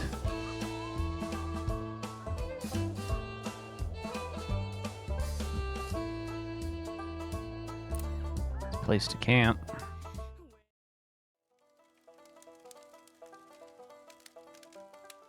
Hey there, stranger. You're welcome to enjoy this fire with me, if you're respectful, that is. This here is my spot, and I ain't inclined to share it with any bad characters. You can call me Quinn. These here are my venturing companions. Kaz is the big un, and the one with the spots is Flip. Yeah, I was gonna say, I remember when SLI was like the thing. It was like, whoa, dude, you could put two graphics cards together, whoa. Alright, the combination of all the sugar in this fucking Angry Orchard plus the rain sound that it's raining outside means I need to do another quick break. I have to pee. I'll be honest with you. I'll be right back.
Okay.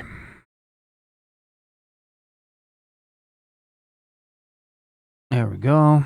Turn this back on. I usually beat my way on the rails, but the road news said this town was fat and the weather was fine. So I'm taking in the sights and seeing what I can drum up. I'm in the mood for something real funny like.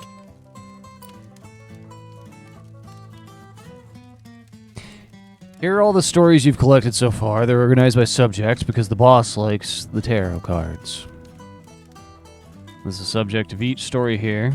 If you tell this person a story about love, for example, they will tell you something from their own life relating to the subject of love. Poor things. As the night goes on, this icon will move from left to right. When it reaches the right side, the night is over, and so is your storytelling. The person you're talking to will usually tell you where they'll be next, so you can find them again. If you find them the types of stories they request, you'll gain their trust, and the eye will open. When it opens fully, the next time you meet them, they'll open up more about their life. They'll remember this from conversation to conversation, so don't feel you need to open the eye all the way the first time you meet someone. Dance around. Get to know them.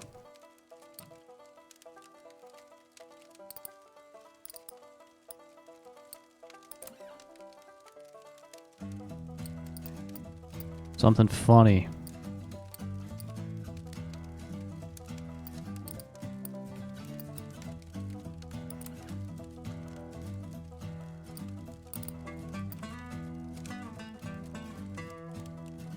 I guess we can tell them about the two men who each mistook each other for missing brothers in Boston.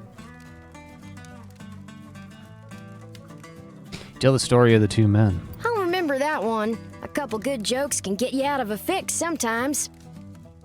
Well, I don't know a whole lot about the past, but they say there's an Injun grave around these parts. Say it's haunted and full up with angry spirits. I used to love hearing stories of cowboys and Injuns fighting it up. Would swap tales with the youngins. But, well, I suppose if someone shot me, I'd be pretty vengeful too. Hey, tell me one of those exciting stories. Exciting. Let's see. The woman arrested for bootlegging in Maine. Well, that was something. You spin a good yarn. Authority, bosses and such. I ain't nobody's little Angelina, if that's what you're asking. I take care of myself and my dogs. I don't need no jocker looking out for me, so if you're offering, don't. Shoot, I thought I told you to be respectful. You want to keep enjoying my spot or not? Think about that. Don't say anything, bitch. Calm down. I want a story that scares me. Now I'm older, almost nobody can do it. Give me your best shot.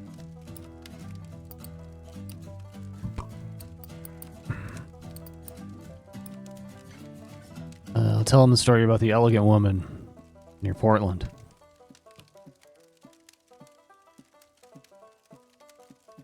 Ain't life got enough tear-jerkers in it without telling stories like that? Jeez. Sad.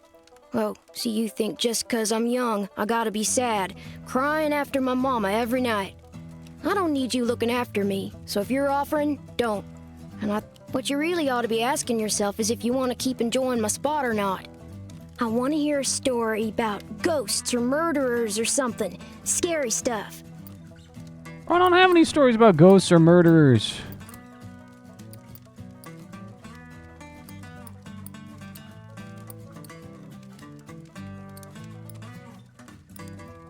Leaving already?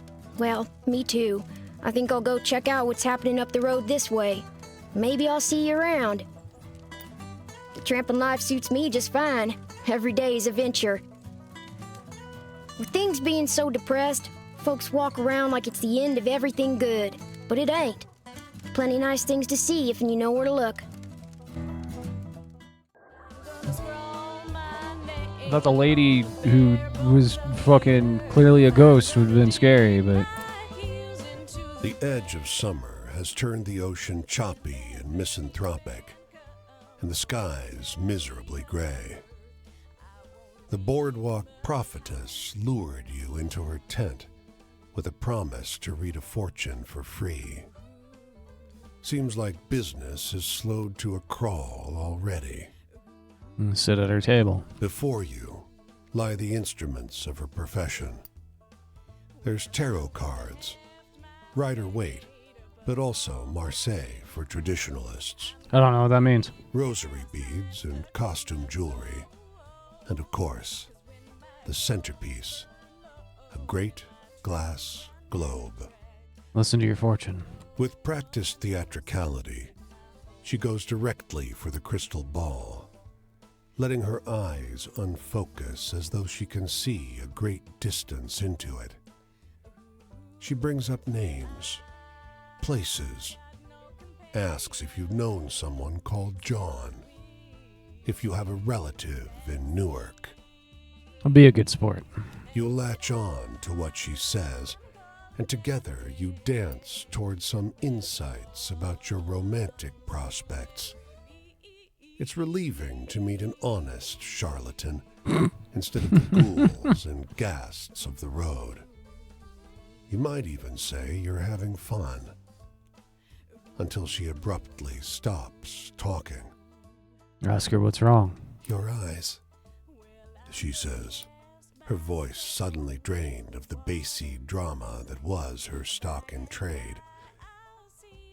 You've met him. You've seen him, too. You carry him with you. Yes. Did you miss me? The words that come out of your mouth are not your own. They seem unwilling or unable to form properly out of a human throat. They're more like snarls, warning noises of a vicious animal. And try to move. The glass globe shatters. Your vision is hazy, and your body is not your own. You came far to get away from me, the voice lodged inside you says. But this one has a way of wandering. The fortune teller has collapsed, cowering. Consider your debt to me repaid. You black out. When you come to your senses, you're lying face down on the rough wood of the boardwalk, sore and weak. Now that the first one's worth An empty salvaging? patch Probably of not. wood, cleaner We're at the than point that like surrounding salvaging place. old PCs isn't really There's worth only it unless names you really of want to fortune tellers' run debt. an old operating system just for shits and giggles.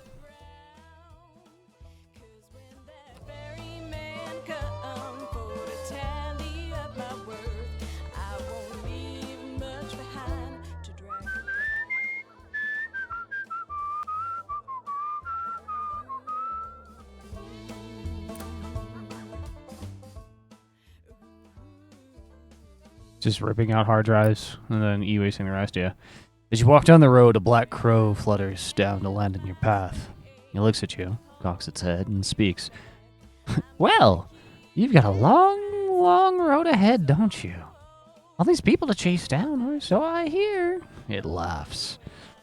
I got some experience when it comes to chasing folks. Tell me about it. Well, if you want, you could go find your friend again and ask them more about their life. They might want better stories this time, though. It peers up at you. Didn't they tell you where they were headed next? Yeah. But hey, this world is full of people. But you could find another friend like that if you went looking around. There's more than one interesting person in this land, for sure. Gives a gravelly laugh. That's what humans say, anyway. And with that, it launches into the air and disappears.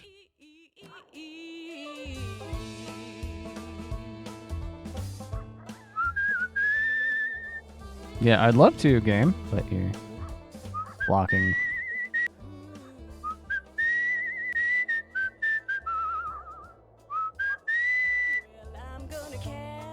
It doesn't work that good.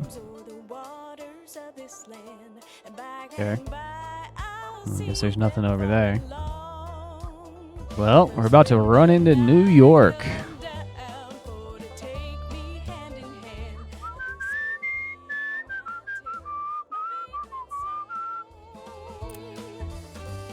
Yeah, the music's good. The art's good. It's actually kind of neat. Like, it's a really neat idea. A long black car growls up in front of this hotel. Out steps a woman in an extravagant hat and coat, followed by a whole crowd of hangers-on. Is she a singer? An actress? You don't recognize her face, but to your surprise, you recognize the story she's telling. You listen in. In a sharp transatlantic accent, she's telling everyone in her party a story about the 4 identical men, born to 2 different mothers who confuse themselves amongst each other. It's clearly the story of the 2 men who each mistook the other for his missing brother, but changed in a few entertaining ways. Isn't that something? She asks. Her various followers agree. She pays the driver of the limousine and sweeps into the hotel like a thunderstorm of red velvet. Someone should do a picture about it, you hear her exclaim.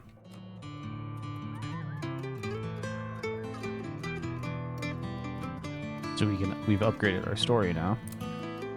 By nightfall, the hospitality of this sleepy hamlet, combined with their superstitious tales, has both overstuffed your stomach and filled you with a hollow dread. Folks say these woods are full of apparitions, witches, and worse. You curse yourself for getting on the road so late. In the moonlight, every valley and hollow at the feet of the Tappan Zee seems like a stolen shred of the abyss itself.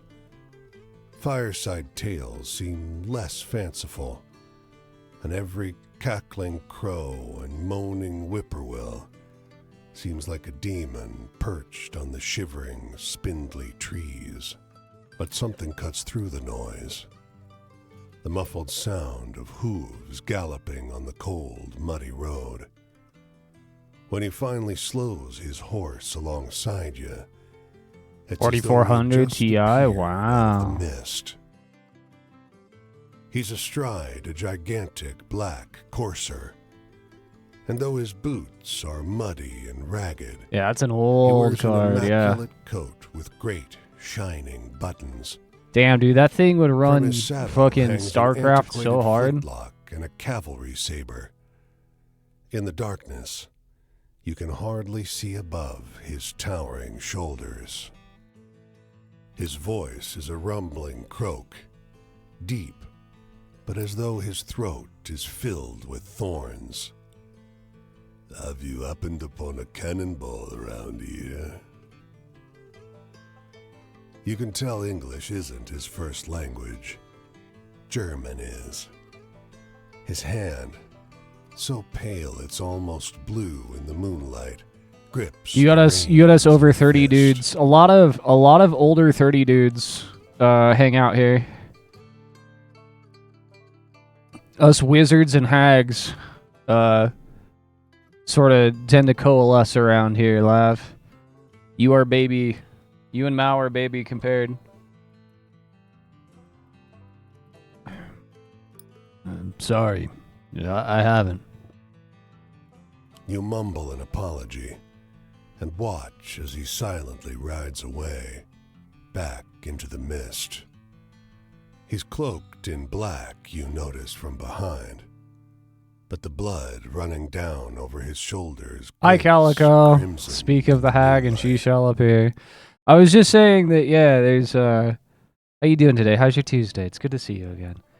I'm just saying, like, this channel tends to be a gathering place for us oldies. Us hags and wizards. Well, we've made it to New York.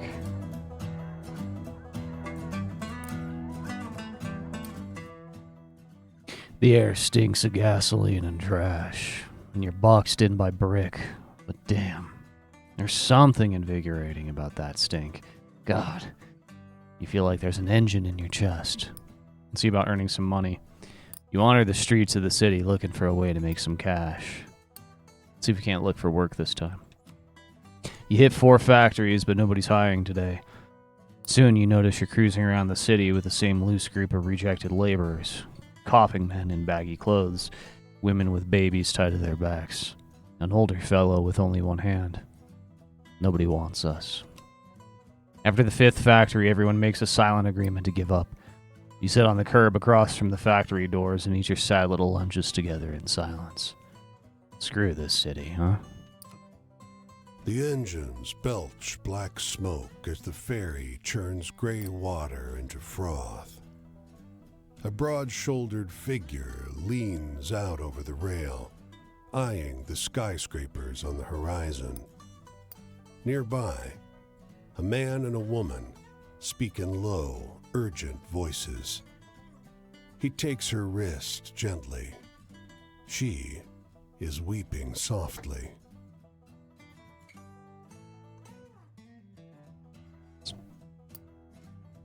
Let's listen to the couple. I wish you didn't have to go, She says. There's got to be work on some of those buildings going up. His thumb skates over her pulse point. I checked every day for a week. One There whole ain't. glass of milk? You I'll think be back, though. I actually Got your serve picture in drinks my here? wallet, don't I? It's not forever.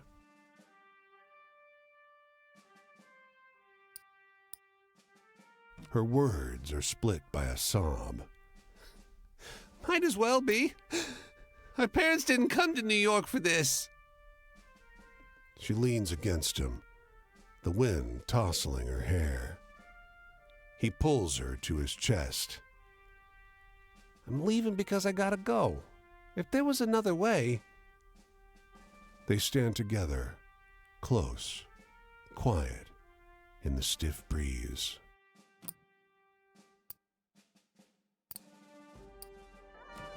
Well, once again, we didn't earn any motherfucking money.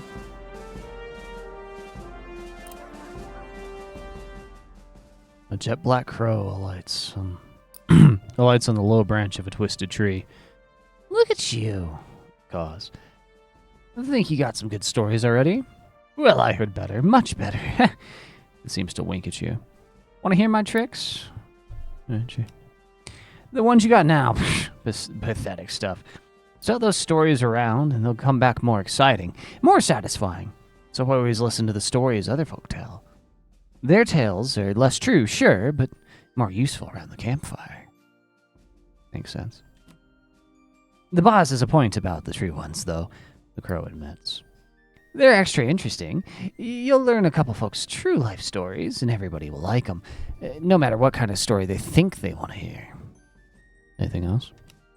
Well, everyone's the captain of their destiny. He gives a burst of laughter. Ain't no bootstraps in the world that can save you now, but the choices you make, they change the kind of story you can tell. It ruffles its feathers, a sort of shrug. Choose wisely, or don't.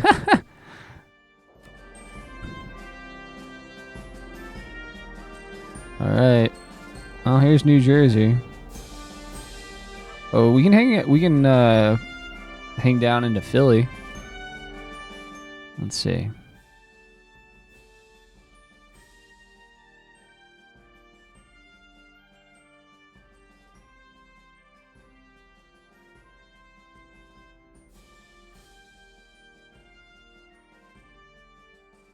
Looks like this is showing everywhere we've been on the way.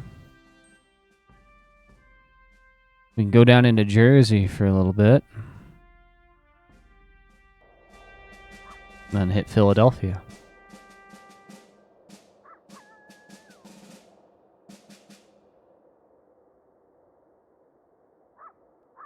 Coast to coast.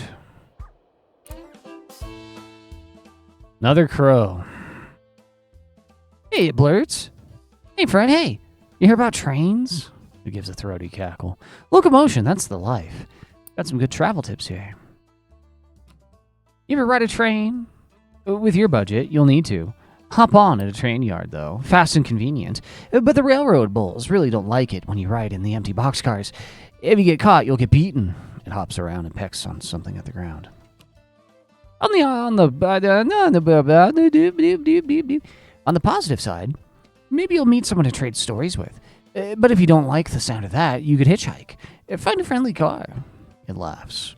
I feel sorry for you landlubbers. No wings, just motors. You can't even cross rivers when you want to. Only at safe crossings. You got a point there. I always do. You notice that its beak doesn't move as it speaks, but before you can tell anything else about it, off it flies.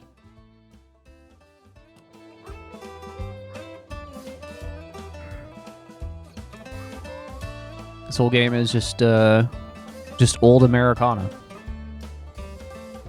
And it's great. The stream is a clear, reflective shade of blue, unusual in this region where bog iron colors the river's brown. Across the way, a goat with great leather wings laps up the water, its sunken red eyes fixed on your every movement. You now notice the unnatural absence of wildlife. No fish swim in the stream. No birds sing in the trees. The winged goat drinks with a forked tongue, only abstractly concerned with your presence. Drink the water. You cup the water in your hands, ice cold somehow, and take a swallow, soothing the coarseness in your parched throat. Clear as the water is, the stream bed isn't visible, even looking straight down.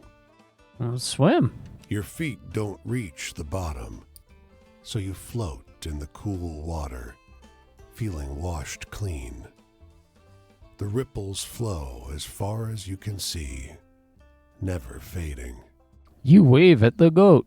The winged goat snorts and heads in the other direction.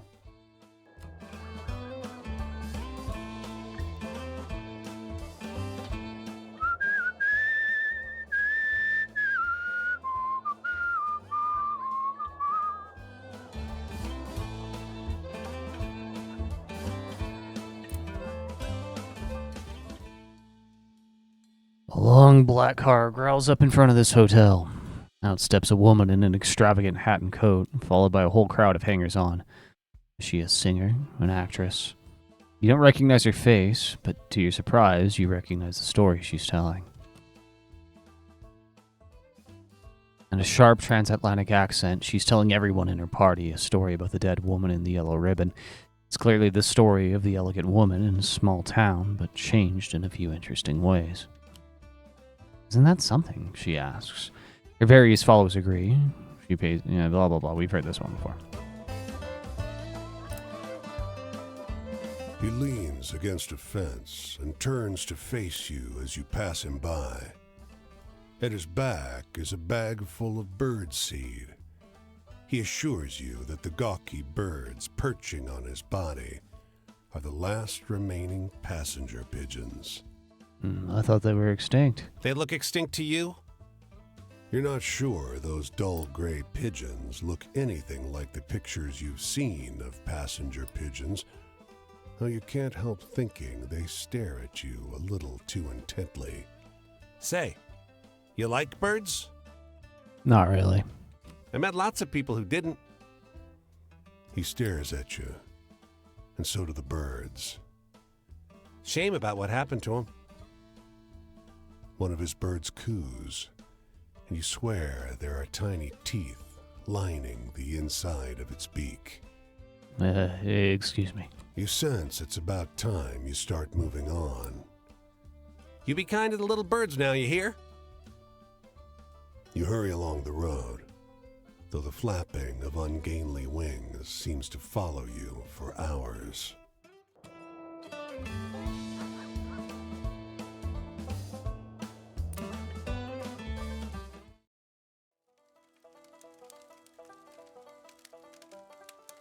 Hey, traveler. Come to join my fire again? Well, I guess I know you well enough to let you set yourself down for a spell. You remember Cass and Flip? You want to hear more about my travels? Well, sure, why not? Nothing better than trading stories around the fire, and I got stories. I'm in the mood for something real funny like. Do I have any comedy?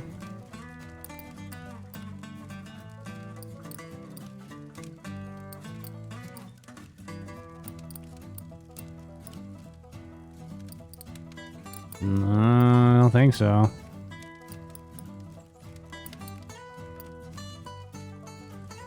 I don't have anything funny.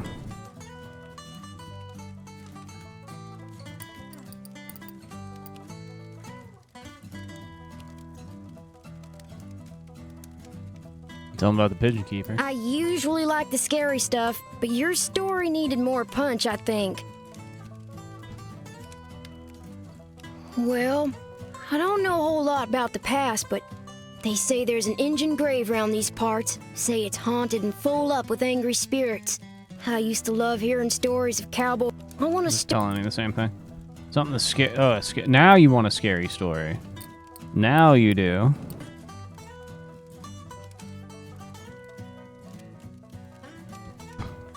Wow, that's the stuff, stranger. Spooky campfire tales are my favorite. Luck. Huh. Wit and some puppy dog eyes on occasion's all the luck I need out here. For everything else, I got my knife and my dogs got their teeth. Hey, do you got any really thrilling stories to tell? I'm hankering for one of those. I'm gonna tell him about the winged goat. Were you trying to scare me? Well, you didn't go far enough. Huh. This land sure is something, ain't it? I can't wait to see it all. Tramping like I do makes me realize the land's another kind of companion. It's always with you. Maybe things are so depressed because folks lost sight of that.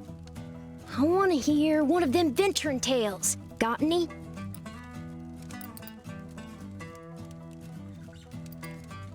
Apparently not.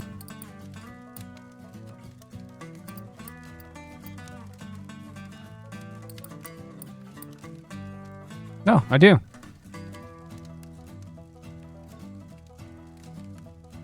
Well, that sure was a downer. Give me a good venture tale instead any How day. is this a story about him running away? What do you mean there's not venturing? My family. There ain't no way I'm gonna start jaw-flapping about those bastards. Judases, the lot of them. Enough said. I want to hear a story about ghosts or murderers or something. Scary stuff. Fucking Christ.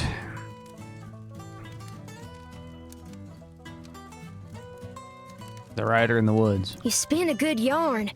I was shivering there for a little bit. Traps and such like. Well, one time in Fort Worth, a feller tried to take Cass and Flip away. Said a kid couldn't look out for him proper like. That they were fat in Fort Worth and they were going to the pound so that he could find him a good home. Well, before I could much argue, Flip bit the hell out of that busybody and Cass and I joined in shortly. I don't think I ever seen a fella so surprised. Guess I ain't going back to Fort Worth no more. Oh, heck, the night's over already.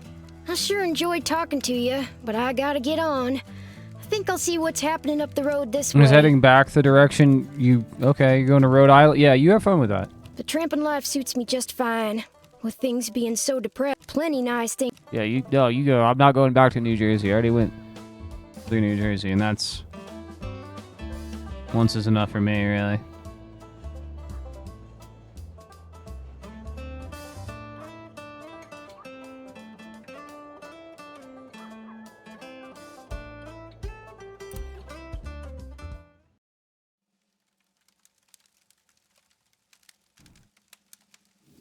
My twin brother Paul and I always got into trouble, but we were good. We didn't do nothing to anybody till we left. Then we hurt a lot of people. Me, more so than Paul, because he didn't make it through. The march I was on, the bonus army, it's less a bonus and more an acknowledgement of what I've had to suffer. Civilians will never understand. Do you know any happy stories? Hopeful ones?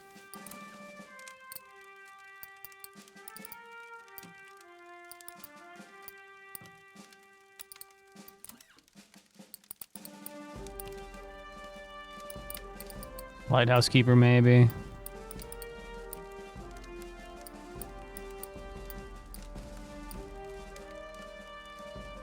Let's talk about Quinn.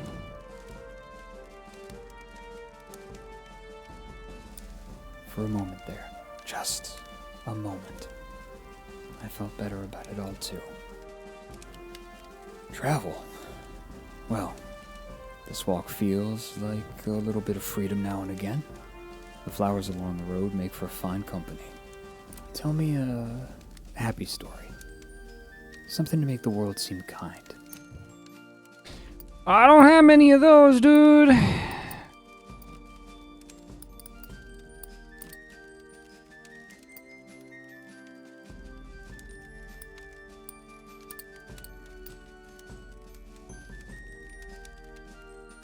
Talk about the lighthouse keepers, I guess. I don't think that one's gonna land.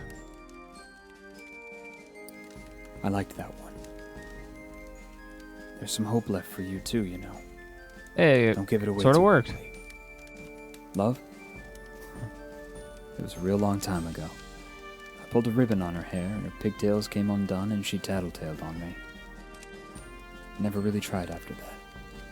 Do you know any happy stories? Hopeful Oh ones? my god, dude, what do you, the fuck, I don't have, no, I don't, dude, I meant, it's all ghost stories and shit.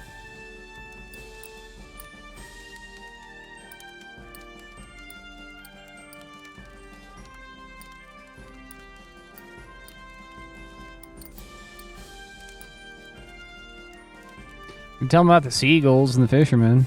I don't think that's gonna work. I liked that one. No, it There's did some work. hope left for you too, you know. Okay, Don't give it apparently away too seagulls are quickly. happy too. The future's the issue, ain't it? The Great War leaves us nothing to go back to, plucking up the hope and leaving us only with the vile and the unforgiven. Know any good jokes? I'm not so good at telling them anymore.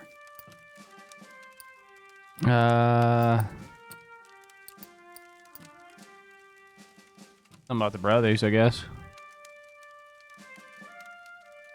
Funny. Wish I could tell that one to my sister. Oh, it worked. Wow. Okay. Amazing how we used to think 30, 60 gigabytes is a huge ass drive, and now it's like one game. Not, dude, not even. 60 gigabyte drive, that's like half of a game nowadays. I think the last, like, quote-unquote AAA game that I played that was of a reasonable size was Sekiro, and that was like 15 gigabytes, and I was like, whoa. Look at that. The past doesn't even feel like it happened. It feels like it's happening in every moment, in every slumber. When your memories come back to you, do they clutch at you? At your heart? Yeah, indies are pretty low. So anyway, tell me a funny story? Bro, you can't. You seem No, like I you don't want to know. give you another story. I've given you all of my stories. Here's the sun. I've got to go. I'm headed up the road this way. Will our paths cross? Days come and go and the terrors return. They'll never be able to pay back what they owe me, but I'll always keep at 'em. Yeah, it's the feature creep. What about you? Is there something somebody owes you? Yeah, my soul, technically.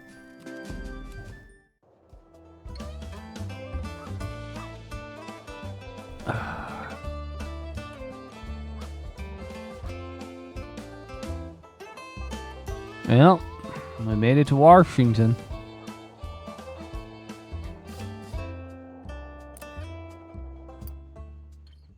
Just trying to earn some money. Wander the streets of the city looking for a way to make some cash. I'm gonna try looking for work. You join a crew of laborers waiting at a street corner. Soon a truck pulls up and everyone jumps in the back. The job's good, one woman assures you. You ride a short way before the truck pulls up behind a factory. Everyone hops out, starts putting on heavy coats. What for? The whole factory is a vast cold meat locker. You're shivering in only a few minutes. Dragging the carcasses around is hard work, but it only keeps you so warm. Soon, your hands are totally numb. You keep going. You grit your teeth and keep working. By nightfall, you're shaking almost uncontrollably. You're paid a full day's wages, but it's hardly worth it. Cool. The mailman's uniform is dated and worn. He sits on the edge of the road, head in hands. He looks up as you approach. Can you help? Car clipped me. I think my legs... Well, I'd appreciate it if you could deliver this for me. He holds out a brown envelope. Deliver the letter. The letter's addressed to a James Gibson Sr., 120 J Street. But the city stymies you. The blocks run straight from I to K. You stop a man for directions, but he shakes his head and laughs. Someone's playing a joke on you. There's no J Street. Keep looking. Over here. A woman in a brown coat overheard your question. She steers you down an alley. Someone's chalked a big orange J on one wall. I thought Clovis was late. Go left up ahead. Old Man Gibson's the third on the right. Going along. As you round the corner, the world changes. J Street is a place out of time. Like the city forgot an entire street a century ago and carried on around it, oblivious. Even the noise and bustle of D.C. can't penetrate this little pocket. You knock on Gibson's door. The man who answers is ancient and stooped. He peers at the letter. I think it's from my son. I don't see so well anymore. Will you read it to me? You tear the letter open. It isn't good news. Tell him the truth. He fights it, but his face crumbles. Tears roll down his cheeks. It's better to know. I've been waiting a long time for this. His shaking hand takes the letter. Thank you for telling me. Well, we got money now. We're still good on all of our stats, and we've got money now.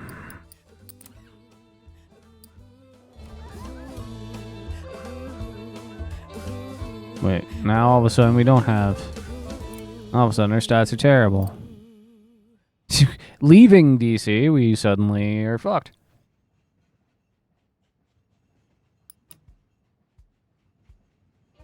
We can buy peanut butter and jelly. More scrambled eggs.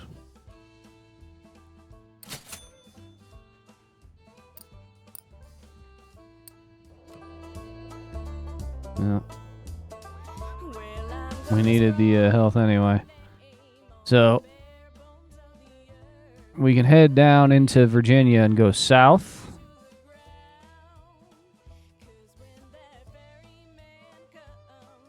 Or we can head north into Pennsylvania.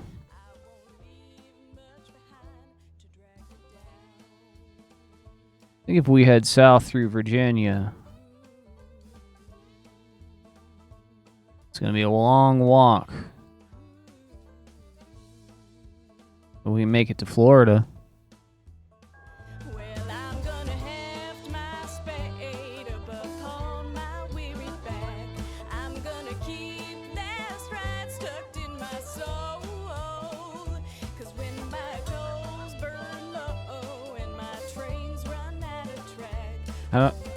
Mike.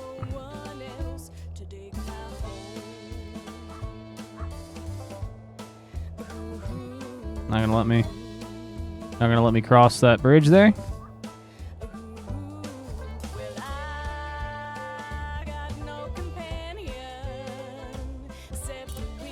There you go, we can ride here.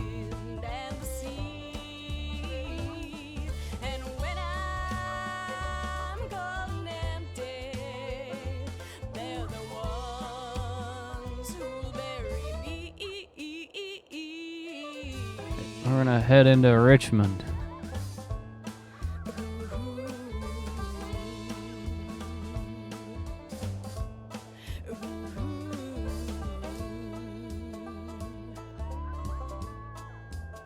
Well, I'm gonna cast my stones o'er the waters of this land, and by and by. His clothes are expensive, but unkempt.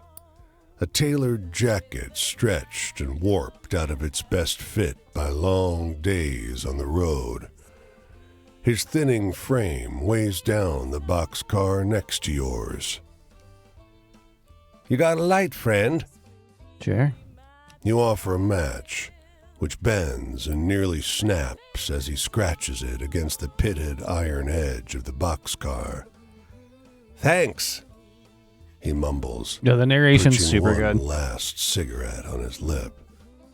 So where are you going? Don't rightly know where I'm going. You notice how deeply wrinkled his clothes are. It's as though a huge hand plucked him from a high society party and crumpled him up like a sheet of paper. Don't rightly know how I got going either. Why? They built a railway just past Missy Hudson's estate. A damned racket ruined our soiree. Might have been a few bottles of Armagnac too many when I walked down the tracks to tell them to keep it quiet. He drags on the cigarette, but you never see him exhale.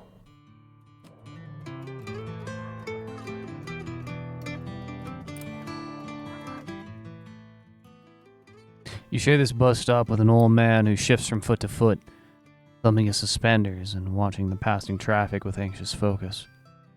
Hey, he blurts suddenly, turning towards you. Want to hear a good story? Sure. With the air of a man who's distracting himself from something, he stumbles quickly through a tale about the headless Hessian of Sleepy Hollow, confusing himself now and again, backtracking and adding new details out of order. You barely piece the story together. Wait a second. You suddenly realize that he's told you a twisted version of the story about the rider in the woods, but massively changed, with whole new chunks you don't remember. It's true, the old man insists, turning his wincing eyes back toward the road. And with that, the conversation seems over.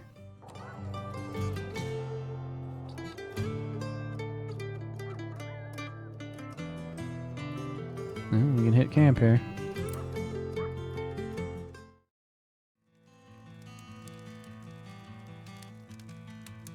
Sorry, friend, but I gotta ask you not to get no closer unless I can see your hands at all times. Look too clean to be one of us. But you don't look like the company sent you neither. Alright, come and share my fire spell. But don't linger. These hills is full of ears. Don't think just 'cause you can't see no one that you're safe. And I'll give you cornbread. Don't be so sure of me neither. Got any funny stories? Must have a couple.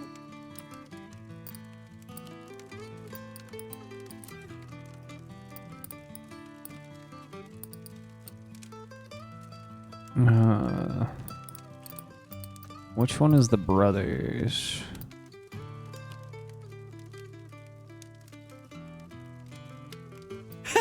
You got some wit, stranger. The past. I remember looking between my mama's ankles down the road. Every evening, she'd be whispering. Still don't know if she were counting the workers or praying about them. See anything exciting out there on the road? Mostly I just seen dogs. Something exciting. The woman arrested for bootlegging was pretty exciting. You'd be popular at mealtime where I'm from. You'd keep a whole crew glued, I bet. Authority? Bosses? You ain't worth nothing to them. You're like a pickaxe or a coal cutter. Damn shovel. You break, you get replaced. It's almost like they're proud of that. And you tell me something sad, sometime you just want a story that goes with how the world already is. Now I save that for later. Morning. I gotta get going. Headed up that way. Won't be specific, for my safety and yours. You want to find me, then do it. Talk again about these things. Cole ain't got no country. No worker neither. Worker ain't Virginian, ain't Christian, white, colored, Irish, Polish, nothing. A worker is a worker. And we all gotta work. If you're one of them, if you think I sound red, you best come out and say so. Get it over with. Alright, we got Little Ben Chapter 2. Let's see here. If we head down this road that we're standing on, that should lead us down to Florida. There's a story to be heard in Richmond, though.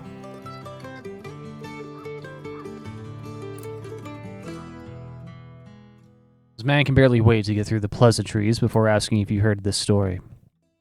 110% true, he says. I heard it from my nephew, and it happened to someone he knows well. Sure. The man launches into his telling. It's polished. He's obviously done this many times before. He tells you the story of the bottomless lake of clean water. You recognize the bones of it from your experience of the winged goat by pristine water. It's been embellished in the interim, though. Listen to the tale. Afterwards, you thank the man and move onwards. You'll have to remember that version, even though it's not quite what happened. It's a good story.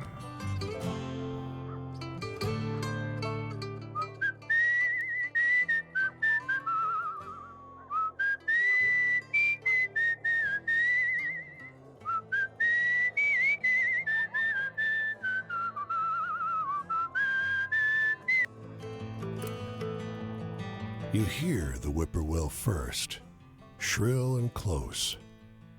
Then you see him, high up above the black streaks of wires. A lineman, fraying belt holding him to the pole. The damned bird has come to perch on a power line, stare hungrily at the man's soul. You can still hook up IDE, and they make SATA to IDE converters, but it's almost it's gone. Like that's a deprecated format for sure. Like some power supplies will run IDE, but then like as far as power goes, but it's fucking really rare. I would say to the point that like yeah, IDE is gone. Because the bandwidth increase and the power savings from SATA is, you know. You watch him. He's unsteady. His hands are shaky, and his body sways in the wind. You spot his tool bag next to the pole, worn and frayed, much like the man. A half-gone bottle of cheap rye pokes out of it.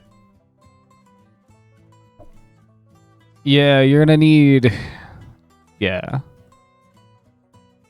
You're gonna need something else if you want to run IDE. Well, we haven't gotten Take the Bottle, like one of the stories from Take the Bottle, so let's take it. What's he gonna do? Come down from the pole? You snatch it from his bag in one quick motion and walk away. Hey!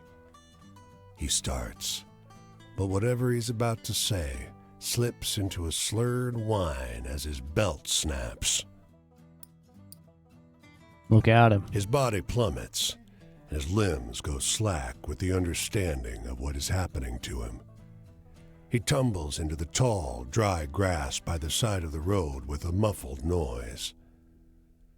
All you hear is the call of the whippoorwill. Eager, loud, thankful. You move on.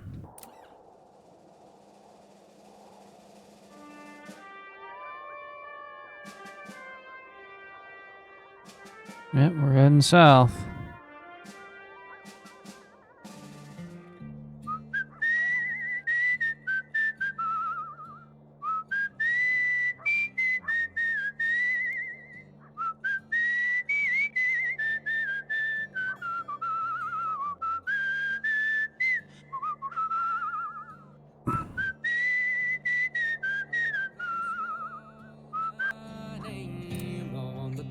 You emerge from the underbrush and find yourself at the edge of a field.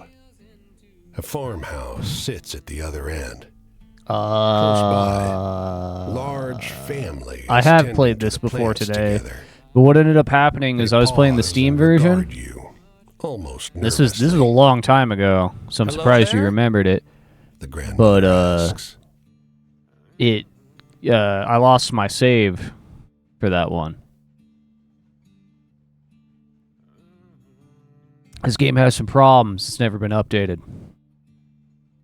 The family is almost too nice to you. When you ask for water, they don't even let you walk to the pump by the house. A child runs back to the shed for a folding chair, and they serve you lemonade in a glass among the lettuce heads. That was old channel, yeah. It's very kind. Halfway through your glass, you notice someone moving furtively down by the house. The cuffs of his white shirt are stained red. The father sees your look and shifts to block your view.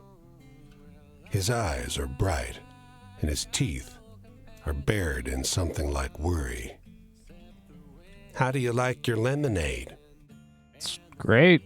His wife arrives with a bag full of sandwiches for you, and the whole family ushers you back into the woods, waving, wishing you well.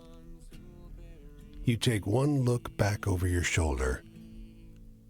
The man by the wall is gone. Oh, we get the fuck up out of there.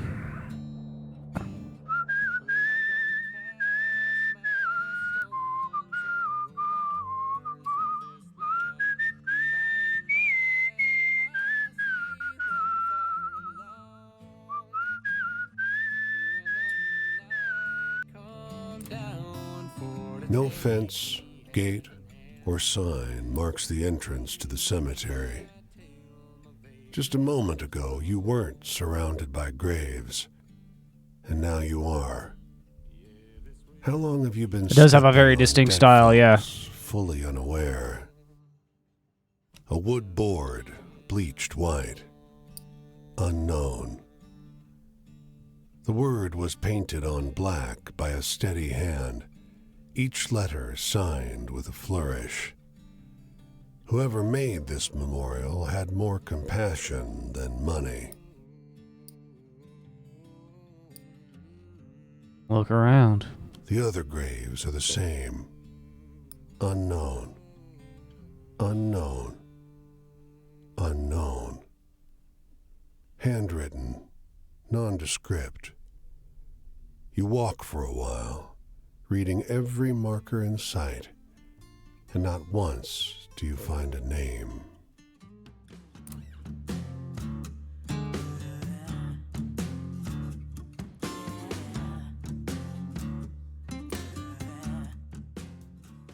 Want to make some cash?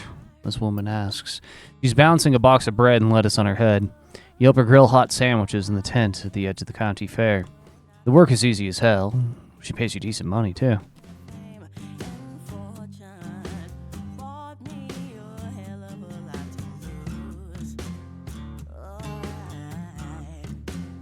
Well, now we're in South Carolina.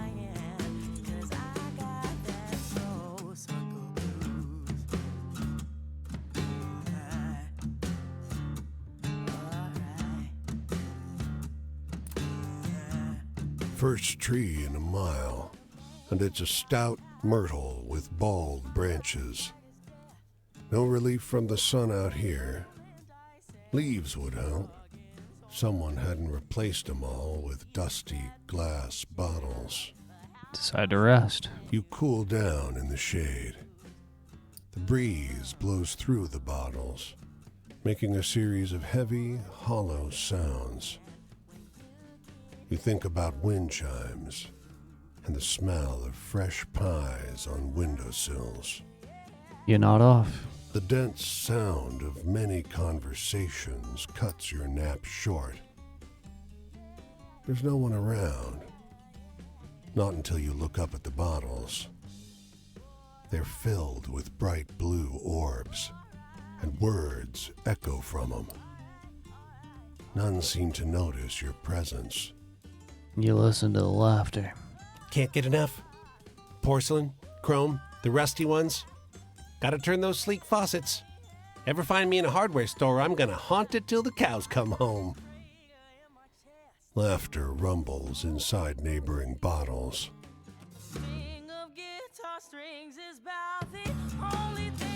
We'll make our way back up to Charlotte, and then we'll head back south again.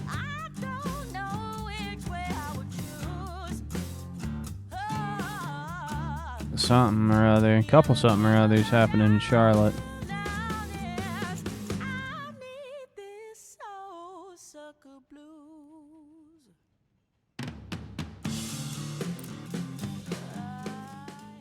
A preacher watches you with an odd look. Suspicion. Yeah, the music is... Dude, like, this game's... It's a shame that this game... It has some, like I said, like, the first time I played it, I lost my save. Which fucked everything up, right? And so I was like, well, what the fuck? Like, I wanted to continue this, but... Because this is one of those games that's going to take you a while, ideally. Because you're ideally going to be going back and forth, right? Collecting the stories, developing them over time, hearing different takes on them, stuff like that, meeting all the different characters and shit. So it has some problems, and the dev never bothered to fix them. Maybe in the EGS version it's better, but I don't know. But yeah, visually it's great. The music is great. Storytelling is fucking the whole point of the game, and it's awesome. A preacher watches you with an odd look. Suspicion? Pity? He beckons you into the church and starts counting cash out of the donations box. Hush, he says, trying to silence your thanks. He piles the coins into your hand. You look like you need it more than we do. Bro, but I'm full on money, dude. I don't need money.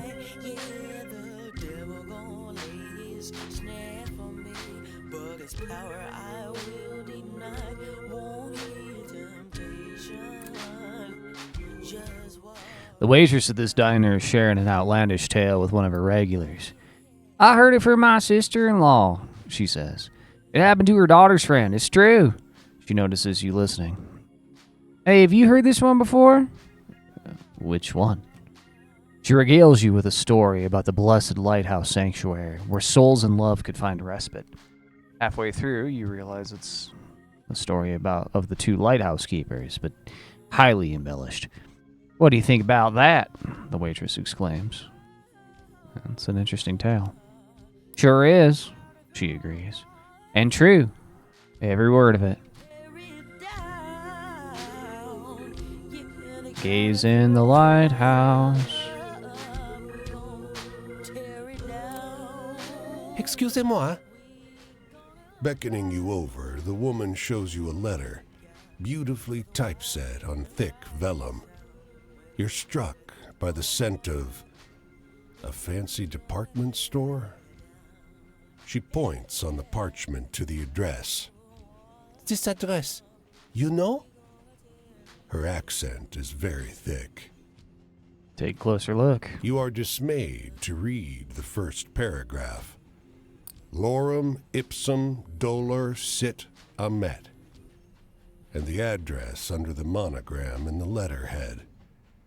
12345 Road Street, Anytown, USA. The woman blinks, hopefully, leaning close over your shoulder. Yes? You know this place? She asks. Poor woman. She's been tricked. Let's make something up. You send her around a nearby corner at random. Merci! She exclaims, clasping the letter to her bosom, stars in her eyes. Enfin, mon héritage attend. She hurries down the street, gone before you can change your mind. Alright. Well, we ended up heading back up into North Carolina. We need to head south. Follow 17.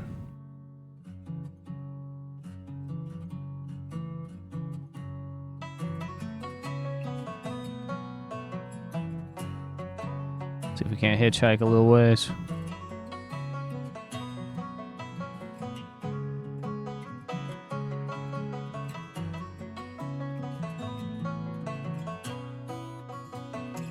If not, that's fine. I like how my accent gets more southern the more I do the southern accent. And I stop sounding like a dude from Arizona. Well, we're almost to Savannah.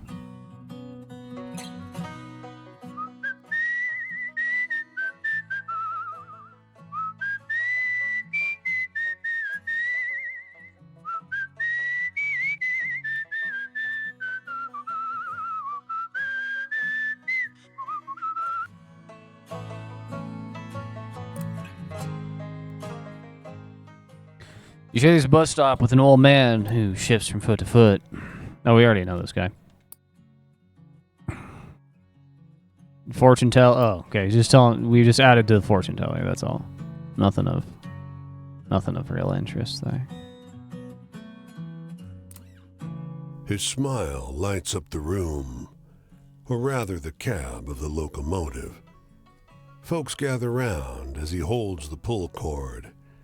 He's a showman through and through. You'll want to cover your ears now for this next part. Sure doesn't help much. The engineer pulls that chain and the whistle blasts inside your skull. He just smiles through it all. Man must be half deaf. Darnation. A round of applause erupts from the small crowd. He passes out bubble gum to the shell-shocked kids, half of them in awe, half in tears. We get shuffled on. Remember now who gets you there on the advertised. Casey Jones. Everyone's all talk as they head back to their seats. That engineer sure is handsome. Gosh. And that whistle sounded just like a whippoorwill, didn't it? Ain't this the way to travel?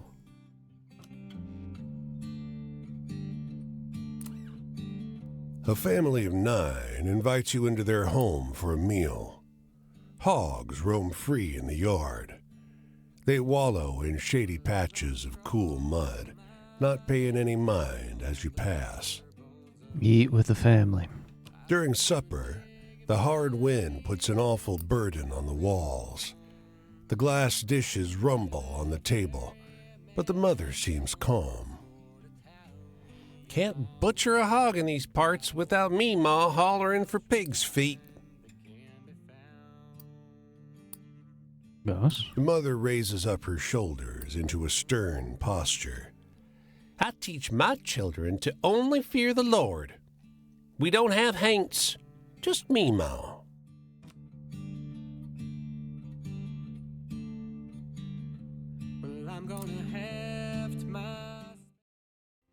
Who we got? Oh, Jimmy. We haven't met Jimmy yet. Evening there. You looking for a sermon or just a chat? Don't really matter, frankly. First thing I ever learned behind the pulpit is that every homily is just a conversation. This dude sounds like Obama. Ain't as one-sided as you might think, either. Just a little bit. He just sounds a little like it's the cadence. Preachers ain't shepherds. They're cowboys. They got to run with the flock, keep them directed without fencing them in. There's a little bit of Obama in there. This dude sounds a little bit like Obama. That can't just be me. So how about you take a seat and guide us somewhere? Anyway, tell me a hopeful story. Something where things work out for the best. Some more things work out for the best.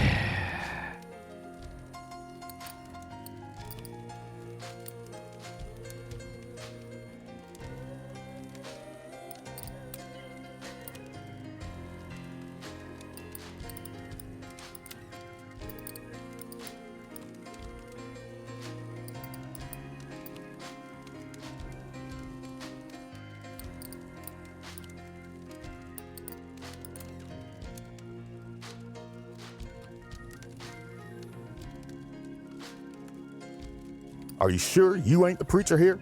That was a good one. You ever notice how different folk think about the future in entirely different ways?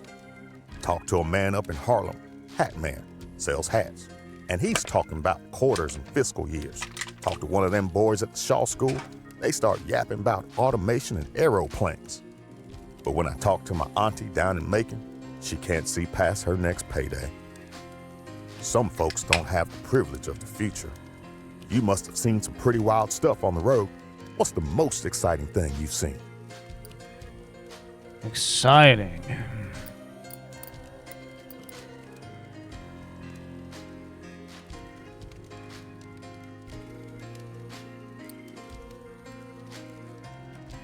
Something about the letter delivery. Different folks have different senses of humor, I suppose. That didn't work. Choice? Doing right? Well, it's a struggle for all of us, sure. And I do my part to help. But the golden rule ain't only about the fire and the brimstone. It's about This game is facing your walking and neighbor, yarning. Yep. looking them in the eye, and being judged. If you can look the neighbor you wounded in the eye and say, I don't care what I did to you, that's when you really, truly are a damned soul. I see a lot of damned souls these days. Hey, do you have any spooky campfire tales? Feels appropriate out here, right? I do.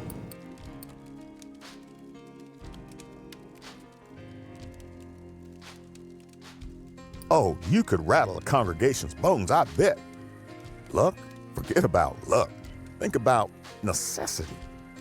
See, you focus on luck, you end up dreaming about what-if scenarios. But ain't nothing promised. You hear me? Instead, think on what you know you can do, what you have to do, and learn to do it right. Lately, my journey's been pretty ordinary, just walking church to church. What about you? Been on any adventures? No, I've told you enough stories, brother. Well, I gotta get moving on. I have a sermon to give in the morning, and the church is a long night of walking that way. Walk like you're blessed, child, because even if you ain't, that's the only way you'll find your holy self.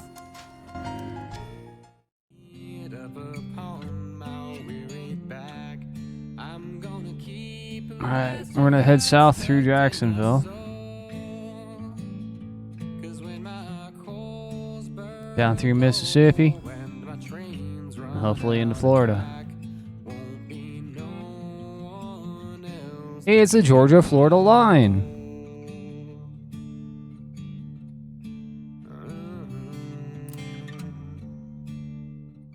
This old guy again. Which one's he gonna upgrade? The 8 identical men. No, it's the 8 identical men. It was the 4. Huge storm. This farmer gasps, pointing to the clouded horizon. We gotta get the produce indoors before the fields wash out. Can you help? You and his family strip the fields of vegetables. When the rain hits, you're all safe inside. And you got some coins in your pocket.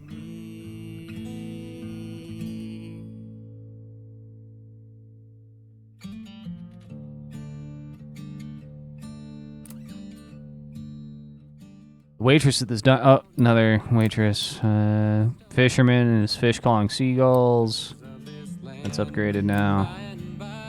Electric lamps stipple the cotton field before you with an orange light, moving like a group of lethargic fireflies. From the field, the voices of the workers reach you in a soulful, united song. You're gently lulled to sleep as the song floats over you. Hello, Lordy, pick a bale of cotton. Hello, Lordy, pick a bale a day. You're pulled out of your slumber by a woman's pained scream and a collection of shouts rising from the field. Focus on the noise. The woman's screams taper off, soon replaced by the raw cries of an infant. Applause briefly fills the night, eventually fading back into song. Oh, Lordy. You wake up. You wake up to the gentle crescendo of the worker's song, unsure if it ever ceased at all.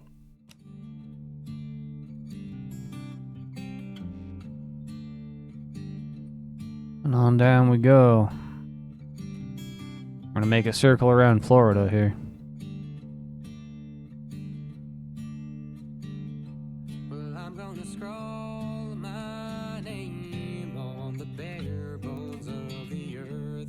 I'm gonna dig my heels into the ground.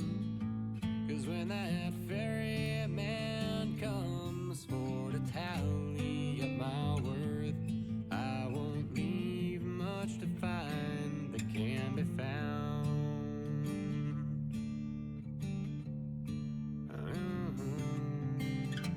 No.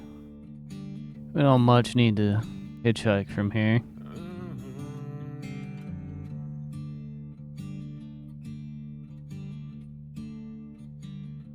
Well, I'm gonna heft my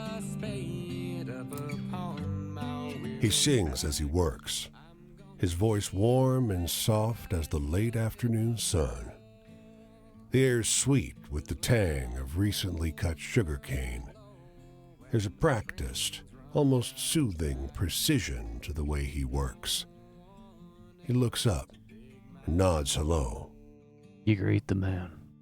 Making molasses, he says to your unasked question. I sell the black stripe in town. Farmers use it for feed. Bitter as hell.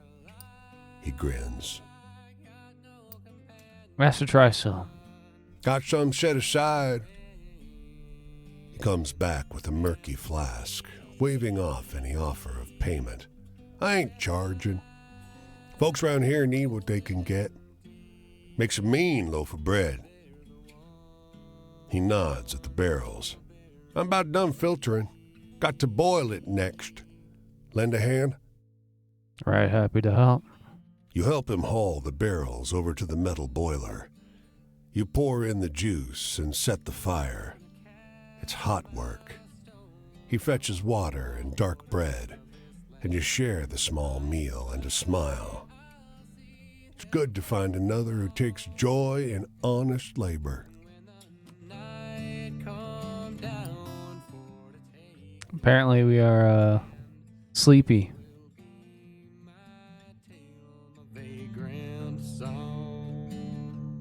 Oh yeah, that's our character there. That's our boy.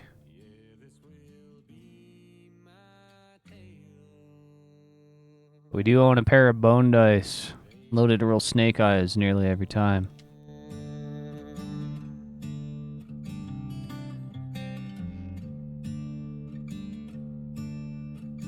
Well, we're headed down to Miami.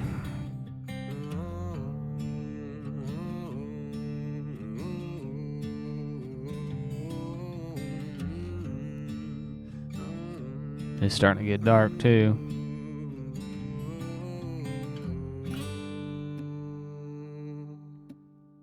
We got time to check this out. When the day comes, we'll head into Miami, see what's going on.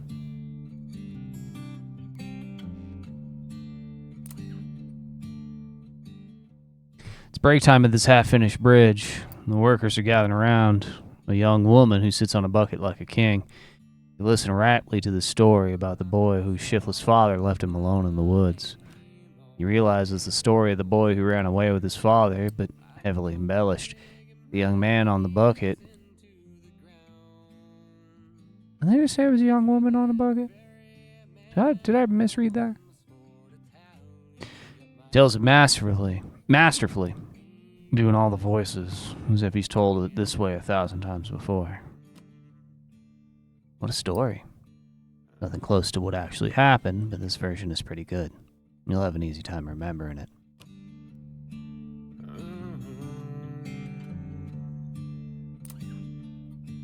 The cave is really a man-made hole breaching into an earthen mound.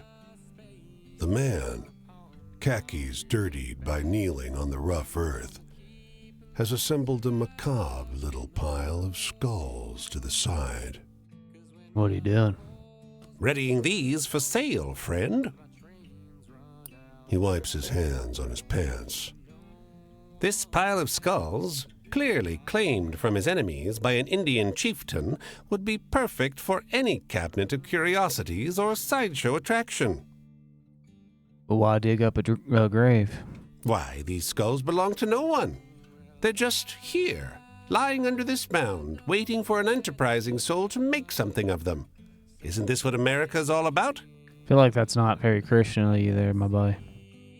Look deeper into the mound. Little sunlight reaches that deep in, but you can still see the skeletal remains, their heads carelessly removed, laying neatly in their excavated resting places, each one lovingly surrounded by stone effigies, earthenware, and copper plates in the shape of winged warriors.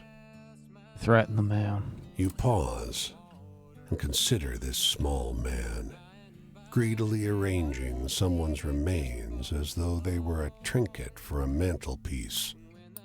I'm gonna tell him to fuck off. You've half a mind to kick him onto his ass. And having made that clear to him, he scurries off like the mole he is, much to your relief. It's the least you can do. Well, tomorrow we hit Miami, but for now we can't.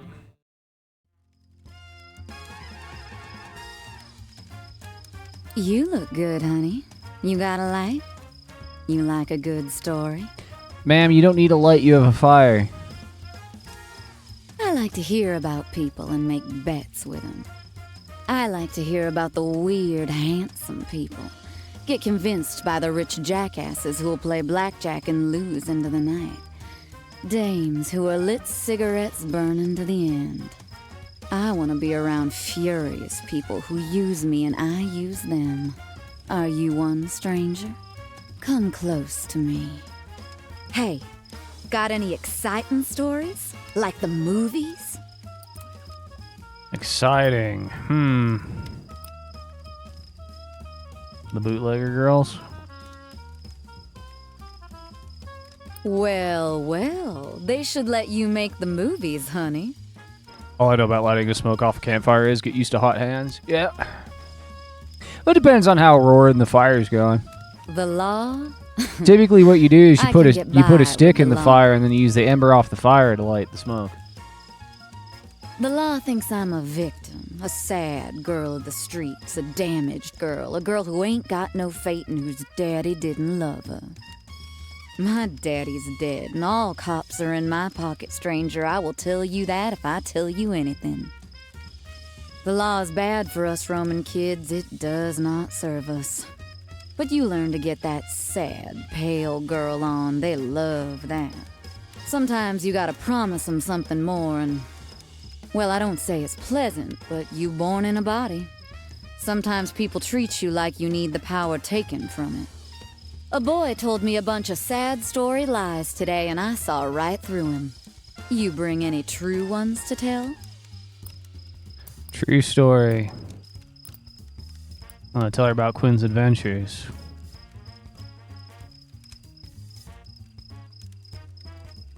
Whew. Oh, honey. That broke me up good. I don't know if you've been on the road that long, stranger. 'Cause you ain't got that exhaustion in your face about moving 'cause you have to. Sometimes you just can't with people. And you, well, you look so hungry for talk right now. Sometimes I'm in a hold'em with 5 other people and I look around and I think, I ain't been alone for 5 hours, and I might set fire to this whole place and walk out of here. You ain't there yet. Got any stories with ghosts or murderers or blood or something like that? I do! I got more of those than anything. Just what I asked for. That spooky stuff gets my heart going like a good hand sometimes do. I won big back in Reno and I got obsessed with luck. Imagine going to Reno, but like at the time that this story takes place, there's like no Las Vegas, so I guess that makes more sense. I was drinking absinthe at the time and smoking only darn European cigarettes that made me cough like a mule, and boy, after that win, I drank the green very good and smoked like a redwood bonfire. And you know what I learned? I learned to pick my tables and expect music on the jaw. Shit. Hey, got any exciting stories? Like the movies? I ain't giving you shit, lady. Next time, let's up the stakes, shall we? Why don't we spend some time with bourbon and 5-card stud? You bring the bourbon, of course. And when the moon's fuller, I might let you in on some secrets on life. Have you any? Well, I am a giant walking skeleton. So, you know, there's that, I guess.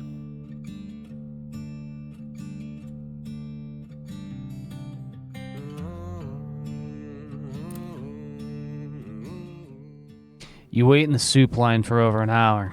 It's barely crawling along. You round the corner of the building and see far away a lone pair of nurses struggling to ladle out soup to hundreds. Gonna be waiting here a while longer, sighs the mother in line beside you. You and her get to talking. After a while, the topic drifts into a strange place. And she starts telling you about the shootout between the female bootleggers and the cops. You recognize it as the story about the woman arrested for bootlegging, but way more outrageous than your version. I know that story. You tell her your version. That's not as exciting, she says diplomatically. I mean, it sure sounds realer than what I heard, but I think Toby likes mine best. She bounces her child encouragingly on her hip, but Toby's too hungry to smile.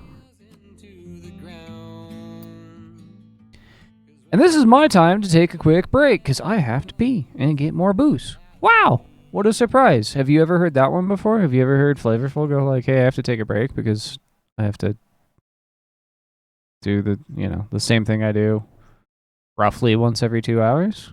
It's crazy. It's crazy. I'm gonna put on some music, and I'll be right back.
Okay, once again, sorry about the delay. You know what happens. It always takes a little longer than expected.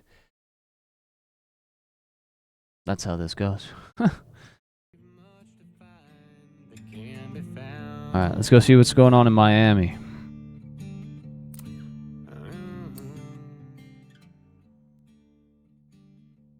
You've enjoyed a break on the beach, staring off the edge of the world. But the sun is starting to go down, and the breeze is getting stronger. As you're about to stand, a man plonks down near you. He sits a polite distance off, but looks at you expectantly. Greet him. He smiles weakly. I just got fired. First Spanish-American radio host in the state, and they fired me. They needed to make cuts, I get that, but I'm twice the... He trails off. I don't know what I'm going to tell my wife. Be sympathetic. I could try the docks, but there's already more men than jobs, and I could barely support the family on what they pay. He hangs his head. And my boy, I can't bring myself to tell them. I don't know what to do. He calms as the sun drops below the horizon. An expanse of darkness is ahead of you. Turning back to the lights of the city reminds you that the world hasn't gone away.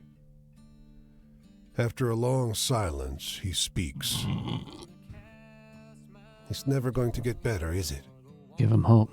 It takes you a moment to notice his sobbing over the noise of the waves.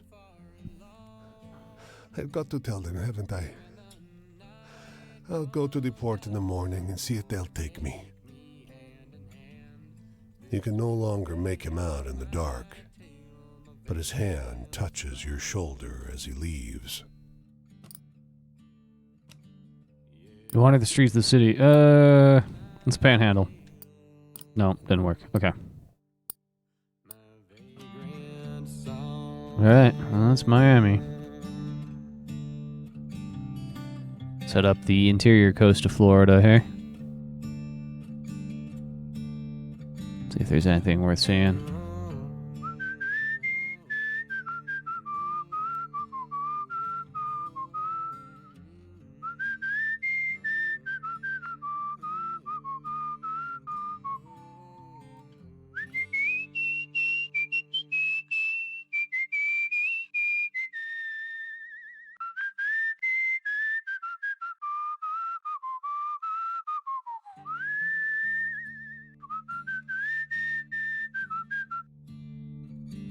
Alright, we made it to St. Petersburg.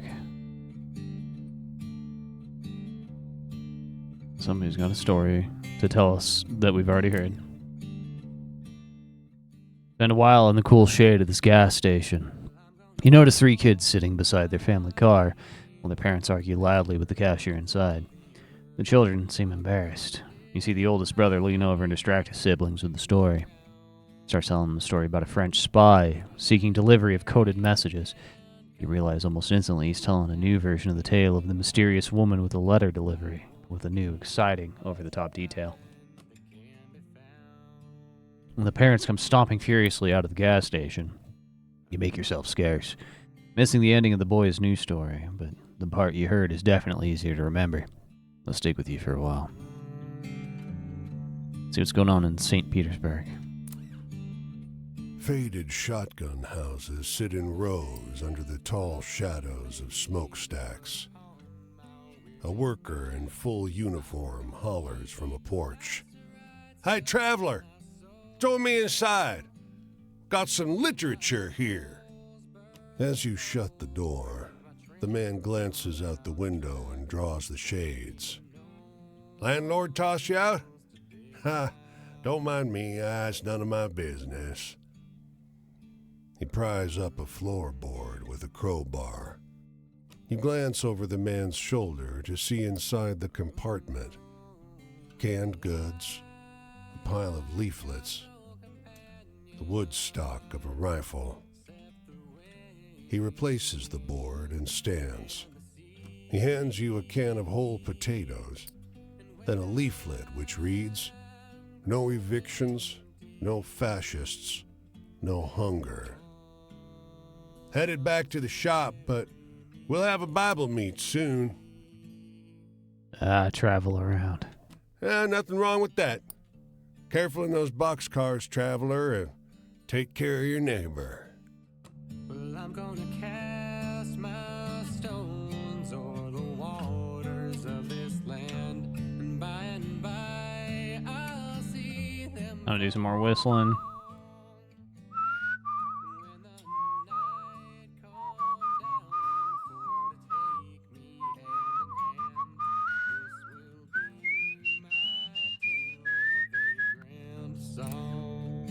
The soldier sits in the dirt with his legs splayed out, like a child would sit.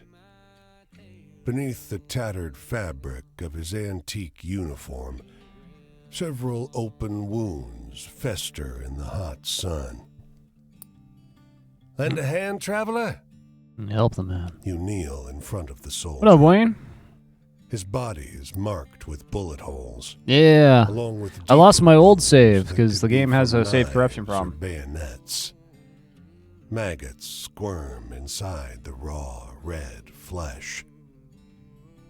About time I earned an amputation. You seen any bluebellies around? Bluebellies? The soldier leans in, uncomfortably close to inspect your features. Were his pupils solid white before now?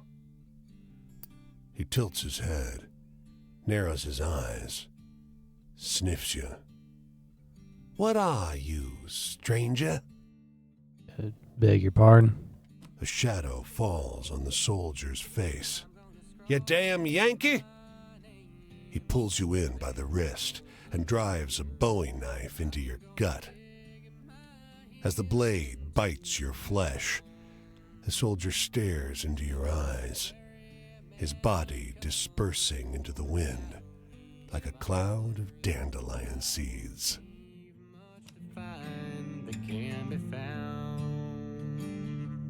Well, we're out of health. Guess we have to head back to Miami.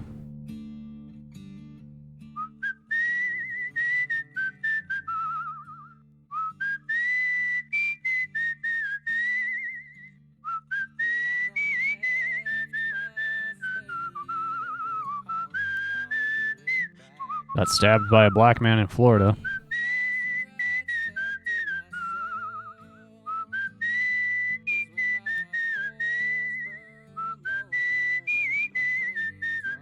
Which I'm sure you've heard that story before.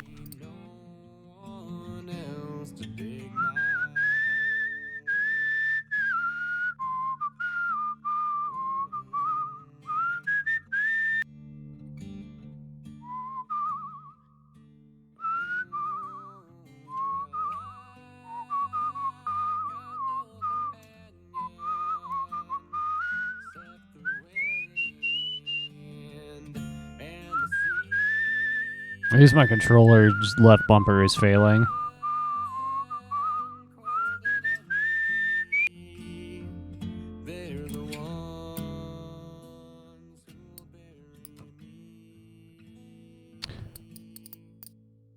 Serious? Nothing in Miami to increase health? There we go. Oh, fried chicken in Miami. We're out of money now.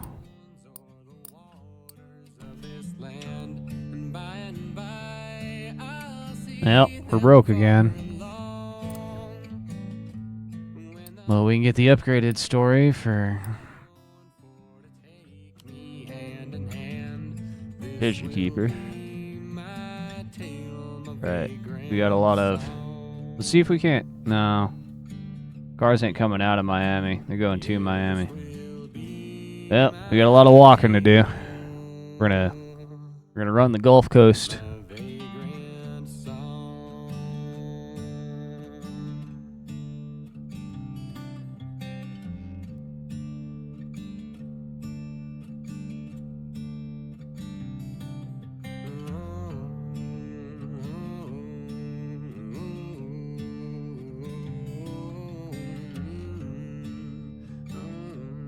Got a ways to go.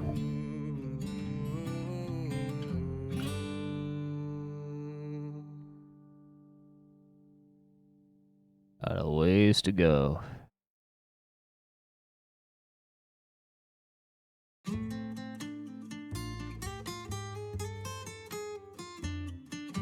But it doesn't hurt that bad because we're upgrading stories walking back through.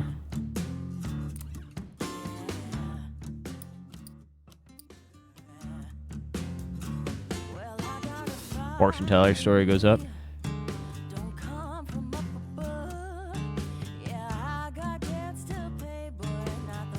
I know why, but just thinking of the OSC, this game's sitting at a bar stand. Yeah. There are lots of good bars that play music like this. Or good jazz, or... I'm starting to get tired. I need to find a camp at some point. Hopefully we can find one soon. We're still a ways away from being worn out. But... Alright, well, we're almost to Tallahassee. And there it looks like a camp over there by Tallahassee.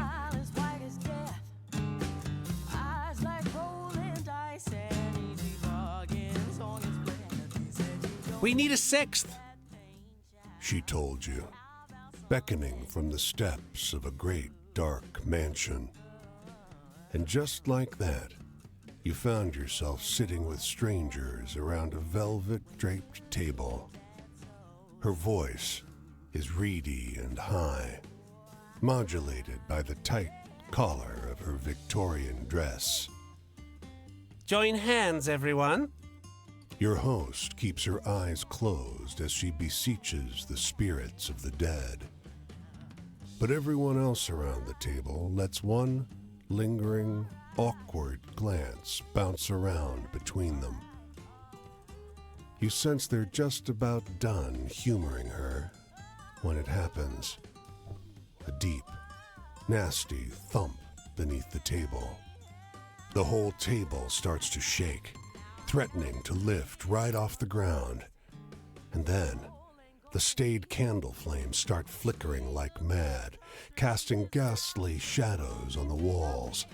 And then, a viciously cold wind cuts through the parlor like sharpened ice. The damned candles are dancing in midair around you now, singeing a hair here and there off the coiffed heads of these well-heeled guests. You notice your host across the table has her eyes open wider than they should go. A rivulet of blood dripping from her nose. When you come to your senses, sunrise has begun to creep in. The parlor is empty but for you and the woman in the old-fashioned dress, who slumped dejectedly over the table. He didn't show up. All that sound and fury, and no sign of his spirit. I did.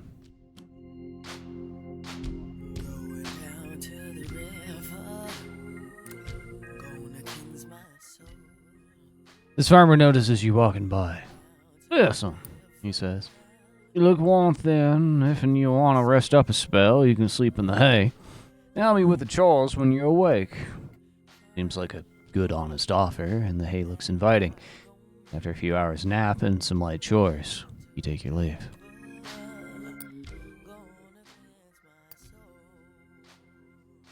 $237 total stories that you can gather.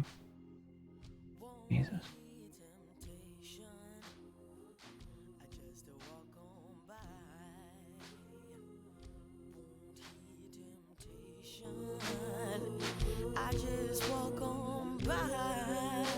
At some point we'll make our way to Tallahassee, and then from there we'll have to figure out where we're going.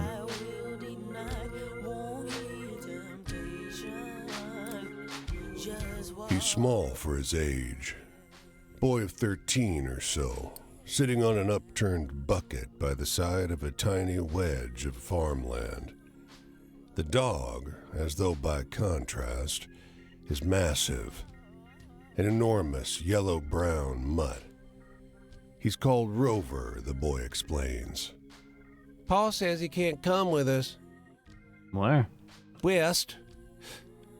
You notice the Model A truck on the yard, piled high with furnishings and trunks and bags and knots of rope to tie it all together. And upon all that, too, yet more dust and grit. Paul says it has to be better. Well, why can't Rover go? With one toe tip, he scratches a parabola on the dead, dry ground. Paul says we can't afford to feed Rover no more. You can't tell where the blonde of the dog's coat ends and the omnipresent dust begins. Same goes for the boy's hair. Will you take him? Yeah. Rover follows you eagerly after you feed him the tiniest sliver of jerky. But a few hours later, he snaps to attention, as though hearing some distant noise your ears can't catch. The last you see of him are the markings left by his dirty pelt on the leaves of the underbrush. Well, I tried.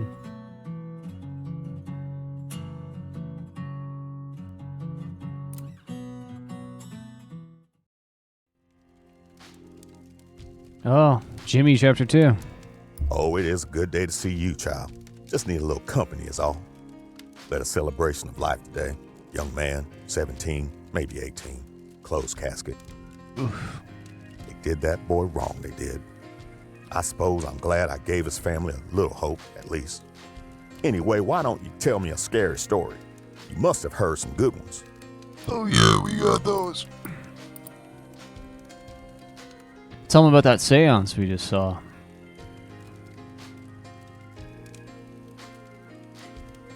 Oh, you could rattle a congregation's bones, I bet. Fate and fortune? Well, crimes like this make destiny something easy to believe in. It washes our hands. It tells us there's nothing that could have been done. But it washes the hands of the offender, too. It is fearful resignation and nothing more. Hey, do you have any spooky campfire tales? Feels appropriate out here, right? Oh, you want some more spooky? Okay, we can do spooky. The Headless Hessian of Sleepy Hollow. Oh, you got me for a second with that one. Traps and chains? They don't keep us chained up metal no more. They carry the metal instead and show us how quick they'll use it. Lately, my journey's been pretty ordinary. Just walking church to church. What about you? Been on any adventures? Adventures? Tell them the story of Quinn's adventures. Hot dog and bologna. I swear I ain't heard a story good as that in a long minute.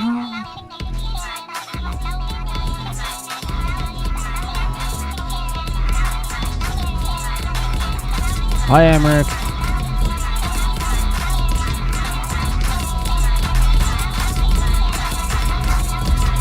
Next stream, it's going to be... Oh, you're getting more expensive. See, this is what we call Pavlovian training.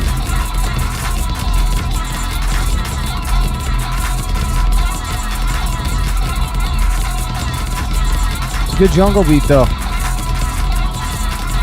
Next stream, they're going to be 10. And then after that, it's going to be 100. And then after that, it's going to be 1,000. And after that, it's going to be 10,000. You see where I'm getting with this?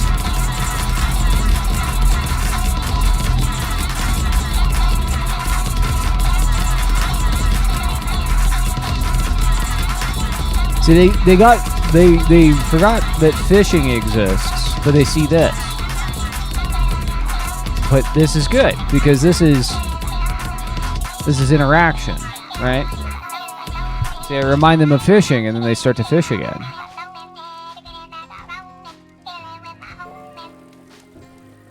You see what I'm saying? You keep them involved, and they keep coming back around.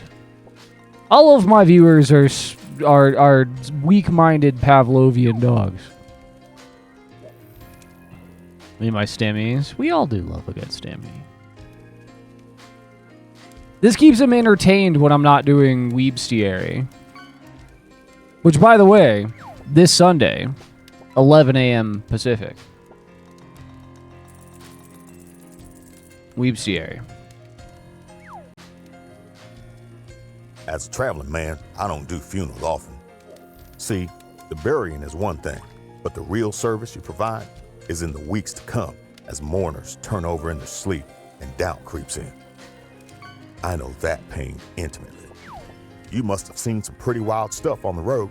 What's the most exciting thing you've seen? Exciting. The grave robber's pretty exciting, but I don't know if that's what he's looking for.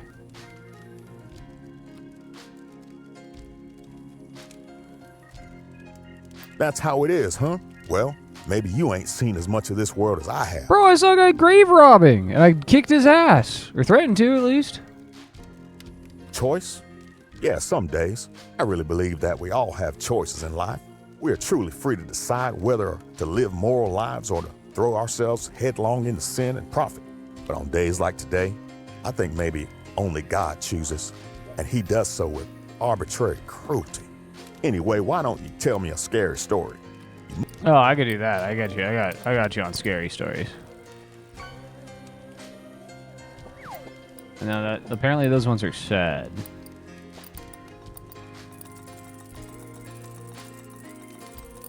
Tell them about.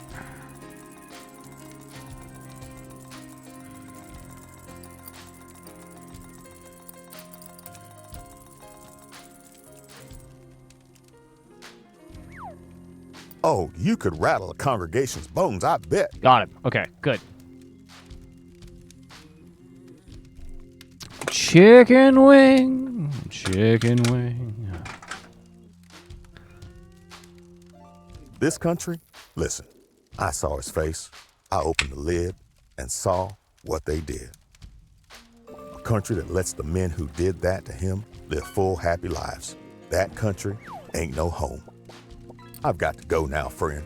Headed to a congregation over this way. Long walk alone, and this boy won't leave my head.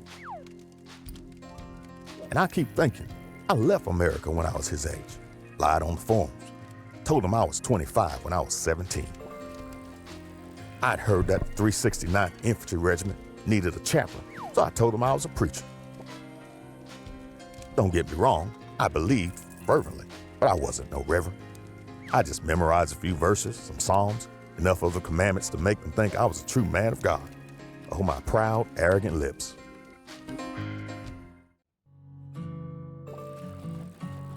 Oh. We've all got our things going on, Jimmy. Now we're gonna head on into Alabama.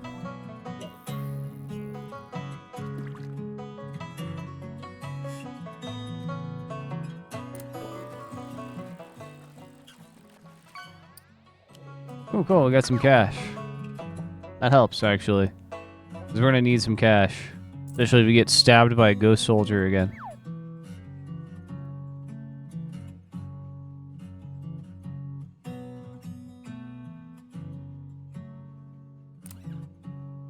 A sign in town says a farmer is hiring for the sugarcane harvest.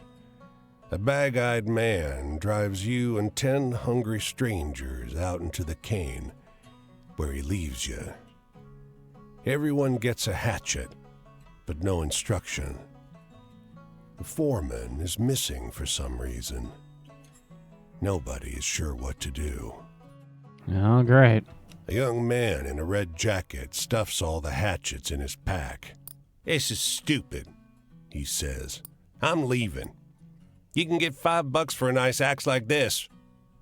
He marches off into the cane, and others follow. "Don't!"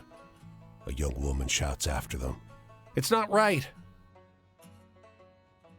He's right. The thief left some hatchets behind, so you and the 3 chumps left start chopping cane. It's brutal work. None of you know what you're doing. "Keep going," the girl calls. Her hands are bleeding, and her face is bright with sweat. Soon, Her cane is piled high. Sometime after noon, the truck rolls up with a boozy foreman riding shotgun. "Good work," he croaks. The girl wipes her blood-pinked hands on her apron to take her pay, but doesn't notice the crumpled body in the back of the truck or the hatchets heaped beside it.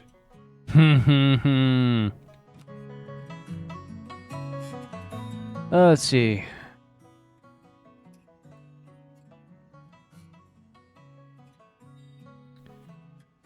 We can head up.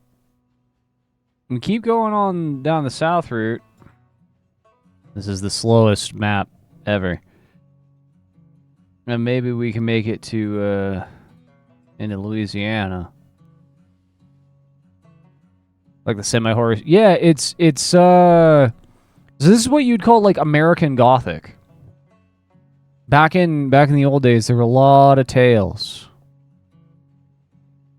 about this country that you don't really hear so much anymore.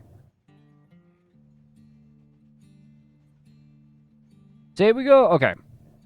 Say we head up. Sorry. Say we head up towards Mississippi border. We talk to them, and we head up to Tennessee. We can go back up into Ohio, too. Is make a loop. Folk horror? That's sort of what it is. American Gothic is a genre, yes. We're also playing as a giant skeleton hobo.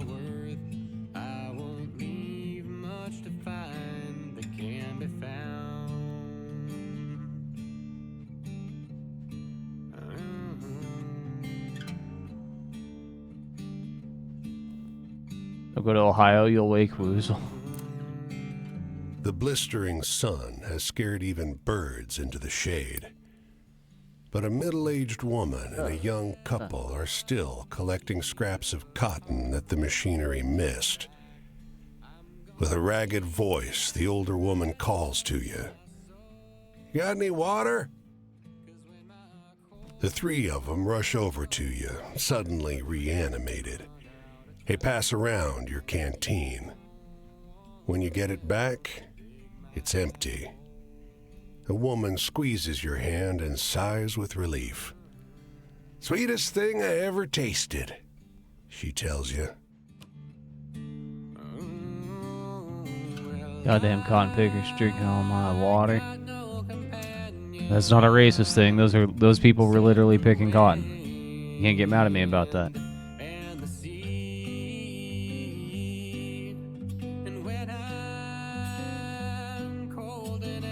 Now we're heading to Birmingham.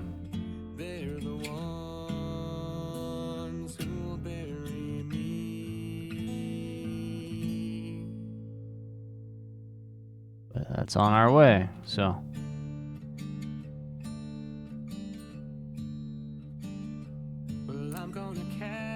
You rest in a field where a well-dressed stranger talks your ear off on all manner of subjects.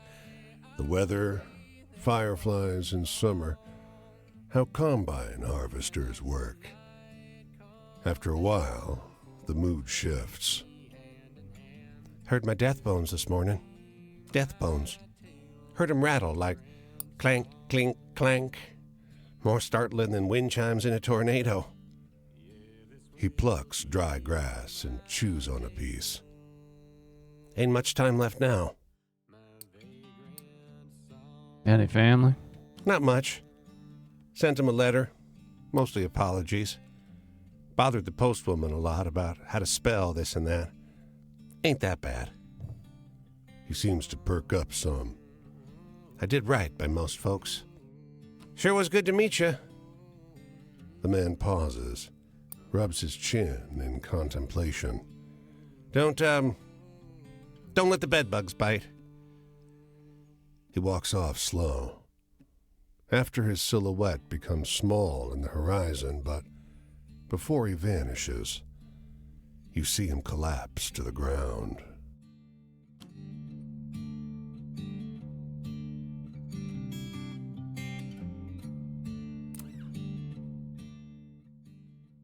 Let's see. The Blue Hole of New Jersey. You're shocked. It's the story of the bottomless lake of clear water. With some bits changed. You think this really happened? Yes. What the fuck? What do you mean, what the fuck? What the fuck what?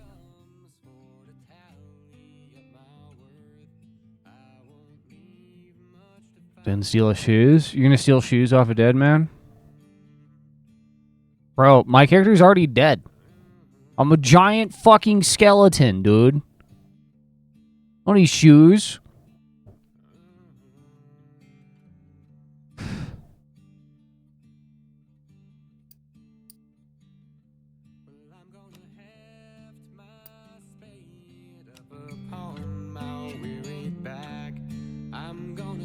We're gonna hit this campsite on the Mississippi-Alabama border. We're gonna head north.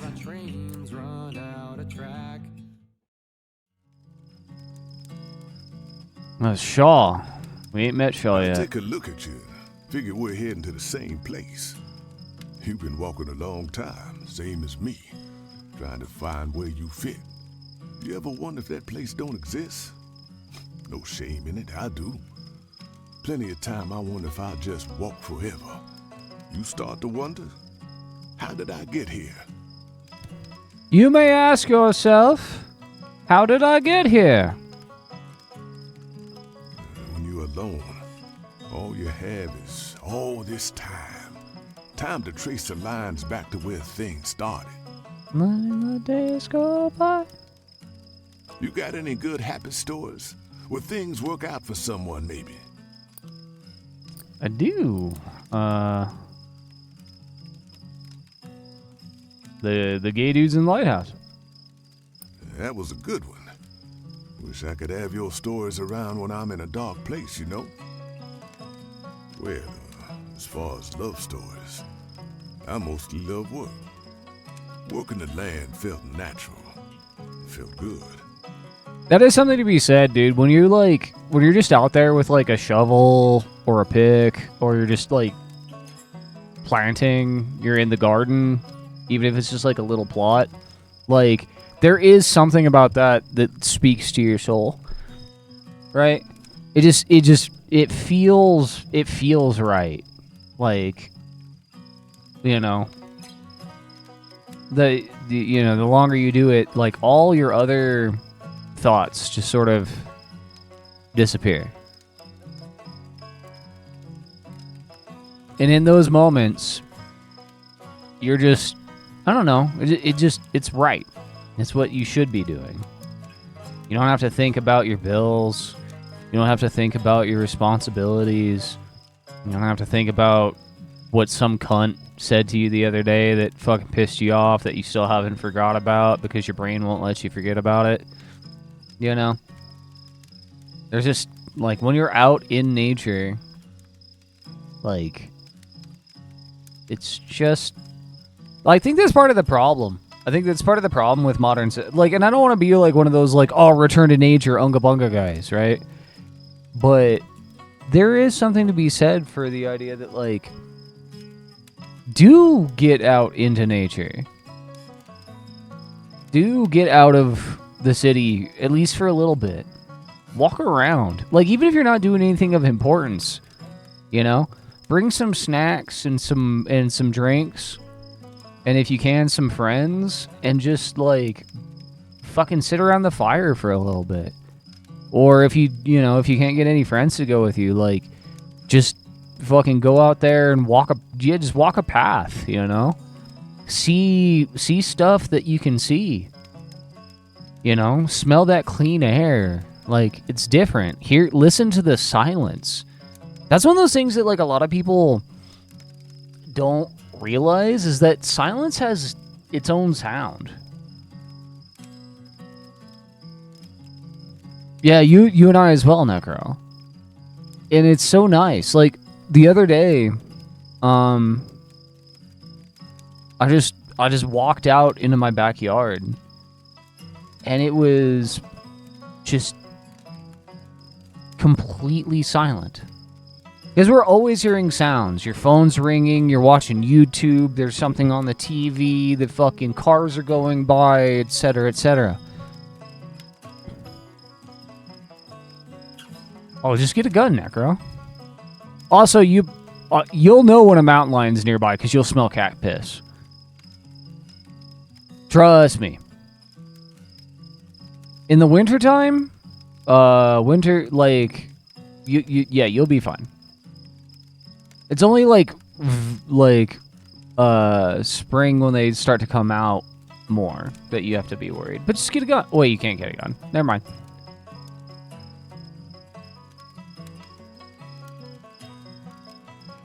I appreciate your confidence in my son.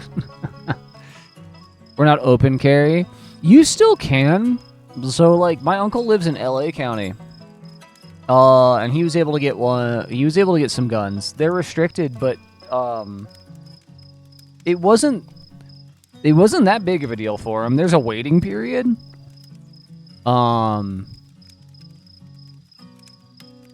But, like, if you express that, as far as I understand, if you express your intent is for, like, hiking and stuff, just as a defensive against animals, you should be fine. You should be able to get one. You just can't get all of them. It's going to take longer and it's going to be more expensive, obviously. Here, it's like I walk into a gun store. They run my numbers, you know. They do my background check, which I've never had a problem with because, like, I walk out same day because my background's clean. You know, they're like, oh yeah, no, dude, you're good. Feds get right back to Arizona. They're like, yeah, you're good, dude. You can sell that guy this gun. And I walk out. You know, the whole thing takes me, 30 minutes. From when I walk in and be like, oh, hey, yeah, this is what I'm looking for. This is what I want. And then when I leave. Just got to fill out the paperwork. Got to do it every time. They're like, are you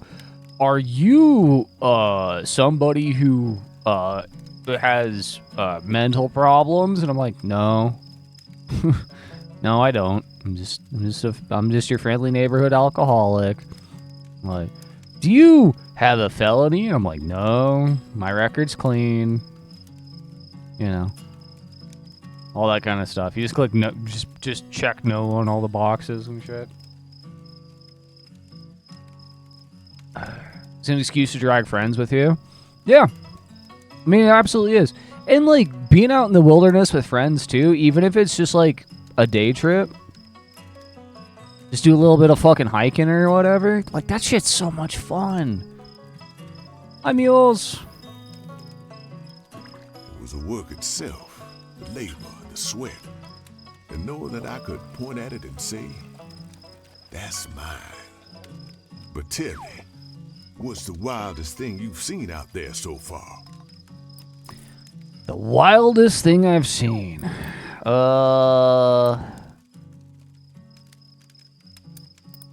This is gonna be one of those ones where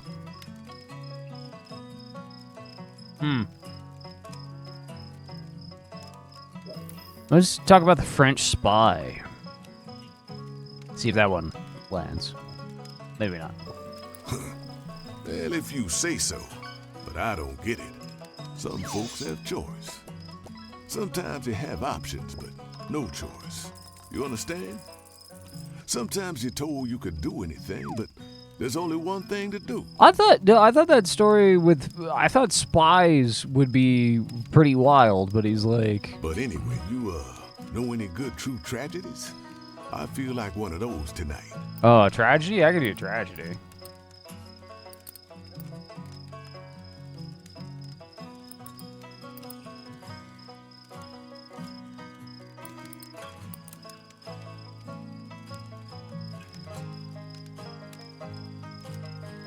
That one should hit. Body and soul. Got him. Family. The Sharecroppers Union told me they were like a family. You ever get in a firefight for your brothers and sisters? Almost. You got any exciting stories? Anything that'll get my heart going? Nah, I've told you enough stories. Here's the sun. I got to get going. My route goes up this way, but I sure did enjoy talking to you. Alright, so he's gonna end up at Arkansas. It's probably the kind of story you've heard a million times. Down on your luck, need work, take whatever you can get. How about you? Does my life sound familiar? Got Shaw Chapter 2.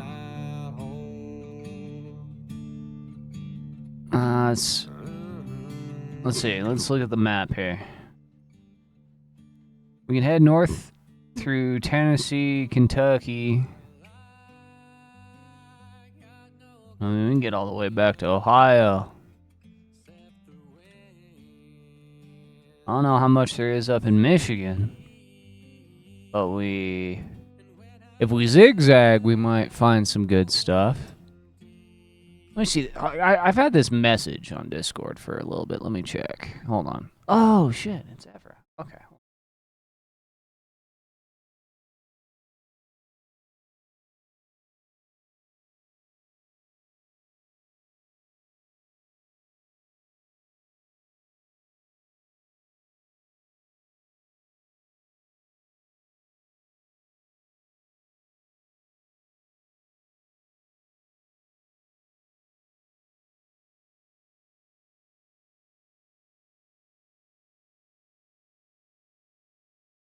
So make sure I'm doing my due diligence. I wish I could scroll the map out. Oh, wait, I can. Hey, there we go. Okay. And there's a lot of stories that we've gotten all around the coast there. And we made it all the way from Maine down through Florida. Now we're in Alabama. So I guess we should hit the Rust Belt. Here. Head a little bit northeast. Come down for to take me hand in hand.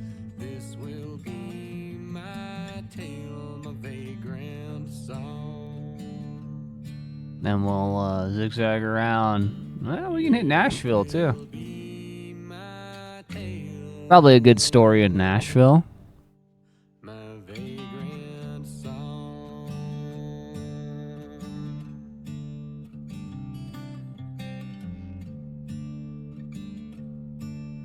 I don't think Chattanooga's got anything for me right now.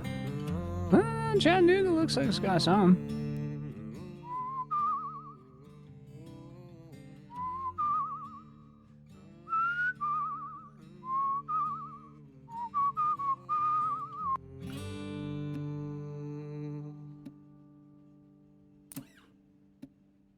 The lightning starts in the next valley over.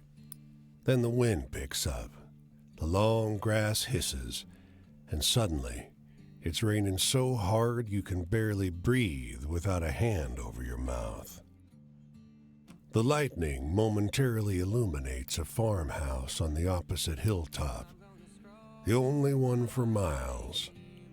Much closer, though, is a silhouette of a dilapidated barn. All right, let's head for the house. You pound and pound on the door of the house, but you only get confused shouts from inside. Soon, you give up and head to the unlocked shed, where the empty wood bin makes a good enough bed. Yeah, at least it's dry. In the morning, you're woken suddenly by the sound of clattering china. A tiny old woman bends over you, silently offering you coffee. She serves you half the pot before she lets you get up and leave for the morning.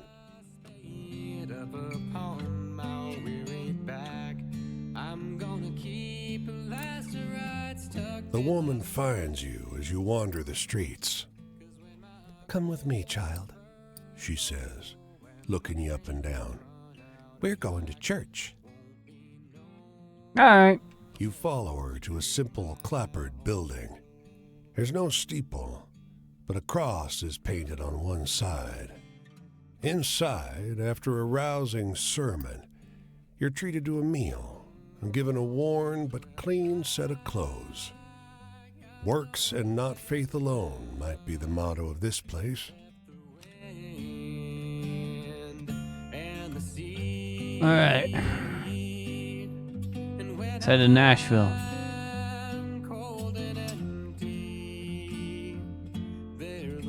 And I think after Nashville, we'll be about where we need to be. For now.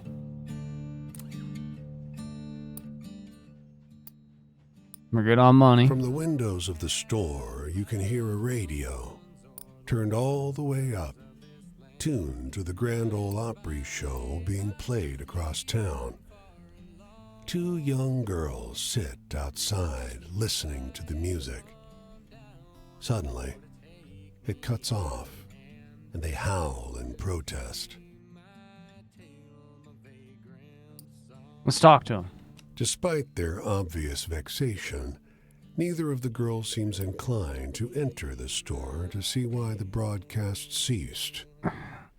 They seem to be preparing to leave on their bikes.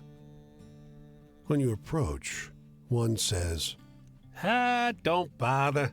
Always stops exactly this time, every week. Always? The other one matter-of-factly says, That's when he died. And before you can ask anything else, they've ridden away. You peek in the store. The window is so grimy you can barely see through the glass. But it's obvious there's nothing to see anyway. It's dark and empty. There's certainly no radio, nor any people. Just a lot of sad dust, marked where the furniture used to stand. Old memories, carted away.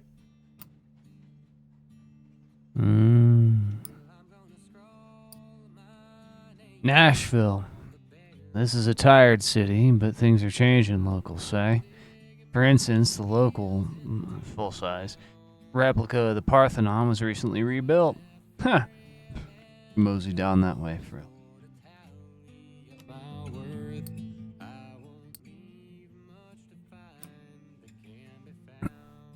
I don't know how to save.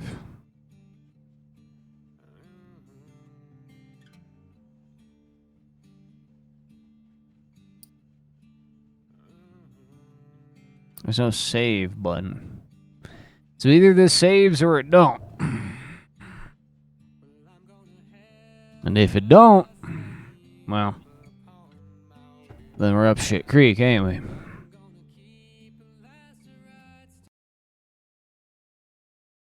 But that's certainly neither here nor there today. Because I've been going for almost 6 hours here. And, I'm a little burned out. I need to eat something and stuff. Don't want to overdo it. Let's see. Who do I want to raid? Let's raid the Vivi. Do that. Alright. Thanks for watching. Hope you had a good Tuesday. Be around, chances are tomorrow, but we'll see.